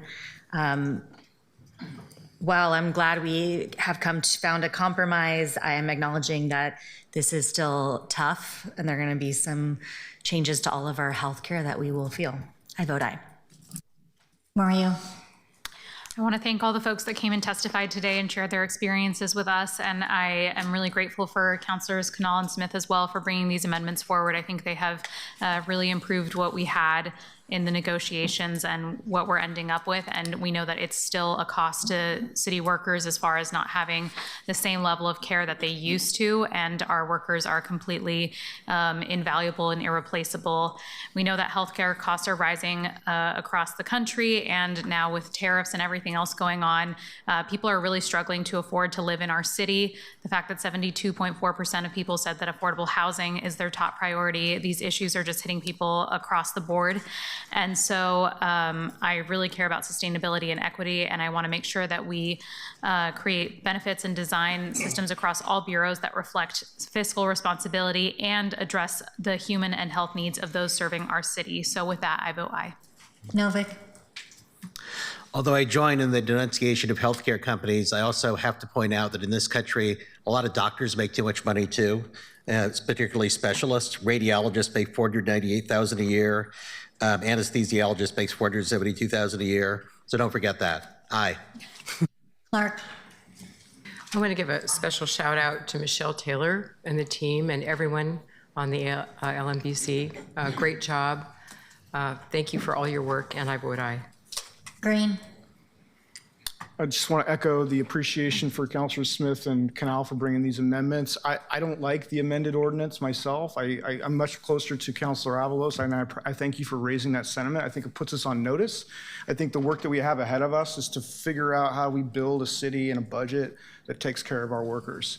And this is not going to go away. And I don't want this to be the first of many small cuts that bleed us out as a city. I vote aye. Zimmerman. Thanks. I'm just going to acknowledge that there is an aspect of shared sacrifice, and that's not a term I love to say, but the workforce stepped up in a way that I want to acknowledge. And I appreciate that we also, that we did make a compromise here, because I think that more kids are likely to have access to sports next year, because we have minimized in this a little bit of the budget gap. And there are thousands of employees who are giving up a little bit in this, and I am acknowledging that for the benefit also of our 600,000+ residents. So to everybody that participated in this shared sacrifice, I appreciate it, and I vote aye. Avalos. I will be voting no on this ordinance, not because I disagree with the health and wellness benefits being added, but because I believe the city should be covering the full cost of healthcare increases, not shifting that burden onto our employees.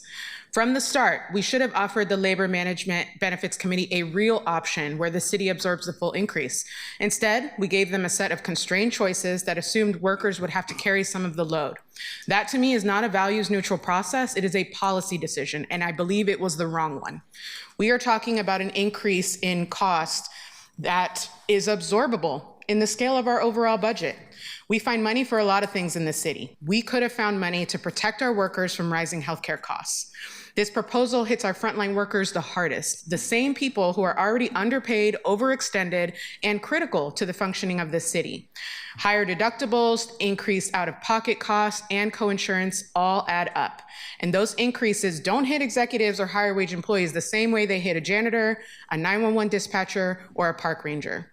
To me, employee health and wellness isn't something that we should compromise on, especially in times like this. Our workers are stretched thin, they're doing more with less, and the last thing they need is to be asked to pay more for essential care. So while I appreciate the work of the LMBC and the improvements to mental health and virtual access, all of that, I just cannot support a plan that shifts more costs to the very people who keep Portland running. I vote no. Dunphy. I hate that only in America are we able to have this conversation. There was literally one of the best TV shows that ever existed was about a man who had cancer and couldn't afford his health insurance and turned to selling meth in the New Mexico desert. So our American healthcare system is fundamentally broken. I spent the last 5 years working for the American Cancer Society, begging for incremental changes to cancer treatment to save lives. And my own health insurance didn't cover the policies that we were advocating for. When I got this new job, I literally danced around just because of the cost savings for my health insurance. I am an adult who is living with a well-treated chronic illness. I am so lucky to have an incredibly healthy spouse and a healthy 13-year-old daughter, and I know that that is luck more than anything else. These companies are not only gouging us, they are actively making the quality of our healthcare worse, and it is leading to bad outcomes. And we are stuck in the same narrative, and it is heartbreaking and wrong, and this is the best of a bad situation. I'm glad we are avoiding having to bargain by making bad choices. I am glad that this still makes us a competitive employer, but we need to acknowledge that this is making our health insurance worse. This is making it worse to be an employee in the city. And I appreciate the employees standing up and recognizing the moment of needed shared sacrifice. I hope that we don't have to continue this. And I just wanted to make sure to call that out. I vote aye. Smith. I want to thank everybody who testified tonight. I want to thank our HR, LMBC, and the families that have to endure some of these health emergencies. I was elected to Multnomah County Commission in 2010. 11 months into my first year, I had a medical emergency, and I had Kaiser. I had a tumor, a grapefruit-sized tumor in my head. I had a brain tumor, and I was hemorrhaging. I was in Seattle driving home for my son's game at University of Washington. Didn't know, I just thought I had a headache. But ultimately, I had something that was much, much more severe. And had I not had that, we had great health insurance at Multnomah County. And I had the ability to have 2 surgeons, 2 anesthesiologists for what was supposed to be a 2.5 to 3 hour surgery. I was in there for 6.5 hours. And piece by piece by piece by piece, they took the tumor out of my head. Had I not had that, I would have been, that is just a incident that will take you into bankruptcy. But because I worked for the public sector, and fortunately for Multnomah County, my family didn't have to endure that. My son was on the health insurance as well. But I know what it's like when you have those kinds of health emergencies. The doctor said that it was a miracle. And so if I have a sense of urgency when I'm trying to do things, it's because I know that life is so, so precious. You can go just like this. Why God saved me to be here to save this LMBC, but He did. And so that's why my sense of urgency is always urgent, because I know what it's like. And for folks who don't have what we have, I wish they did. I really wish they did. So I'm going to say, yes, I support this. There's a lot I could say, but there's also a lot that's been said, and it's after 10 o'clock. So I just want to thank the folks who are here on behalf of our city employees. You took the time to be here very late with us to paint for us a broader picture of where our employees are, what the trade-offs are for our employees, and what the balance is that folks felt was as fair as we could get. I really appreciate your time, and I appreciate your members' time in allowing you to generously be here on their behalf. I vote yes. The ordinance is passed as amended with 11 yes votes and 1 no vote. Thank you, Keelan. Councilors, we have another agenda item open on the table with an open amendment. Agenda item 12, the Portland Police Association City Employee Benefits Program. We have an amendment provided by Councilor Canal and seconded by Councilor Smith to replace that agenda item with the 11.9% recommendations that were in the presentation. Keelan, I'm assuming you're okay with that much information. Councilor Smith, are you in the queue to discuss this amendment? No, ma'am. Seeing no one, oh, Councilor Canal, are you getting in the queue? Okay. I just vote first. Seeing no one in the queue, Keelan, can you call the roll? Canal. And to clarify, we're voting on the amendment. We are voting on the amendment that you presented, yes. Yeah, I'm obviously going to vote yes. I want to say that it may be surprising that this amendment came from me. I want to speak to why I did, since I didn't speak to this before the public testimony. This amendment ensures that the city's police officers have a more comprehensive health plan than the 8% level, which is good for those officers, as well as the broader public and our long-term budgetary health. Speaking first to the officers, all these changes would restore the plan to that agreed to by the PPA. So as compared to the 8% one, at least, we know that the PPA supports that. To the health of the broader public, ensuring that PPB sworn officers are more likely to pursue physical and mental health care and just be in better shape physically and mentally ensures that those officers are more well when they're out in community. Anytime an unwell city employee interacts with a community member, that community member's experience is going to be worse than if that city employee was well at the time of the interaction. That disparity is particularly stark with police officers, where a bad interaction or a good one has a larger impact than with most other city employees. As long as the city is going to send armed employees out into the community, the city's obligation is to ensure those employees are best able to interact safely with members of the community. One fewer negative interaction, speaking to the budgetary health, would save the city the cost of the claim, lawsuit, award, or settlement associated with that interaction. City Council has just dealt with 2 payouts related to police conduct of over $1 million each. If paying $638,650 avoids even a single wrongful death, violation of rights, etc. claim, it will pay for itself. And we do need to figure out later where the money comes from. Those who agree with me on the amendment in this ordinance may disagree as to where the money comes from, and that's okay. This doesn't necessarily have an impact on our overall budgetary priorities. But I don't want to dwell on potential future disagreements, though, at the expense of focusing on an agreement in front of us today. So with that, I vote yes. Ryan. Aye. Leanne Elaine. Aye. Aye. I just want to say that if I'd heard from Councilor Dunphy before the last vote, I might have voted to hold to the 8% because he reminded me that if you can't afford your medical bills, you can show some initiative like Walter White and sell meth. However, since it might be particularly inappropriate to ask the police to sell meth, I'm going to vote aye. Clark. Aye. Green. Aye. Zimmerman. Right. Aye. Avalos. Aye. Dunphy. Aye. Smith. Aye. Turtle Guinea. Aye. With 12 yes votes, the amendment is approved. Seeing no one in the queue for comment, going once, going twice. Keelan, can you please call the roll on the amended emergency ordinance agenda item number 12? Canal. Yes. Ryan. Aye. Leanne Elaine. Aye. Murillo. Aye. Novick. Aye. Clark. Aye. Aye.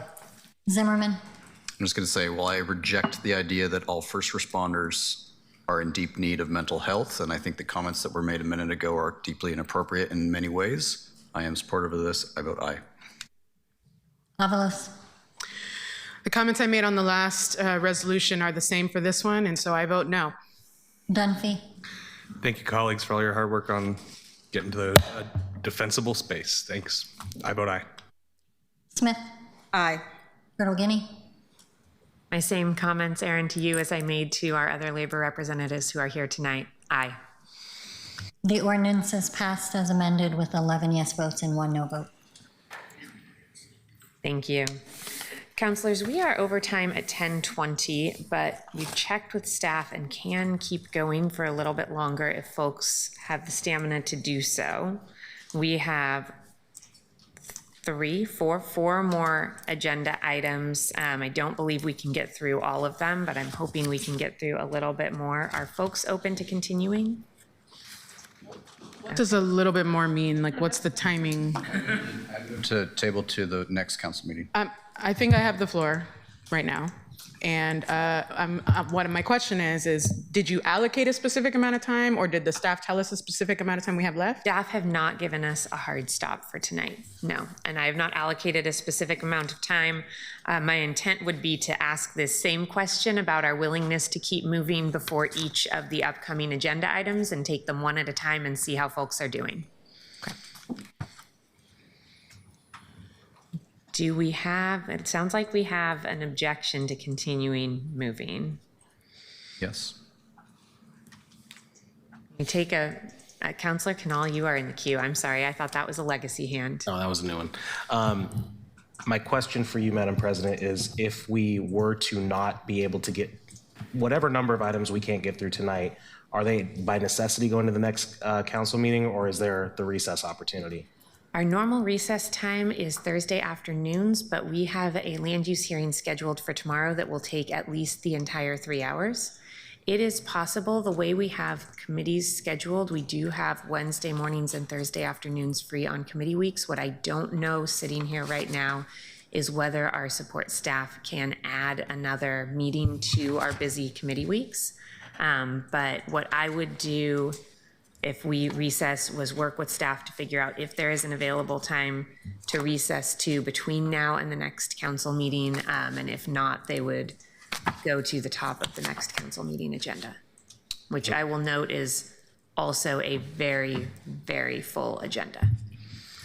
Yeah, then I would be supportive of pursuing a potential recess if for whatever we can't get to tonight, which would leave you the opportunity to find other time if it is available. See a sidebar happening with the folks who do have the next agenda item. And the next two things on the agenda, we have been told it's important to do today if we can. Mike Jordan, do you have? Councillor Koyama Lane? So I was going to say that I'm under the impression that for the next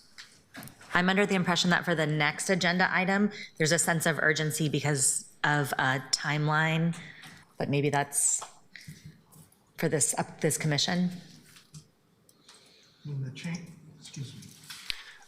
The change in the code is necessary as we move forward with appointments soon for the commission.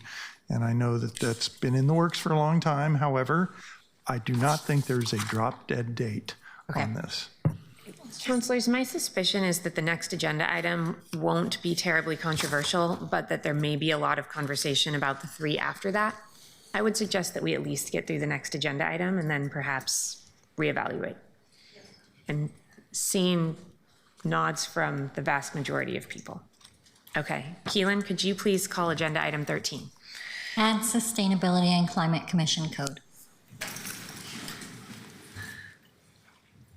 I believe we have a committee staff summary for this agenda item. And Vivian, we generally don't do presentations at council. So we're gonna do the committee staff summary, and then if you wanna stay up there in case we have questions for you, that's great, but we'll let our committee staff take it away. And Ashley, welcome. I think this is your first time doing a committee staff summary for us. Thank you for being here. If you could introduce yourself and then go right ahead. Thank you, Madam President and councilors. For the record, my name is Ashley Hernandez, and I serve as a staff to the Governance Committee. The ordinance before you, document number 2025-118, was considered in the Governance Committee on April 7th, where it was referred to the City Council as amended, with a recommendation for the ordinance is passed. And the ordinance adds City Code Chapter 3.136 related to the new Sustainability and Climate Commission. Chapter 3.136 describes the purpose, membership, and terms, duties, and procedures for the commission. The ordinance also amends City Code Chapter 3.3 to remove the Sustainability and Climate Commission from the preview of the Bureau of Planning and Sustainability. The committee adopted amendments prior to the moving to the full council. The effects of amendments on the original ordinance drafts are summarized in the committee staff summary.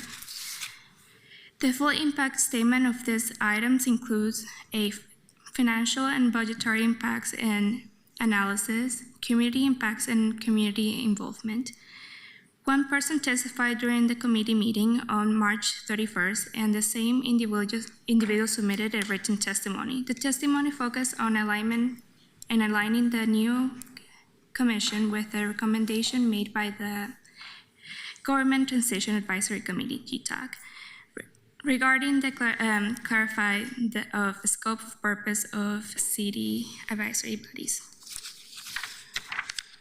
Thank you very much. Councilor Koyama Lane, you were the presiding chair for this meeting. Is there anything you'd like to add to the staff summary? Just that these hardworking staff members have spent 2 years researching and engaging community to design the Sustainability and Climate Commission. Thank you for your hard work. This item before us is to codify this commission in our new form of government. The governance committee saw this item twice. Committee and public comment led to multiple amendments. Thank you for your work on those. And their current recruitment process has been underway since November 2024. The mayor's appointments will be seen by Climate Resilience and Land Use Committee after a robust recruitment and vetting process. Thank you. Counselors, I see some hands up, and we do have a number of folks here who can answer questions. But first, Keelan, is there any public testimony signed up for this agenda item? I don't believe there is. No, that's okay. I'm sorry, will you repeat the question? Was there any public testimony signed up? No. Okay, thank you. I'm sorry. Counselor Zimmerman. Thanks. I think my question is probably to the committee chair. There's an amendment, or a strike through, if you will, Exhibit A, and it looks like the powers and duties paragraph originally had it said the commission may, and then listed a lot of duties. And it looks like y'all changed it to the commission's powers and duties include but are not limited to. And I'm wondering if you can speak to the purpose of that change. And I asked that question from a position of I think that some commissions and advisory councils and you name it type of committees have at times grown their own set of legs and run in a way that is a little bit rambunctious. And I'm curious about your thoughts here. And I say that also because there is another point where this commission will establish their own bylaws. So I was hoping you might be able to, if there was any discussion at committee about that amendment that was made to the document. I'm going to see, would either of you like to respond? I know that a lot of the amendments were made based on the robust discussion had, and you all were part of that. Good evening. For the record, Vivian Satterfield, Chief Sustainability Officer. Pardon this hour is usually not my best for my finest thinking to recall.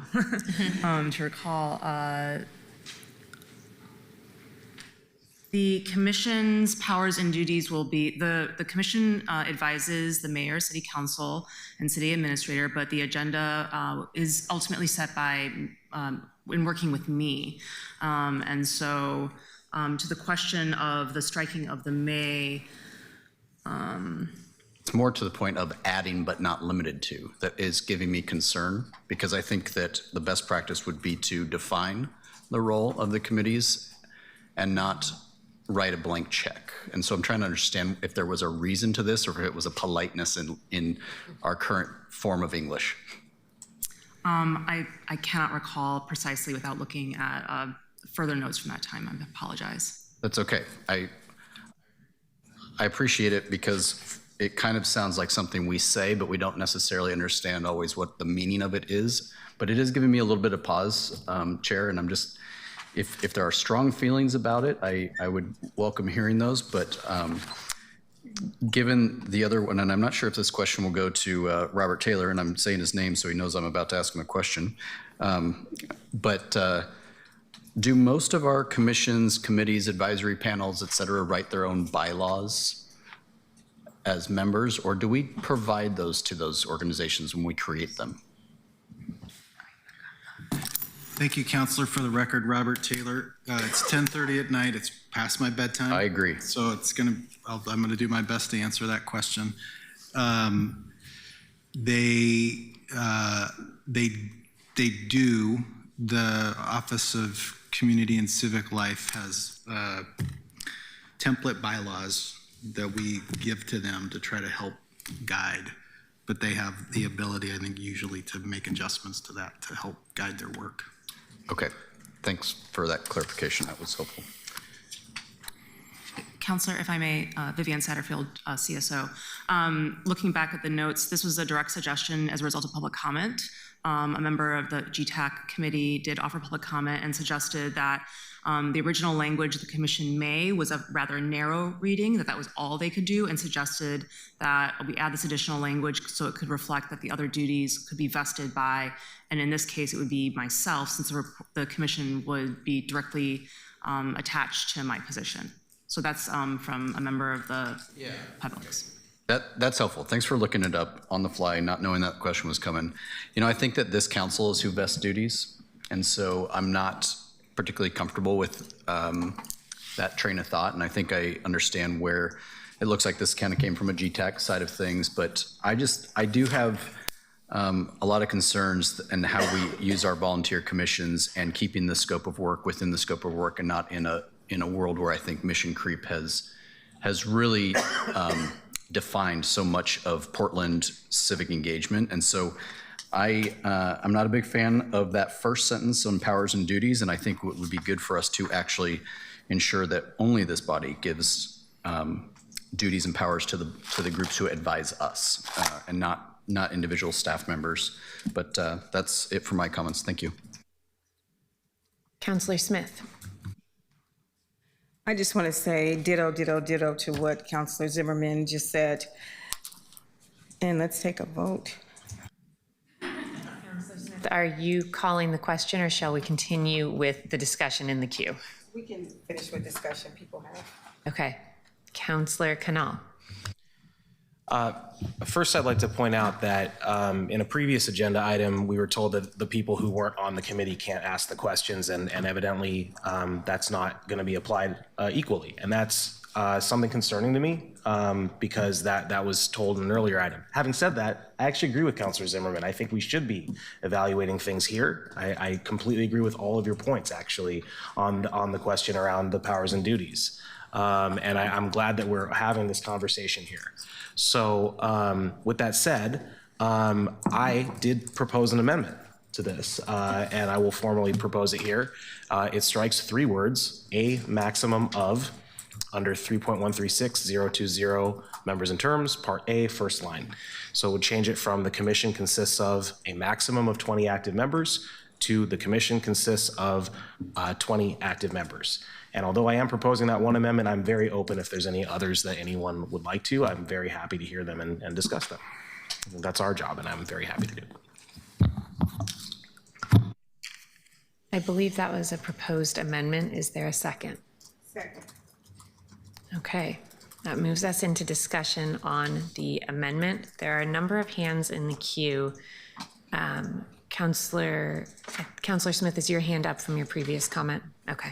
Councillor Green, are you in the queue to speak to this amendment, or for when we come back to the underlying ordinance? My point can straddle both of the items. Go right ahead. So I'll just speak to the amendment. I don't have an issue with the amendment. I think it's good to strike maximum. Makes it clear that we should try to target having a set number of active members. I want to speak to Councilor Zimmerman's concern. I actually think a committee is an extension of the administrative side of our government, and this committee would report to the Chief Sustainability Officer. And while we legislate by creating code changes and ordinances, what's left is to be established through administrative rule setting. And so I see this as a sort of this relationship between saying, here are the powers enumerated, duties enumerated, but they are not limited to, provides discretion for the bylaws to be adaptable in relation to the Chief Sustainability Officer. And I think that's entirely appropriate with the delegation of powers in our government. Thank you. Thank you, Councillor. Councillor Koyama Lane. Yeah, I would like to speak to the amendment. I would also like to point everyone to number 9 in the proposed ordinance. So it is clear that we need to work on these advisory bodies. You all know this is something that we're talking about in governance, and that is why we added as number 9, that on March 31st, 2025, we actually had folks from the Office of Community and Civic Life come and present to us about the plan that we're working on with them. Well, they're working on it, and they will be including us to align and streamline, modernize all of these bodies. Part of why I feel comfortable not having it say exactly 20 or it being a little bit squishy, and I hear what you're saying, Councilor Zimmerman, is because this specifically outlines that this commission will be subject to this project, at which the point of it is to have some streamlining. And I've actually talked to these two people quite a bit and know that having 20 might be a stretch, that there's also a plan to have a lot of youth seats on here. And so there is some worry about having it say exactly 20 in case, youth might be a little, have their lives in flux a little bit, and the desire to not be out of compliance just because a couple people are not on this commission is something that I heard from them about wanting to be realistic. So I will not be supporting this amendment. Thank you, Councilor. Councilor Novick, are you in the queue to speak to the amendment? Yes, I actually was just going to say basically what the Vice President just said, that I'd be worried that if we say exactly 20, that might be suggest that the commission can't meet unless it has exactly 20 people. But maybe I'm just being paranoid. Councilor Ryan, are you in the queue to speak to the amendment? Yes, I will ditto being paranoid, and that's why I supported the suggestion from GTAC to make sure that we gave enough flexibility so they could start operating and move forward. And I'm really proud of how well they're doing on their recruitment, and it's going to be a great commission. I will not support the amendment. Councilor Canal, we are back to you. Thank you. So a couple things. First off, I found at least 10 other groups that have volunteers on them in city code. This is required, by the way. The city council previous in 2017 passed resolution 37328, which says that the category of advisory groups that include all those required by city code, charter, or state law have a set number of seats / members. When I looked in the code, the Citizen Review Committee, it says the committee will consist of 11 citizens. The code that creates the Community Board for Police Accountability, the CBPA, shall consist of 21 members. Water Quality Advisory Committee consists of 9 members.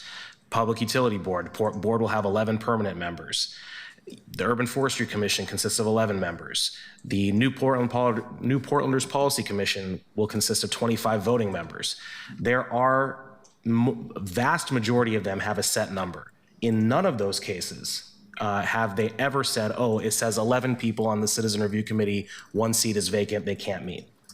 That has never been the interpretation. I think Robert, or actually, sorry, Heidi, if you're still here, to put you on the spot from the city attorney's office, but having read the entire public meetings manual and having brought 20 plus appointments to City of Portland advisory groups to this dais on that side, I know that it does not actually create that concern. What I noticed when I read the notes and heard the conversation at governance is that originally this was proposed as setting the number between 10 and 20, and that the conversation there was that was too broad of a range.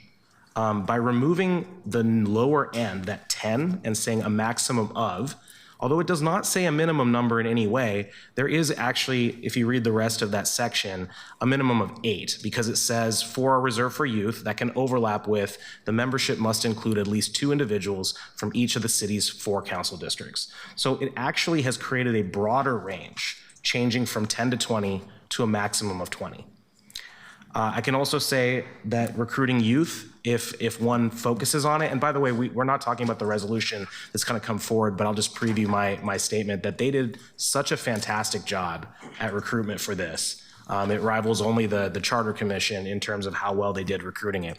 And as long as we are doing our job, there's 630,000 Portlanders out there. We can find 20. We can find a hell of a lot more than 20. And so, I am not concerned that they will fail to meet this. I'm not concerned that anybody that actually has the necessary support to do this work would ever fail to meet a number as small as 20. And so that's the sort of clarification. No other city code defined volunteer group has a maximum clause without a minimum clause. They either have a range, they have a number. And the ranges, there are only 2 that do, and they're very narrow ranges.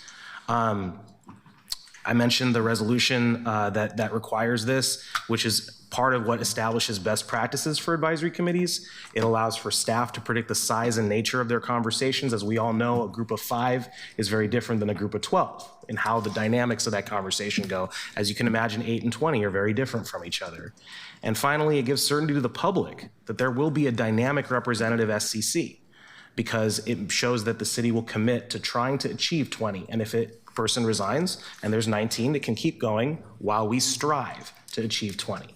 And this is something we've done for hundreds of advisory groups. They're only the ones mentioned in city code that I went through, and I won't bore you with the rest. So I will stop here. Thanks. Councillor Zimmerman. Mine is for after the amendment is voted on. Seeing no one else in the queue, Keelan, could you please call the roll on the amendment? Aye.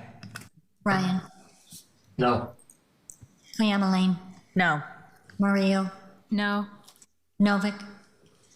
I appreciate Councillor Canal's knowledge and his solving my paranoia. I also have made a personal commitment that I will strive to vote with Councillor Canal and against Councillor Zimmerman. As often as I vote with Councillor Zimmerman and against Councillor Canal, since I've already done the opposite today, I vote yes. Clark. No. Green. Yes. Zimmerman. No. Avalos. My vote is yes. I'm actually kind of surprised. This seems pretty obvious of a change that we should make, so yeah. Dunphy. Yes. Smith. Yes. Bertolini.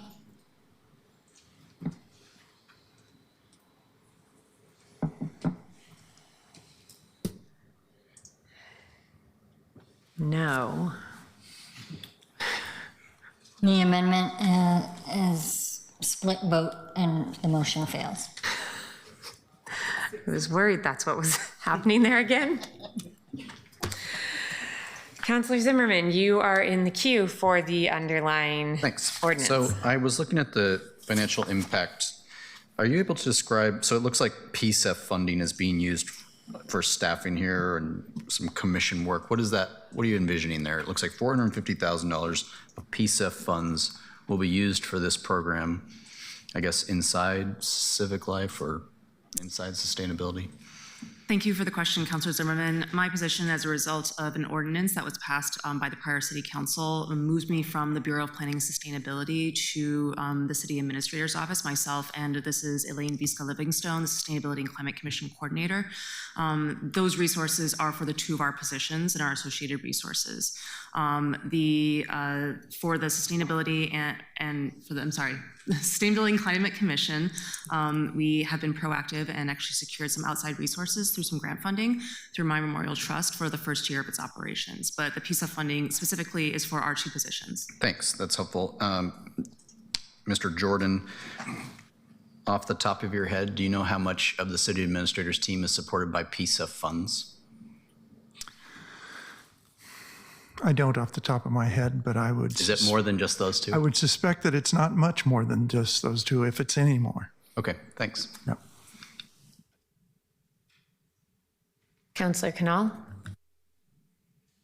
My question, I guess, two-part, and it's sort of rhetorical to all colleagues. One is there anything that we're trying to do with relation to clarifying around the powers and duties? And the second thing is, are we comfortable with it still being 8 to 20, even if it's not a hard number? Just asking the question if anyone wants to comment on it. If not, I understand. Councillor Smith, I saw that you were in the queue, but you're not now. Did you have comments to make? Well, yeah, I do. And I feel like we're in a constitutional crisis once again. And we really need to settle this because this is not gonna go away. Councillor Smith, I briefly mentioned before that there had been some conversations about expanding upon what's written around the duties of the mayor to break tie votes. I think this could be an opportunity for us to look to the chair of our governance committee and ask that that be added to the list of things that governance takes up in the coming weeks. Was that a thumbs up? 2 thumbs up. Okay. Councillor Green. Thank you, Madam President. I'm going to entertain the rhetorical question presented by Councillor Canal. You know, I supported the amendment because I think it's better to specify the number, and I think it's more consistent. The amendment failed. So in this situation, what I'm going to hope to lean on is that this did go through a pretty robust public process, that the bylaws section of this is an opportunity to clarify how we deal with our prioritizing the work of the committee and also the chief sustainability officer, and ensuring that we're always seeking to be as close to 20 as possible. So that's, I don't know if that's satisfactory, but that's how I'm thinking about it right now. Councillor Canal, would you like to respond? Yeah, thank you. The latter is definitely satisfactory.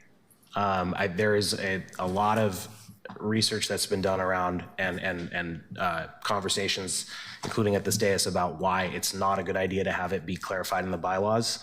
Most notably, you fill it to 20 people, they amend the bylaws to make it 19, force someone to get kicked out. That has happened. I'm not suggesting that would happen here, but I do think that having it be clarified outside of it, and this kind of goes back to, I think, Councilor Zimmerman's original question around the sort of distinction between a committee charter, which can be the code, and the bylaws. The distinction is effectively what we think should be within the realm of the members, the volunteers' authority to change on their own versus not. And so I that's not I definitely agree with the second part of that. And I know that in our conversations around this particular briefing that the CSO and team are, which by the way this is the team as I understand it, and we should fix that at some point. But the CSO and team wanting to and committing to achieving that number is something I do think is worth relying on, at least until we can figure this out in code. I will say that the advisory body's restructuring project is something I served on last year. We're in I think the 5th iteration of it at this point, and it cannot change code.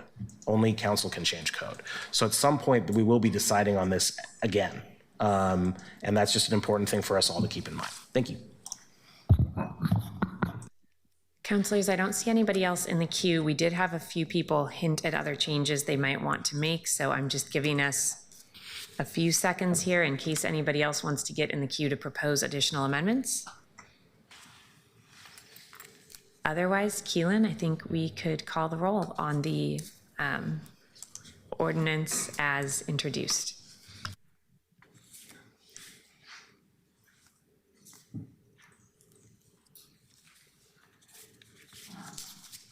No. Point of order. Is this not a first reading? First reading. You know what? We just went through so many emergency ordinances that I was just on a roll. I apologize. That is my mistake. No problem.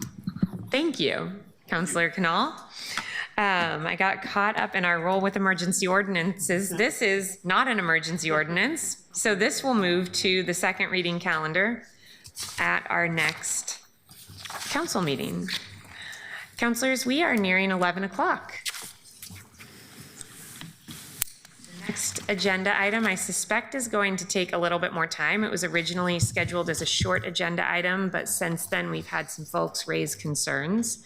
Do you all want to keep going, or should we let our staff go home? Let's go. Let's keep going. Hold on, Councillor Smith. I'm looking at some faces saying different things. Even Spinal Tap only went to 11.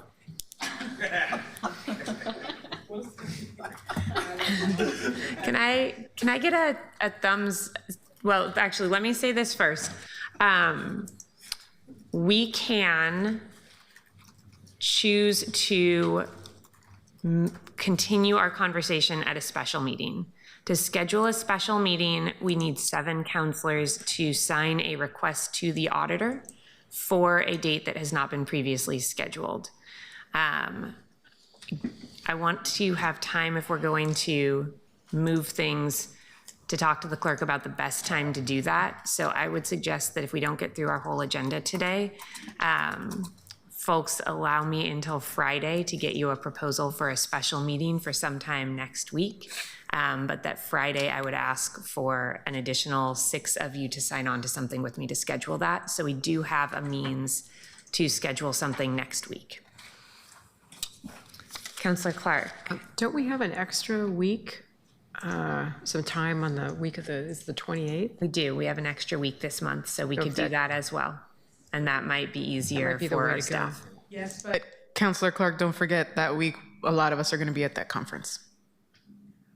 The League of Cities conference. So just FYI, because I know I'll check with people's schedules and check with the clerk if we need to do that. Are folks in the queue to discuss this, Councillor Zimmerman? Madam President, I would move to suspend the remainder of this agenda to a future date. I would also move that this body start seriously considering meeting weekly. This is the 4th month in a row where we have something these are important items that are coming up, very important items. They deserve people who are engaged. It is 11 o'clock. This is becoming deeply unserious. We continue to do this. This is the largest city in the state of Oregon. We should be meeting. I do not care what GTAC or anybody said. We should be meeting as a council every week. And nighttime meetings should be minimized to items that do not get protracted into long debates as this is. So again, I will move that we suspend the remainder of this agenda until a future meeting so they get the time they deserve. Is there a second to that motion or not?